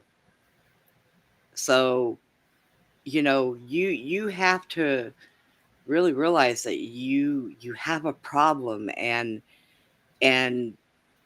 you have to face it, and you have to ask for forgiveness, repent. You have to start trying to do right by the Father, and He knows that we are not perfect, and we all fall. It happens. Yeah, I never try to bring my brothers and sisters into danger because I knew Right. what I was facing. I was facing many, you know, many as in the Legion. I was facing many. Yep. They were coming at me. They attacked me spiritually, physically. I faced them. I had no choice, but I didn't want to endanger nobody. I think they knew I was going through something, just didn't understand. Me being a veteran, the first thing they say, "Oh, it's the PTSD that's kicking in." I said, And "No, I'm not dreaming of soldiers from the war. I'm facing this damn I think they demons and shadow figures that are coming after me." yeah, I think they Well, use the PTSD thing for everything. Now, PTSD does you exist, know, but you could tell them, "Hey, there's a dead guy standing behind you," and they'll be like, "Oh, that's your PTSD." What? They do. They use it for everything. and then some people get offended. Well, the PTSD is not just about war. I said, well, that's what they just because they say I'm a veteran, PTSD. Yeah. Well, PTSD is You trauma know, based. yeah, Period. yeah, but I'm talking. I was in combat. Right. Had to take out people. So yeah, there is for veterans that actually serve in combat. That's where PTSD is supposed to originate, right? But then there's other things that can happen. Accidents. You see people die. You see a natural disaster and all Yeah. kinds of other different kinds of things that can happen that can cause PTSD. I mean, But you Abe, know, I had yeah, to take a life because they were threatening my own and my partner's. It's not an easy thing to do. Not everybody doesn't want to go around really deep down inside and take another person's life. You don't want to do that. But sometimes to save yourself, well, in your case being in the military, your brothers and sisters that you are at war with to protect, it happens. And it and is. people don't understand. People don't understand when you're in that situation. You got to do what you got to do to survive. Yes. Yep. They don't understand because they've never been in those situations. They never took in the oath to be able to understand. It's a situation either you're gonna. It's a matter of life or death. You're gonna react to it or Yep. not. What are you gonna do? You gonna live or you gonna die? Yeah, they used to tell us all the time, when it comes down to that decision, you have to think to yourself, You're going home. Are you going to be the one to go home? Because Every millisecond counts. that's right. So all I would say is every day when I left the house in uniform, I always said that I'll be home later. I will be home. So, but when it happens and you do it, like I said, that wasn't an easy thing for me. But I know that he would have shot and killed my partner, if not shot and killed me. So he had to be, the threat had to be eliminated because God only knows how many other people he would have shot. So it's rough, but PTSD is a trauma based thing, and regardless of whether you're at war, whether you're a police officer on a street beat, or an armed security officer, or anything like that, you know, Yep. if it comes down to it and you have to take somebody's life, you're going to go through some trauma, you know? Yeah, especially like I know policemen do their jobs and stuff, but I've had it at one point in time where I got surrounded by six of them in front of my house, and they all had their guns pointing at me for no reason. Oh, geez. So I was in a situation. What should I do? So the only thing I did, I was barefooted without a shirt, washing my truck in front of my house with my nephews and nieces, and they all scared because they got their guns pulled out. Did they have the wrong house? No, Oh, God. so I'm seeing all this, and I said I don't know what's going on, but let me get my. I'm going to reach for my wallet. It's behind me. I pull my wallet out. I pull out attorney's my attorney's name, and I said, "Let me have all your badge numbers." They gave me all the badge numbers. What happened is my ex called. I don't know what she said to them, and then she came because she was trying to take everything out of the house. So she called the cops. I don't know what she told them, but they came at me like a hornet's nest, or yeah, like hornets in a trying to do something to me. Yep. I literally ran them all off and tell them that I was going to talk to the chief of police, and I showed them the card that I had about what happened. I got there was one guy that was rude. I got him. There was two of them that were real rude, and I got their badge numbers and everything. I think both of them got fired. Wow. Yeah, and it's just I know you're doing your job, but golly, you're Yeah. supposed to study the scenario. I mean, I have no weapon. I'm out there washing my truck. She didn't I had no Would they shirt on. think you had a Uzi buried in the bucket that your soap water was in? It's like, and I tell them, so what? So what gives you the right to pull out these guns on me? Do you see me as a threat? And I said, look, I got a hose in my hand. What am I gonna? You're afraid of a shower? Yeah. And one of them was being answered with, what are you gonna do? You gonna shoot me with a gun in front of my nephews and nieces? My little niece was like 4 or 5 years old at the time. So you better put that shit up. Yeah, they shouldn't have. They shouldn't have come out like that with all the kids around. And one of them was trying to be all bully. Go and say, yeah, did I invite you up my steps? Or anyway, do you have a warrant, or what's going on? They have nothing. I told them, got all their badge numbers and names, and ran them off my property. Right? They had no jurisdiction to be there just because somebody gave them a call. Well, I don't know what you told them, but I mean, out there not doing nothing. I was, everybody were out washing my truck, and they come in a threatful manner. That was in Killeen PD. Oh, geez. I'm kind of surprised they all came with their guns drawn. They're about lazy, let me tell you. Yeah, they came with they came with their pointing the gun at me. And They didn't do nothing to me. They didn't arrest me. They didn't, nothing. Right? That's can't ID me if I'm in my own fucking house, in my residence, in my yard that I pay taxes on. Ran them off. Get the hell out of here. Yep. But that's what happens. You have to be ready at all times. Luckily, I was relaxed that day. And because they wanted me to do something wrong. So if I would have done something wrong, then she would have entered my home and try to get everything out of the house. You know, Jaime brings up a good point uh, when he said that people that are used for demonic rituals, they get PTSD or worse, they get they're survivors. And yes, Jaime, you are correct because that is the way I look at myself. I am a survivor of torture, rape, uh, and I was never forced to drink blood, however.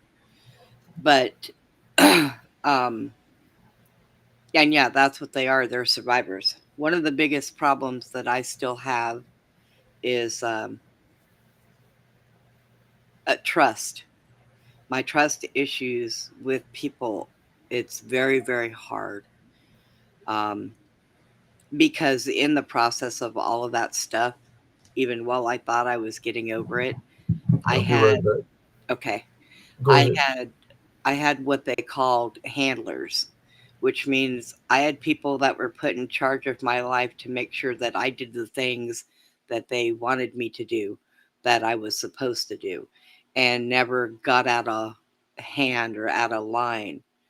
Um, so to me, it's almost like anybody that has ever been in my life, um,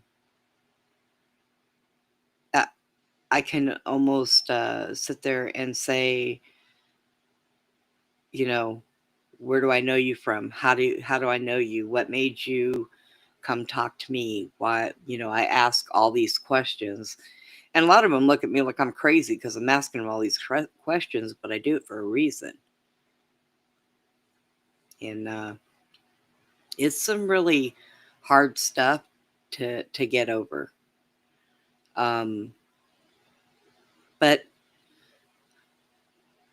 years ago, I found my humanity and grew that back. Um, I care for people now. Um, I take care of other people.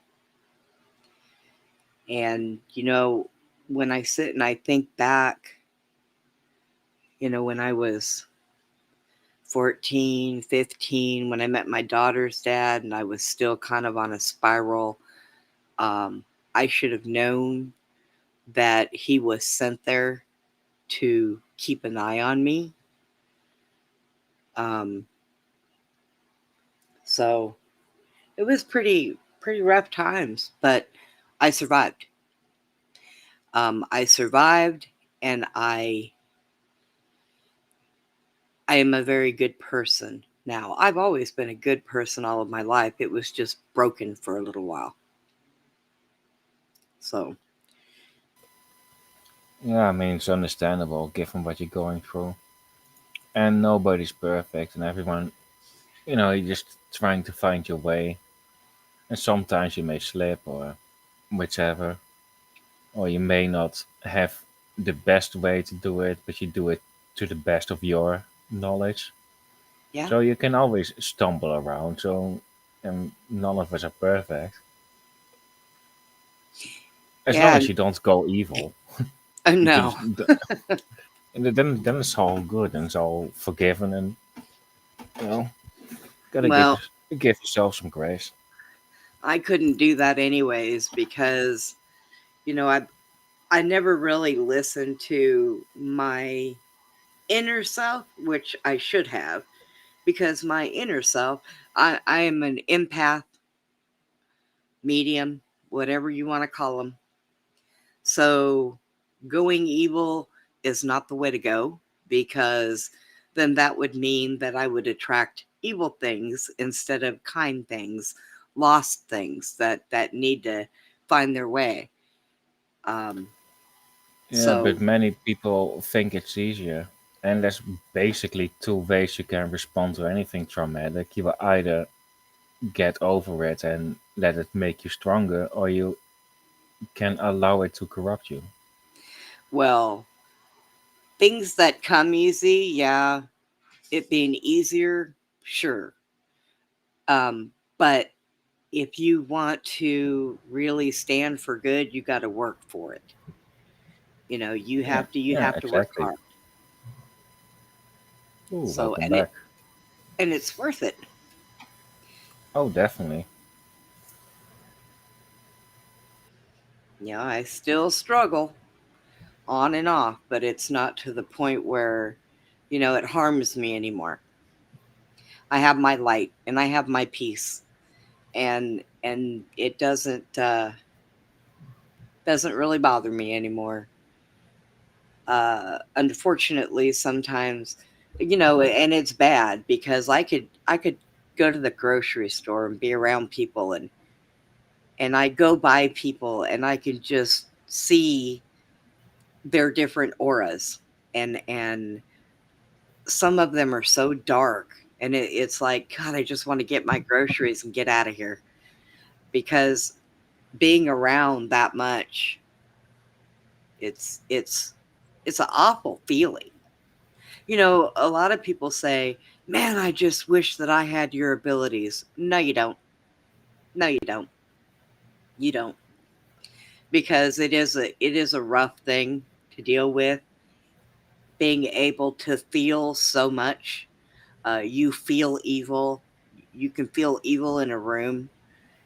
You can feel it when you're going down the road. You can feel it. It's like a part of me that I can't shut off.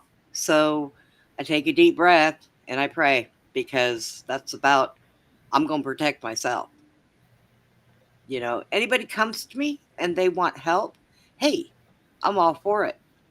But if they don't want help, usually I can feel that within the first 10 minutes of being around somebody, that there's no, they don't want any help. And until they're ready to step up and help themselves too, it's it's so bad. And it can wear you out, like it wears me out. uh, Abe, are there times when you go places and all of this wicked stuff around you, does it not drain you? Do you not feel tired, like you have just fought a battle and a half? I mean, that's the way it makes me feel. Like it just, like they almost want to suck all my good energy out of me. And I'm just tired and I got to go home and nap and recoup, because Yeah, I mean, it because makes sense. I used to get really affected by things until I, changed my mind to, not my mind, but my approach to matters. As in, I used to, like, just like you, like I can feel an evil presence, but I don't let it affect me. But it's more like, okay, no, that there's evil there, and I'll just shut off myself from that, so it doesn't affect me in that way. But I always have it in my mind as, oh, there's something evil over there, because that's the whole purpose of that feeling. It's like, well, okay, noted. well, I'll deal with that later.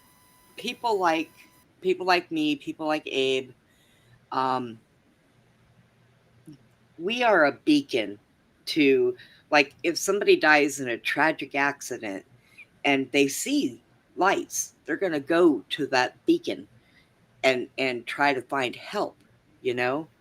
Well, it's the same thing for evil demonic things. They see your light and they don't like it. They don't like it at all. And they lurk, spy on you, follow you. They do what they can. You have to pray and get rid of them, because if not, they'll hang out. which is ridiculous. Like, they don't have anywhere else they need to be, I guess. I used to think that all the time. What are you, bored? Obviously. So, I mean, it's just it's just so tiring sometimes. And when you get under attack to where they're constantly testing your strengths, um, it it'll make you tired. And I mean, you got to pray hard and you know get rid of that. And then when it's done and it's all settled, then you're relaxed and you just feel tired, like you just need to rest and get you a nap now and get your strength back up. I mean, I've had to do that for many of years, so I'm kind of used to it, but I don't know. I was sitting here thinking the other day, God, I'm getting old. I'm getting old. I'm just too tired to fight with these things. Just go away and leave me alone. Period. It's just, ah. But I've done this since I was a kid. So, it's always been around. Do you know that one time I was taken uh, to some place? I'm going to say it was underground because it looked cavey. And there was so much darkness that it overpowered me. It was so bad that I threw up, you know, and I got in trouble for throwing up and getting sick from these people that were down there.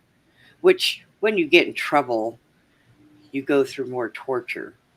So you try not to go against what they say. But me being as sensitive as I was, it was so hard going through a lot of that stuff, um, because I could see everything. If a child died, I seen that child leave its body. And there was times where I would say, I wish I could go with you, just to get out of here. And so but I've also noticed that when you have abilities and they know you have abilities, that's why they want you. That's why they want to break you, because they can use you for whatever they want. So you have to fight that on top of everything else. Constant fight, constant struggle. And no kid should ever have to go through anything like that. Ever. And it makes me so angry when I hear about kids that are abused and go through things like that, because I'm sorry, a child's purpose in life is to be happy, learn, grow up, get a job, raise their own kids. A child's purpose on this planet is not to be abused and used and beaten, sexually tortured. That's not a child's life. But they do that because the closest thing to the father is a child. And by doing what they're doing, they know that they're hurting him. And so that's why they pick on kids the most. And Yeah, it's the innocence. Yep. Mm. Why do you think they rape kids? Because what does it do? Takes away that innocence. To them, it takes it away. Now, I believe that in the father's eyes, it doesn't. because that child doesn't know any better. They don't know why what's happening to them is happening to them. So they're not acknowledging that, oh, I'm doing this. So they're sadly mistaken in that department by thinking that by taking a child's innocence that they're harming anybody but the child. So That's what they were trying to do to Jesus Christ, trying to corrupt him all yep, throughout his life. Even when he was hanging, they tried to the torture and all that, but he still forgave them. yep, He forgave everybody because you know you can't go make it back into the kingdom of heaven with any kind of corruption. So he went back into the heaven uh, with no sin. yeah, He didn't allow, even though he got tortured and all that, he still had heavenly love foundation with him. yep, They couldn't. That's why it's. That's why when you talk about in Jesus Christ's name, the demons flee. You know, when I hear stories, I know if if if I will be a whole different person, then you know I could easily have done other things, but I'm not going to say the things that I would do to these individuals that are evil people. oh yeah, But I just leave it up to Jesus Christ. But if I had no choice, I'll do what I have to do. But uh, right now in my life, I just leave it up to Jesus Christ, because He's our protector and avenger. But yeah, these evil people needs to be stopped. yep, So and it's been happening for a lot of since the beginning for a long time. yep, sure has. It's been going on for a very, very long time. And it's so bad.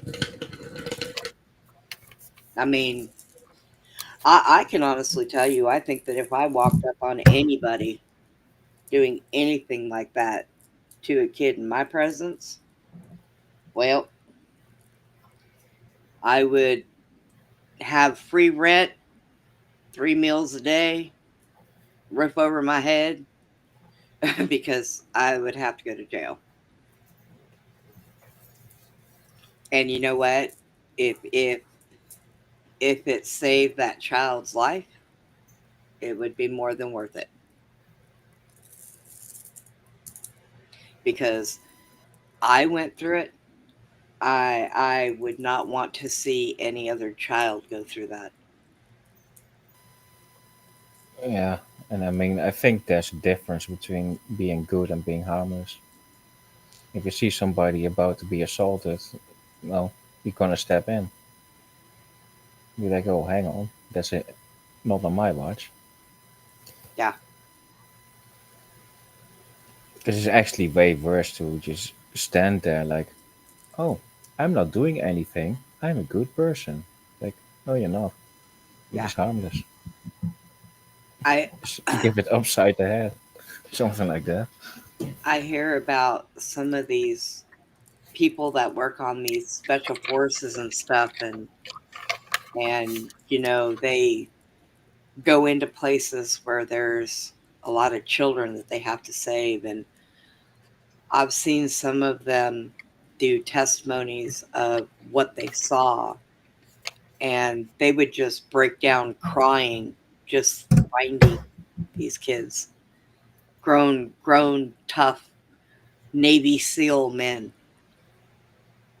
So yeah, I would have to say that I would have to put a bullet in somebody's head. Period. It would have been like if that would have been happening, I would have been in combat. We had the orders of no prisoners, so that's shoot to kill basically. Yeah. That's the orders that we had in the front lines: shoot to kill, Yeah.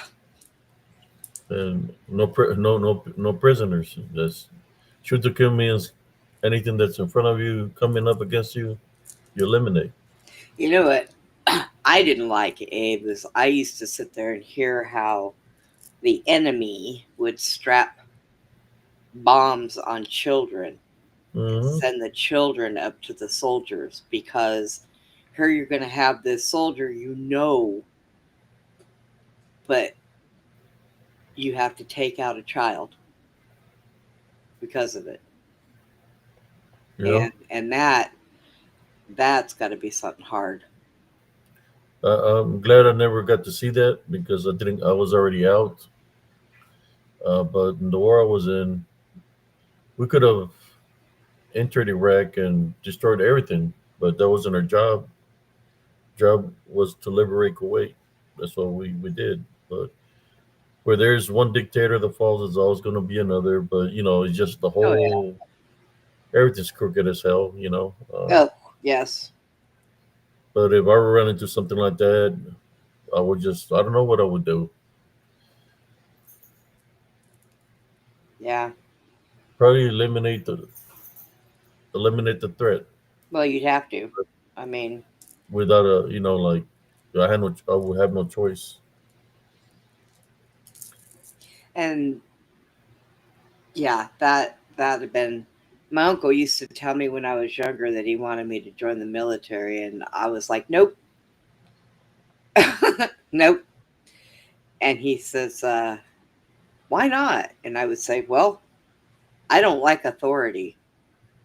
That's what I used to tell him. I don't like authority. I have a hard time with it. So that wouldn't work for me. And he would tell me, well, we can send you to school and you can go in as an officer. Nope. No, thank you. Because there's always going to be somebody higher. So there's always going to be authority. Yeah, Can't do it. shit rolls downhill. That's what we used to say in the military. Yeah, But that doesn't right. mean that means that if somebody gets in trouble up on top, they're gonna get mad and shoot the next person. That person's gonna shoot the next person, and shit gonna roll downhill. That's right. And everybody gonna get their ass shoot all the way down to the private. That's right. Mm-mm. Yep.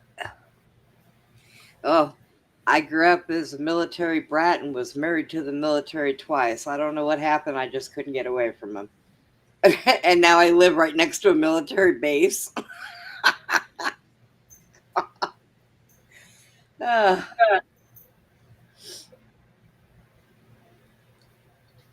that's what Susie told me. Brenda, maybe we just need to get you away from the military. I'm like, right? I just need to get away. And It's then too here bad. you are with a spiritual warfare with Brujas, and Lechuzas with Sarcias. Right. Oh, ex a veteran. Yeah. Hey, But I that's know. okay. It's- That's okay. We all fight together, eh?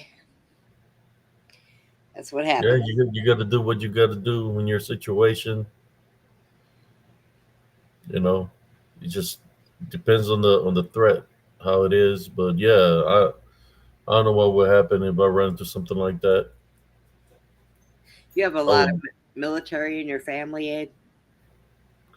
I used to be in the military. Yes, I know you. my brother Robert was in the Navy also, and my brother Jack was in the military too for a little bit, Oh, okay. just a little bit. Hey, Is that rebel uh, want treats? I already give him a lot of treats. Now he says he just wants you to pet him. No, he's conning you, Abe. He's trying to con you into another treat. He's right here. Yeah. Here he is. He's like, hi. I already gave you like 12 treats, Rebel. He's like, that's okay. You can give me 12 more. Oof. I'm gonna give him one of his fish ones. See if what he does. He's gonna run away from it. Yep, he'll run away from it. You're going to run away from it. Yeah, watch. It stinks. Does it? It smells like the lechuzas. It's some kind of salmon. Well, he should like it. He'd eat a cat if he had a chance. You smell like Solomon. Oh God. You smell like the sirens. Well, the Brujas, the Lechuza say that the sirens is their sisters. Oh, he's tearing it up. There you go. Oh, Okay. I had a friend stop by my house I hadn't seen in a while yesterday, and he's amputated below the knee on both legs. So he shows up here in his scooter. He drove his scooter all over clean to get to my house, Hmm. and he had a 3 month old cat in his backpack.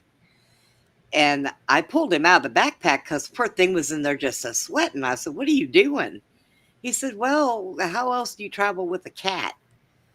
It's not like it can walk next to you." And I'm like, "Well, yeah." He said, "Look, I came because I left the house where I was staying, and I don't have anywhere to go. And of course, I couldn't let him stay here because I don't have any room here at all. I barely get my electric chair around." Um, he said, "But I wanted to see if you would take my kitten." And I said, "I'll tell you what, I can't. I've already got two dogs here, and I have a big cat, and she's old and she's mean. I don't want her to beat him up." But my landlord had just lost her cat.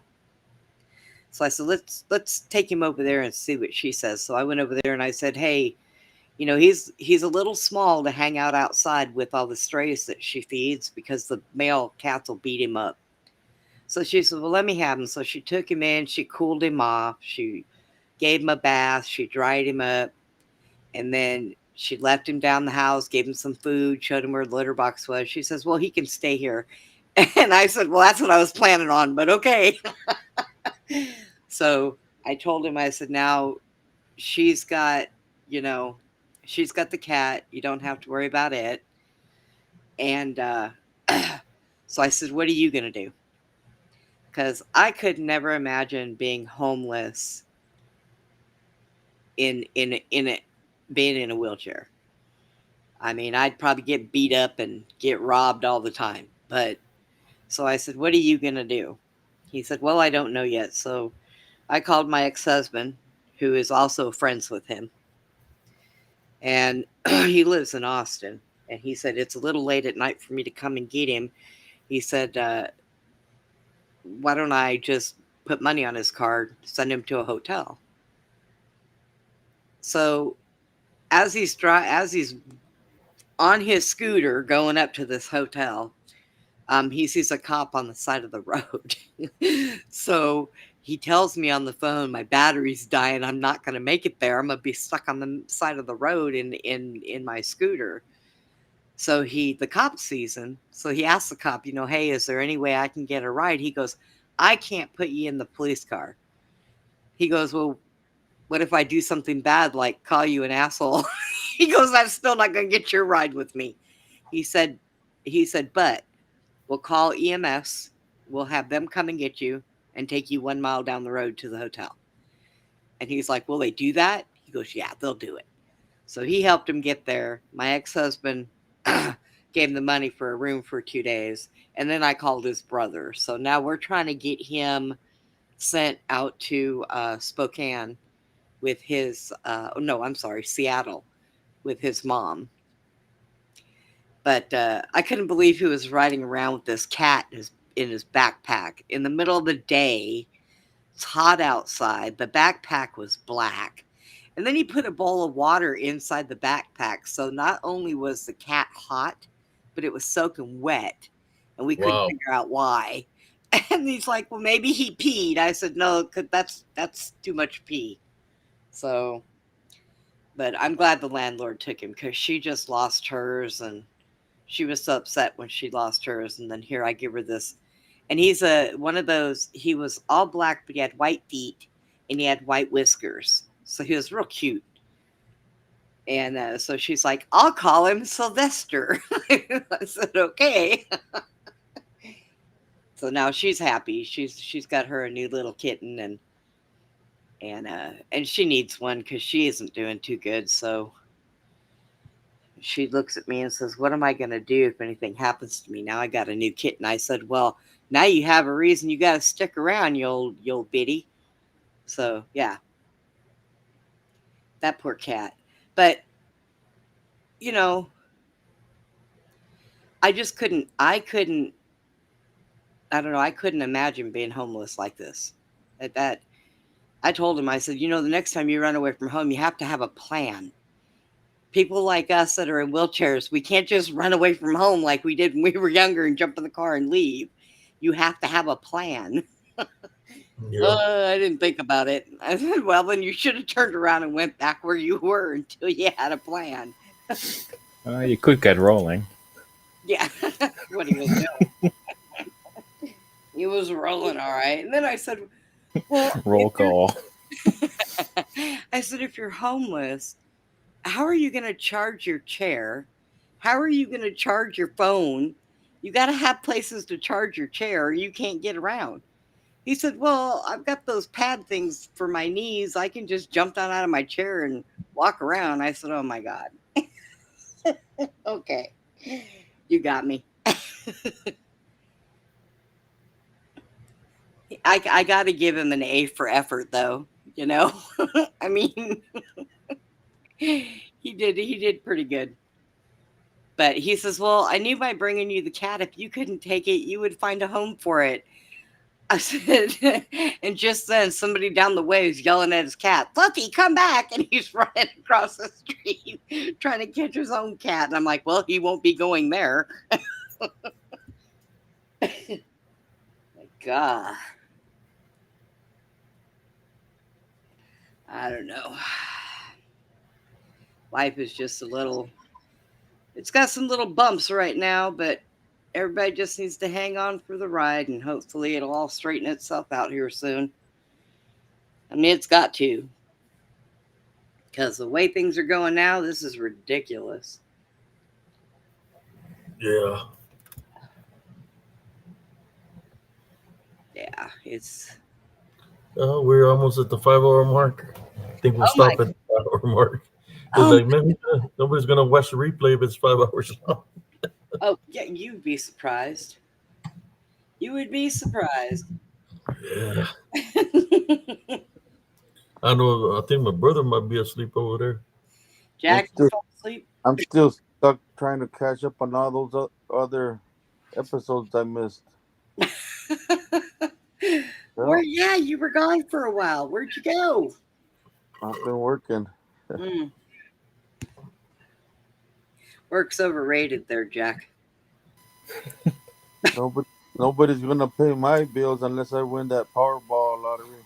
I know, right? Well, I say the same thing, but you got to actually play to win. Well, one time I won, but I didn't know because I never Tell them had. the story about that, bro. Yeah. Uh, I had a dream, and God told me a name of a town, and He told me that I was gonna win. And I had never played the lottery because I don't gamble because that's not my thing. So I woke up and I grabbed the map. I looked up the name of the town, found it, told my family to get dressed, and then we all went to that town. I told them what happened in my dream, and I went to that town. There was two stores, and then I was like, "Huh, God didn't tell me what store." So I said, "Which one is it?" And then I felt a pull to this store over here. So I walked in the store, and they had a big machine, and I looked at it, and then I was like, "Huh, God didn't tell me what numbers to pick." So then I asked him what numbers, and then some numbers popped in my head, and I put those numbers in, and then we went home. And then when the thing came, I was sitting in front of the TV and I watched it. One, two, three, four, five. They were correct. The sixth one was wrong. And I was like, "Oh man, I didn't win. I don't know what happened." Oh, And then I was depressed because I listened to God and I didn't win. And I threw the ticket away. And it was 2 months later. I was telling somebody at work, and then they're like, "You fool! You had five numbers right. You won." I'm like, Yeah. "What? I didn't even read the instructions. I didn't know how to play." Oh no. And that's what I tell everybody. I say, God always has all these blessings for us every day, new. All we have to do is take them. You know? Okay. So Jack, the next time God tells you to go play the lottery, scan your ticket before you throw it away because it'll tell you if you won. No, I tried one time. I tried, and I didn't even not even get not one number right. I was like, no, God doesn't want me to win now. Yeah, God says you screwed it Yeah, up the just first showing time. me. That's okay. I got two numbers, but he didn't give me nothing. I think you got to have like three or more, and you win like who knows, a couple bucks here or there, or $20. But 5 out of 6 would have gotten him probably a couple thousand at least. Wow. Yeah, not to rub it in or anything, Jack, but I'm just saying. Yeah, no. When I play, what do we call it? Do, contributing to somebody else's retirement fund. Yeah, that's what we call it. They make a lot of money more than what they dish out. Yeah, and I'm telling you, I think it's rigged, but who am I? I mean, I won $40 the other day. I took my brother to the machine, and I was like, "Huh, it looks like the machines we used to play when we were kids. Let me try it." And I won $40. Hey, there you go. Yeah,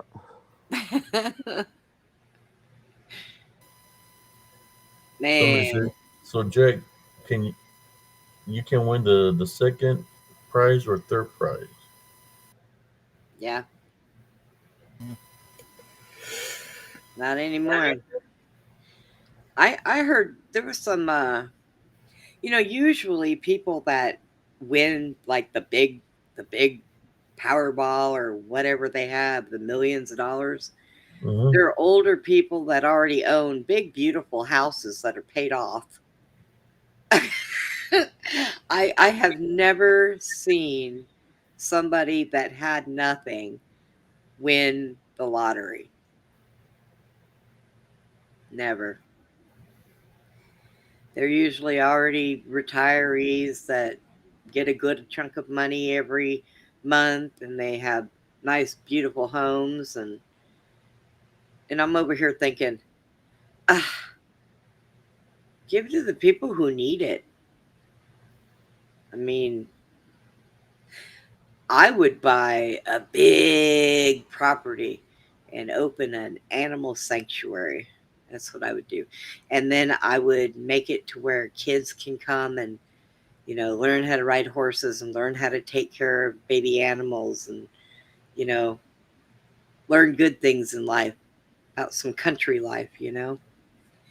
I actually have no idea what I'm gonna do if I just win something big. Like, okay, then I got money, and then You would you would move to the United States so that it's easier for me to follow you around. yeah, but perhaps.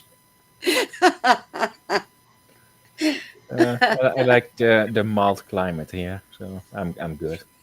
Mild climate. I mean, Texas can get really hot, I heard. So, You just and I stay mean the inside state. during the day. Stay in your air conditioning during the day. It's not so bad. Yeah, aside from moving, I still have no idea. Like I'm pretty good. I got a roof, I got shelter, got food. I mean, and coffee. Well, Yeah, that's true. I'm pretty good. Gotta have coffee. If Oh, anything definitely, else, at least coffee. exactly. That's what I I know need. I run out of coffee and I'm going, oh no. I keep tea bags on hand just in case I run out of coffee. Yeah, I just make sure never to run out of coffee. Well, These unfortunately, these caffeine these caffeine headaches are no joke. I yeah. had it when I I mean, I do drink quite a bit of coffee, and one day I didn't, and I found out. Well, I don't drink coffee like that. I might have 1 cup a day, if that. But usually when I wake up, I got to have it. But coffee doesn't do to me. When you get older, coffee doesn't like speed you out like it does. When you're younger, coffee wakes you up. Yeah, not for me. I could drink a cup of coffee and go to bed. I mean, same. It's just tolerance. I use it just because it's nice and it's nice and warm, and I keep my house at 69 degrees year round, so it's always chilly in here. So I just use it when I first wake up to kind of just warm my bones. I just love the taste of it. It's a good morning ritual. I drink that mushroom coffee, and it's really good, but it I mean, curbs hunger too. usually how I wake up is just I get out of bed, go downstairs, make myself a coffee, see if this live is still going, and see from there. Well, Abe, in 5 minutes, you've been on for 5 hours. Yes. You did it again. Yeah. I was fixing to call it a night in 5 hours. Yeah. If anybody wants to say the farewells or say anything to the viewers, we got I 5 35 hours? viewers. Maybe I need to start coming on here and acting like Jesse. Well, we've been at worth a 2 hour mark, cuz. I gotta go. And he takes off. It's time to end the show when Jesse says we're at 2 hours. I don't know. All right, well, guys, I am going to get going because I need to lay down. I have that show tonight. She'll probably wake me up in the morning, knowing her. Alrighty, Sister Brenda. Will you have a good morning? Blessed day. Yeah, it'll be sleeping, I'm pretty sure. So, but all right, guys. Well, good night. Good night to everybody, and y'all be safe. And we Thank will you. see you guys probably tonight. Good night, guys. Alrighty. Good. Good Good night, night. I'm Sister gonna Brenda. follow. Uh-oh. He's following. I'm gonna follow Brenda around. But yeah. But thanks for having me. Having a good time as always, and thanks No for anyone problem, brother. watch. Thanks for thanks to anyone watching, and I'll see you next time. See ya. Alrighty. You have a good night. Yeah, me But too, you, bro. bro, Yeah, you tired? yeah. I like dozed off a couple of times. All right, bro. Yeah. Good night, everybody. Don't forget to hit that like button. There you go. Good night. Hey, we look, everybody's leaving. Now we got 40 viewers. Whoa. Well, what do you want to do, bro? You want to go for 12? I don't know. I mean, it's up to the viewers. We got 40 viewers. Depends on how many like buttons I hit on there. Oh my gosh. What I stories can you go. want to say now? I can share some stories if they want to hear. And I was trying to stick to the topic of the spiritual warfare of Brujas and Brujas. If they want to hear a story before we go, I can share a story. But I got to see the like buttons. I can share. I think I have a couple of stories that I haven't even talking about dealing with spiritual warfare. How about if we talk to them about the story of what happened to your arm, and I could tell them about what I witnessed inside that room over there, right by Tia Maga's house when you were playing on the trampoline. Oh, I don't know. It's dealing with. Just put it this way: it's dealing with mirrors. Madeline says sleep is for the weak. She says 24-hour marathon. Okay. I just need to see. Okay, I see one like button from Jaime, but we got 40 viewers. They're saying the roster is growing, bro.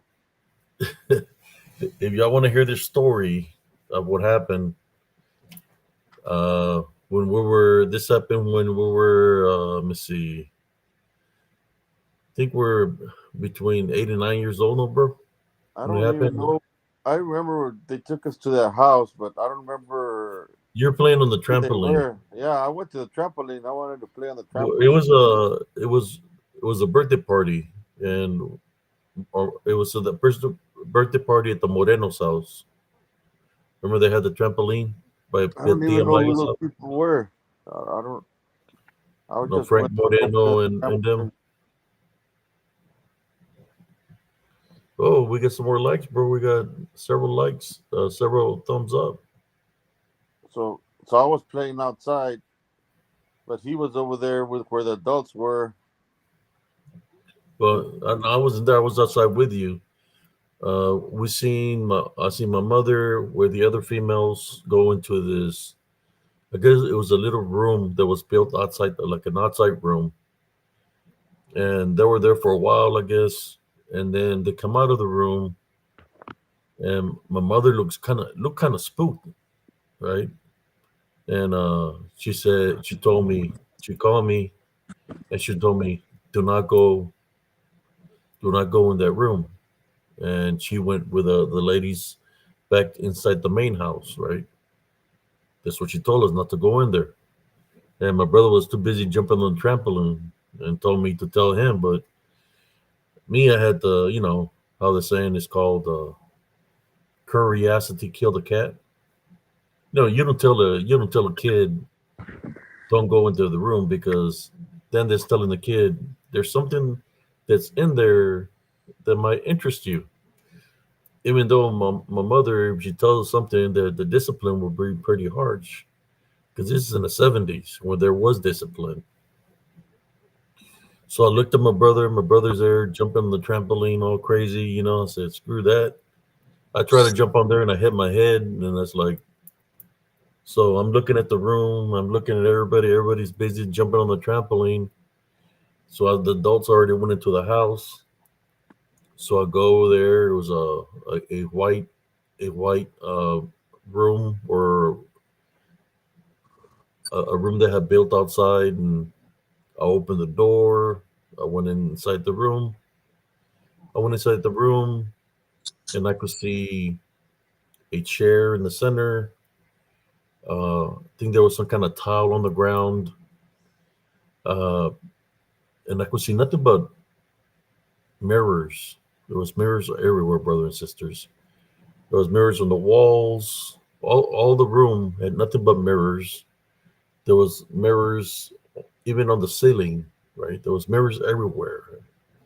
And I was like, what kind of room is this, So I'm there, and I see the chair. The chair's got cushion on it. And I said, well, I'm just going to sit on the chair.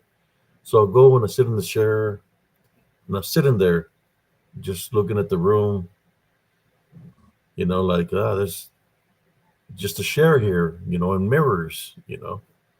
So I'm sitting there, and then I start hearing whispers, right? I'm hearing somebody whispering something like,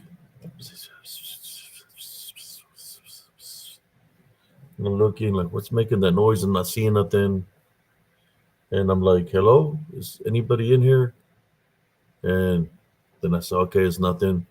And as I'm there, I just see, as I'm looking towards the mirrors, I see a shadow, just like a shadow figure is looking at me. He's got his hands on the wall, and it's looking at me, and it puts its head down.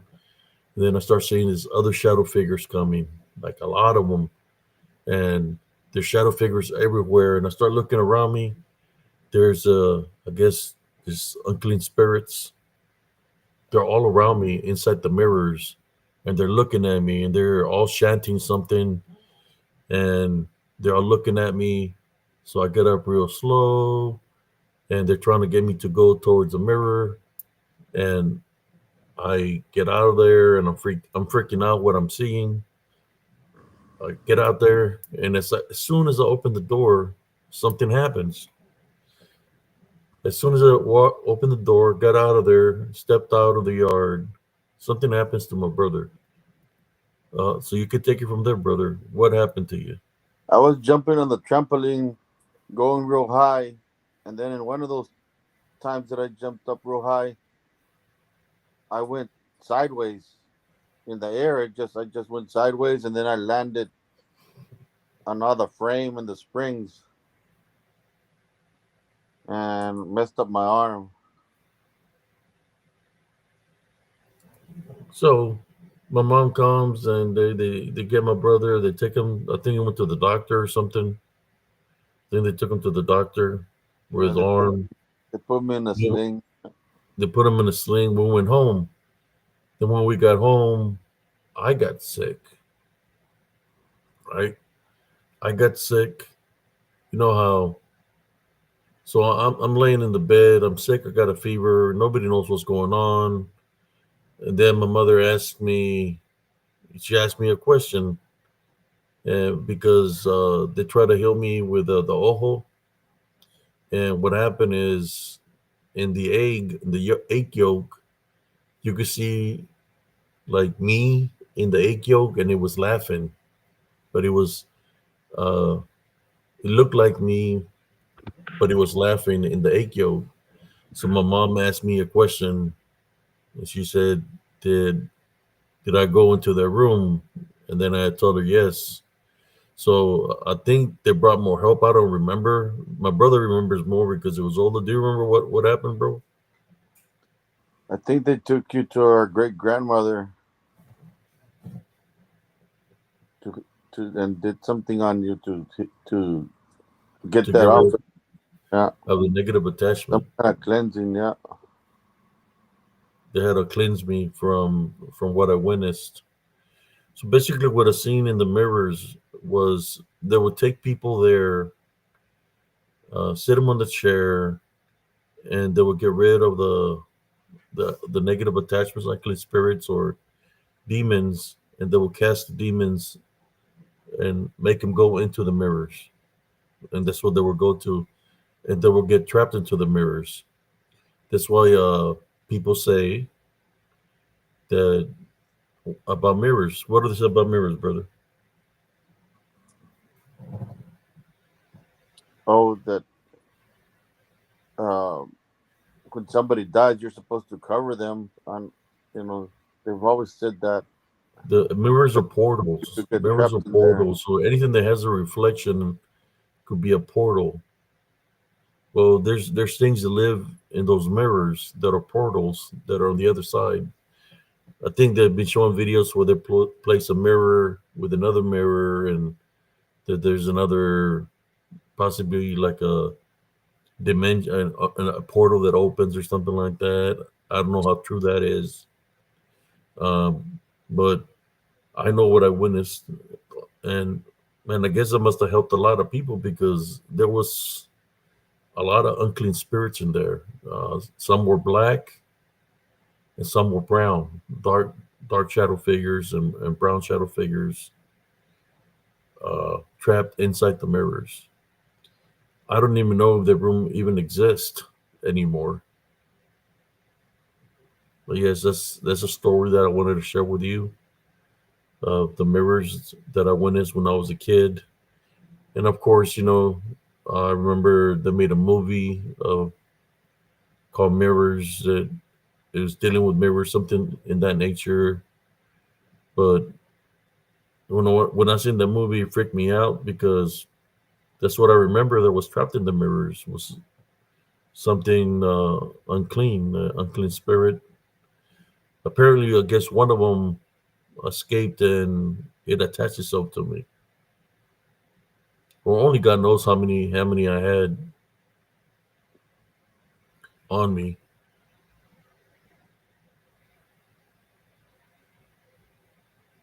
Somebody says maybe a glitch on the man.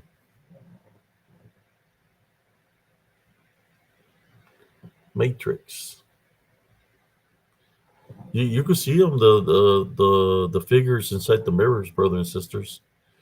I think I was like my brother never went in there because he had to go to the doctor. I don't even think I've ever really told nobody what I witnessed in there because I guess I was, como se dice, I was the asusto. Yeah, yeah, you were sick. I was sick from fright because of what I witnessed.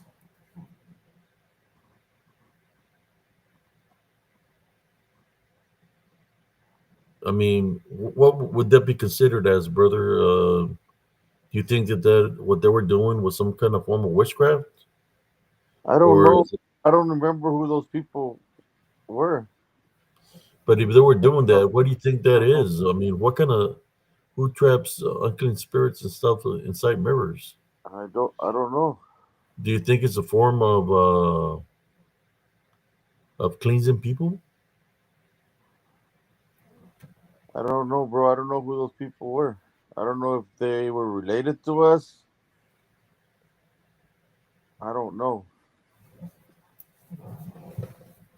I know we never went there again. Yeah, we didn't go back again after that incident. Uh, there was another incident. There was this a gypsy woman that would come to her house in a van, in a white van, and she was always selling jewelry. And my mom would always buy stuff from her. You know, if she had the money, she would buy stuff from her. If she liked earrings, she would give her good deals. And she was a gypsy lady that would come to her house. So one day I seen this. I'm thinking it was a pair of earrings or something that I seen, or a ring that I seen. And I looked at the ring, I touched the ring, and I was looking at it, and I stole the ring. You know, and there's a moral to this story. I stole the ring. I got the ring, and she didn't know I took it. I took the ring and I put it. I grabbed the ring and I put the ring in the corner of the house, on the outside in the corner of the house. I wrapped it up in a cloth and I put it in the corner of the house. Well, what happened was I got sick, real sick. They didn't know what was the matter with me. They were trying to cure me and they couldn't find what was wrong with me. So this lady comes back and my mom's telling her the story that I've been sick and all this stuff. And she's like, "What do you want? He's been sick for how long? From the last time that I came?" And she's, "Yeah." I said, "Ask him if he took a ring from me." That's what she said. Because she said, "I place hexes on my merchandise. If somebody steals from me, there's a hex that comes with that." So they asked me, and I told her yes. And then my mom told me, "Where is it? You need to return it to her." I went, I grabbed it from underneath the house where I had it in the corner, and I took it to her and I gave it back to her. And she just looked at me and I told her I was sorry. And she said that everything was going to be okay. So once she got her merchandise back that day, I became better because I returned what pertained to her back. So it's kind of like I learned my lesson, not to take anything that don't belong to me. But that's she was a gypsy lady. She had put she would sell merchandise, but every merchandise that she would sell, if somebody stole from her, they were going to get hexed. Do you remember that lady, brother? They would come in the No, white van. I don't remember. Yeah, she was a gypsy witch, I guess you could say gypsy, gypsies or witches. Yeah, she would come in a white van. She was light complected. She was always selling jewelry. Yeah, it was a handful for my mother. So she would discipline me all the time.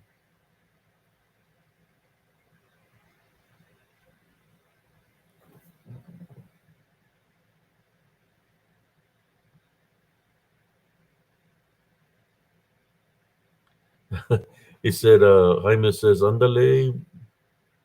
So you learn to steal, andale. Well, it wasn't that. It wasn't about. Check it out. I'm gonna be honest with you. Isn't it? It wasn't about that. I wanted to steal a ring. Since I was spiritually gifted, I could sense something on the ring. You see, I could sense something wasn't right with the ring. So I grabbed the ring, wrapped it up, and put it underneath my house.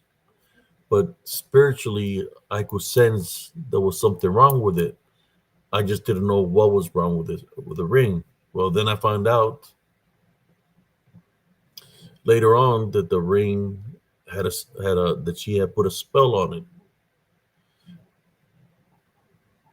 So I would just follow my spiritual instincts. So I was in the middle. It's not if it's something bad, right? You're gonna remove it, so nobody's gonna. I should say, nope. Nobody's gonna get the wrong that the ring has, right? But she said that she would hex all the merchandise, so maybe it wasn't just that one. Maybe that one ring did have something on it. I don't know, but I gave it back to her. I can't remember how I was young, still a kid, probably like around 6 or 7 years old. You might have been younger because I don't remember. I don't remember that lady. Yeah, I was young, man. I was a little kid, probably uh, 4 or 5. Yeah, uh, I was always spiritually gifted that I could sense things. If I could go to her home, I could sense if there were unclean spirits. So my mom would use me. Like some ladies would call her. They're like, "Hey, you need to bring your son over here to see if there's anything in my home." So she would take me with her just to see if I would see anything spiritually or sense anything spiritually.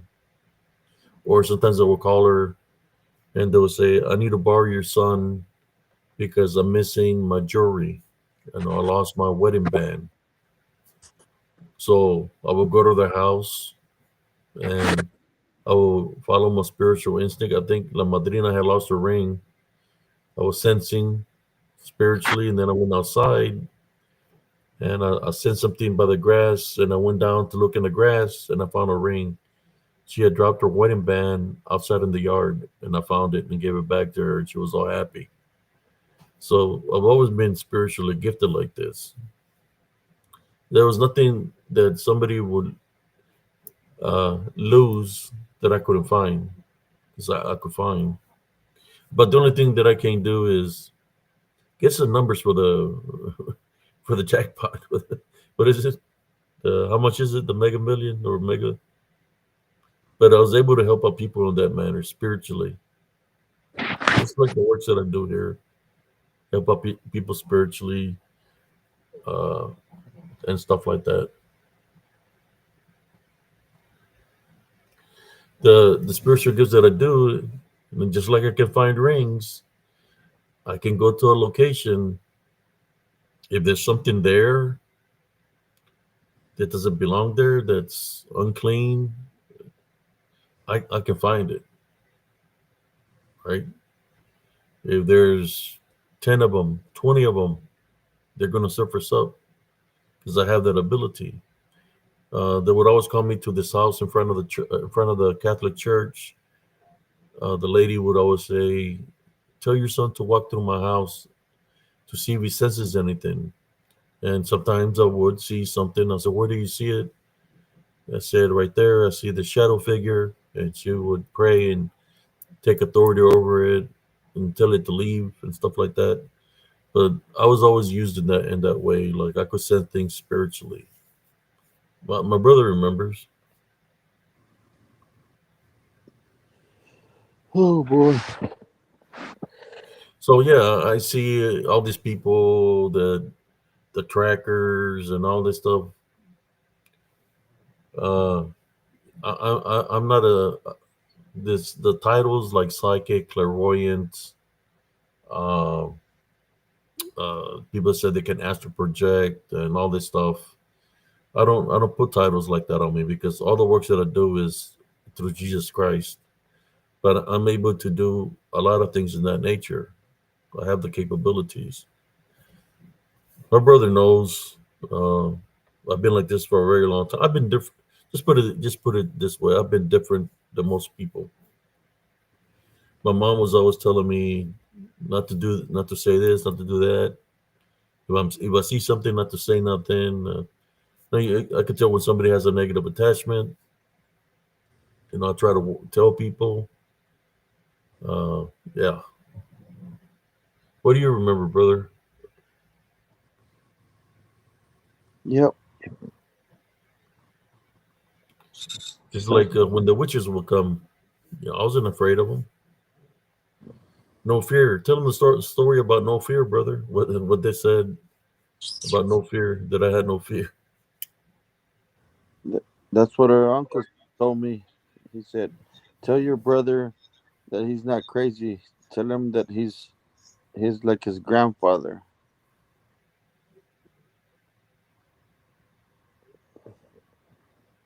Which will be grandfather one. Because I guess he could see those stuff and all that. Yeah, I can go anywhere, and if anybody's having anything happening in their house, and I see all these people investigating.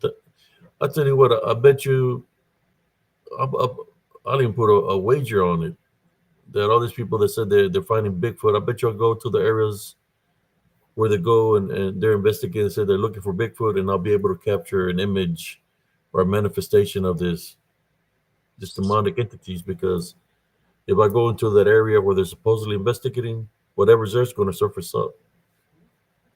It always does. And I'm more than sure that I can capture an image of whatever they're calling Bigfoot out there.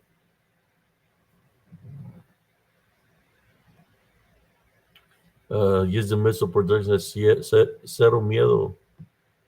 Yeah, I've always been that way. Really, zero fear. I don't know. I've always been that way as far as I can remember.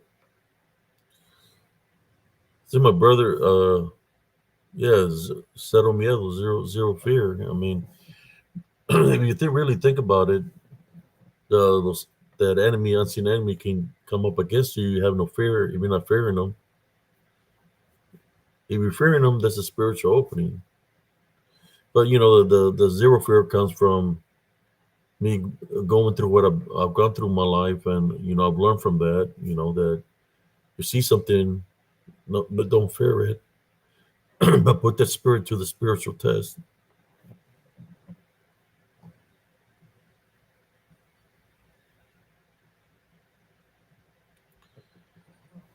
I don't have to. It's kind of like I can go to an area and they'll surface up. They'll show the presence. Now, if they show the presence, does it mean that the area is haunted? Not necessarily. It just means that these things are everywhere. Whether it's in a location, whether it's in a home, they're amongst us in spirit. But they will identify themselves. I'll be able to catch them on AVP, as y'all can see in some of my videos. Through my videos, I'm able to capture things.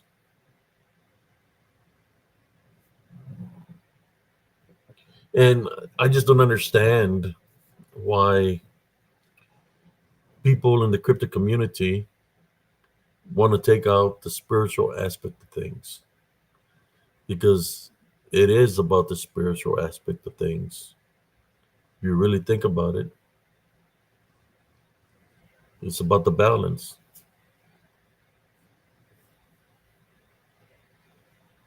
You got any stories to share, bro? Oh, bro, I'm gonna go, bro. I'm Okay, running out bro. of power and I'm getting Okay. sleepy. All right, bro. So, All all right. right. Have a good night. Good morning, bro. Good night, everybody. So there's only one. There's one more left. Any questions for me that I can answer for y'all, brothers and sisters?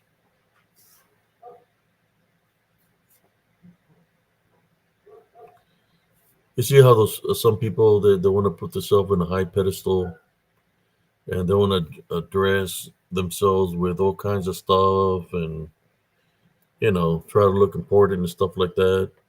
People that said that they study the stars and they do this and that they fortune tell and all this stuff. All that's for show, man. All that's for show. Uh, it's about what you open up yourself to, right? Spiritually. So you just got to be careful.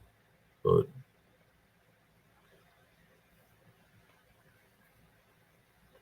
I know if I were to go to these locations where people are supposedly hunting a Bigfoot, that if there's something there in spirit, I'll be able to capture it on camera. Probably capture more evidence than trying to find Bigfoot. Uh, Everybody to their own, right? There's some people that have been doing this works for a long time, but the only thing I can say is a lot of them might have attachments on them from being out there and not placing Jesus Christ first, praying before, during, or after, that they might have negative attachments on them that's causing them to be ill, sick. So they'll go to the doctors, and can't find a cure for them. It's because the cure that they need is for them to tie bind and rebuke the unclean spirits off of them and tie bind and rebuke them in Jesus Christ's name. Then they will become better.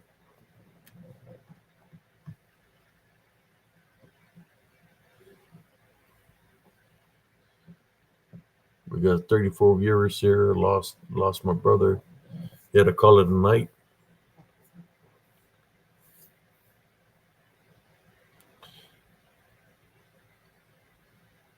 But in saying that, I think I'm going to call it a night too, brothers and sisters. I hope you enjoyed this last stories that I share here with y'all. See what we. I don't know if I'm going to do a show tomorrow or not, but definitely on Sunday. But if I do one tomorrow, uh, try to do it early. I don't know. We'll see. Depends what my wife wants to do. If she wants to go dancing or something. I just want to say thank you to all the night owls, the early morning birds, just stayed up with me here on Spiritual Encrypted Encounters. I try to keep the shows to like 2 hours, but sometimes when the conversation is good, they just keep on going. In saying that, brothers and sisters, thank you for those that tune in on Facebook, YouTube, Restream, uh, those who follow my short TikToks under ApeCS895 and Twitch. I'm on Twitch now under ApeCS. In saying that, this is Soren CS signing off, and brother ApeCS saying, always maintain the Heavenly Love Foundation. God loves you. I love you. And always maintain the Heavenly Love Foundation, brothers and sisters. The best advice I can give you. Place Jesus Christ always first, and He's always with you. Just gotta call upon Him through prayer and through faith so He can come and assist you spiritually.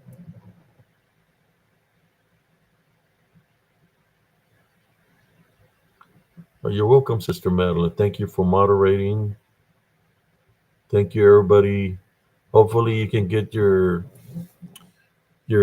things working properly. Hi, Melanie. Next time we do live, you can come on the show. I know you were having technical difficulties. I want to thank the panel that was here: Brenda, Ernie, my brother, and was it Chato? everybody that tuned in. Chato, or I can't remember his name, but thank you for everybody that for everybody that joined, brothers and sisters.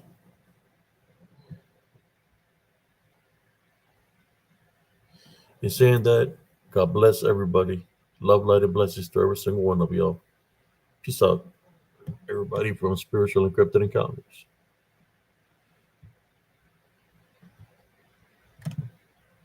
Let me see. This comment here. There we go.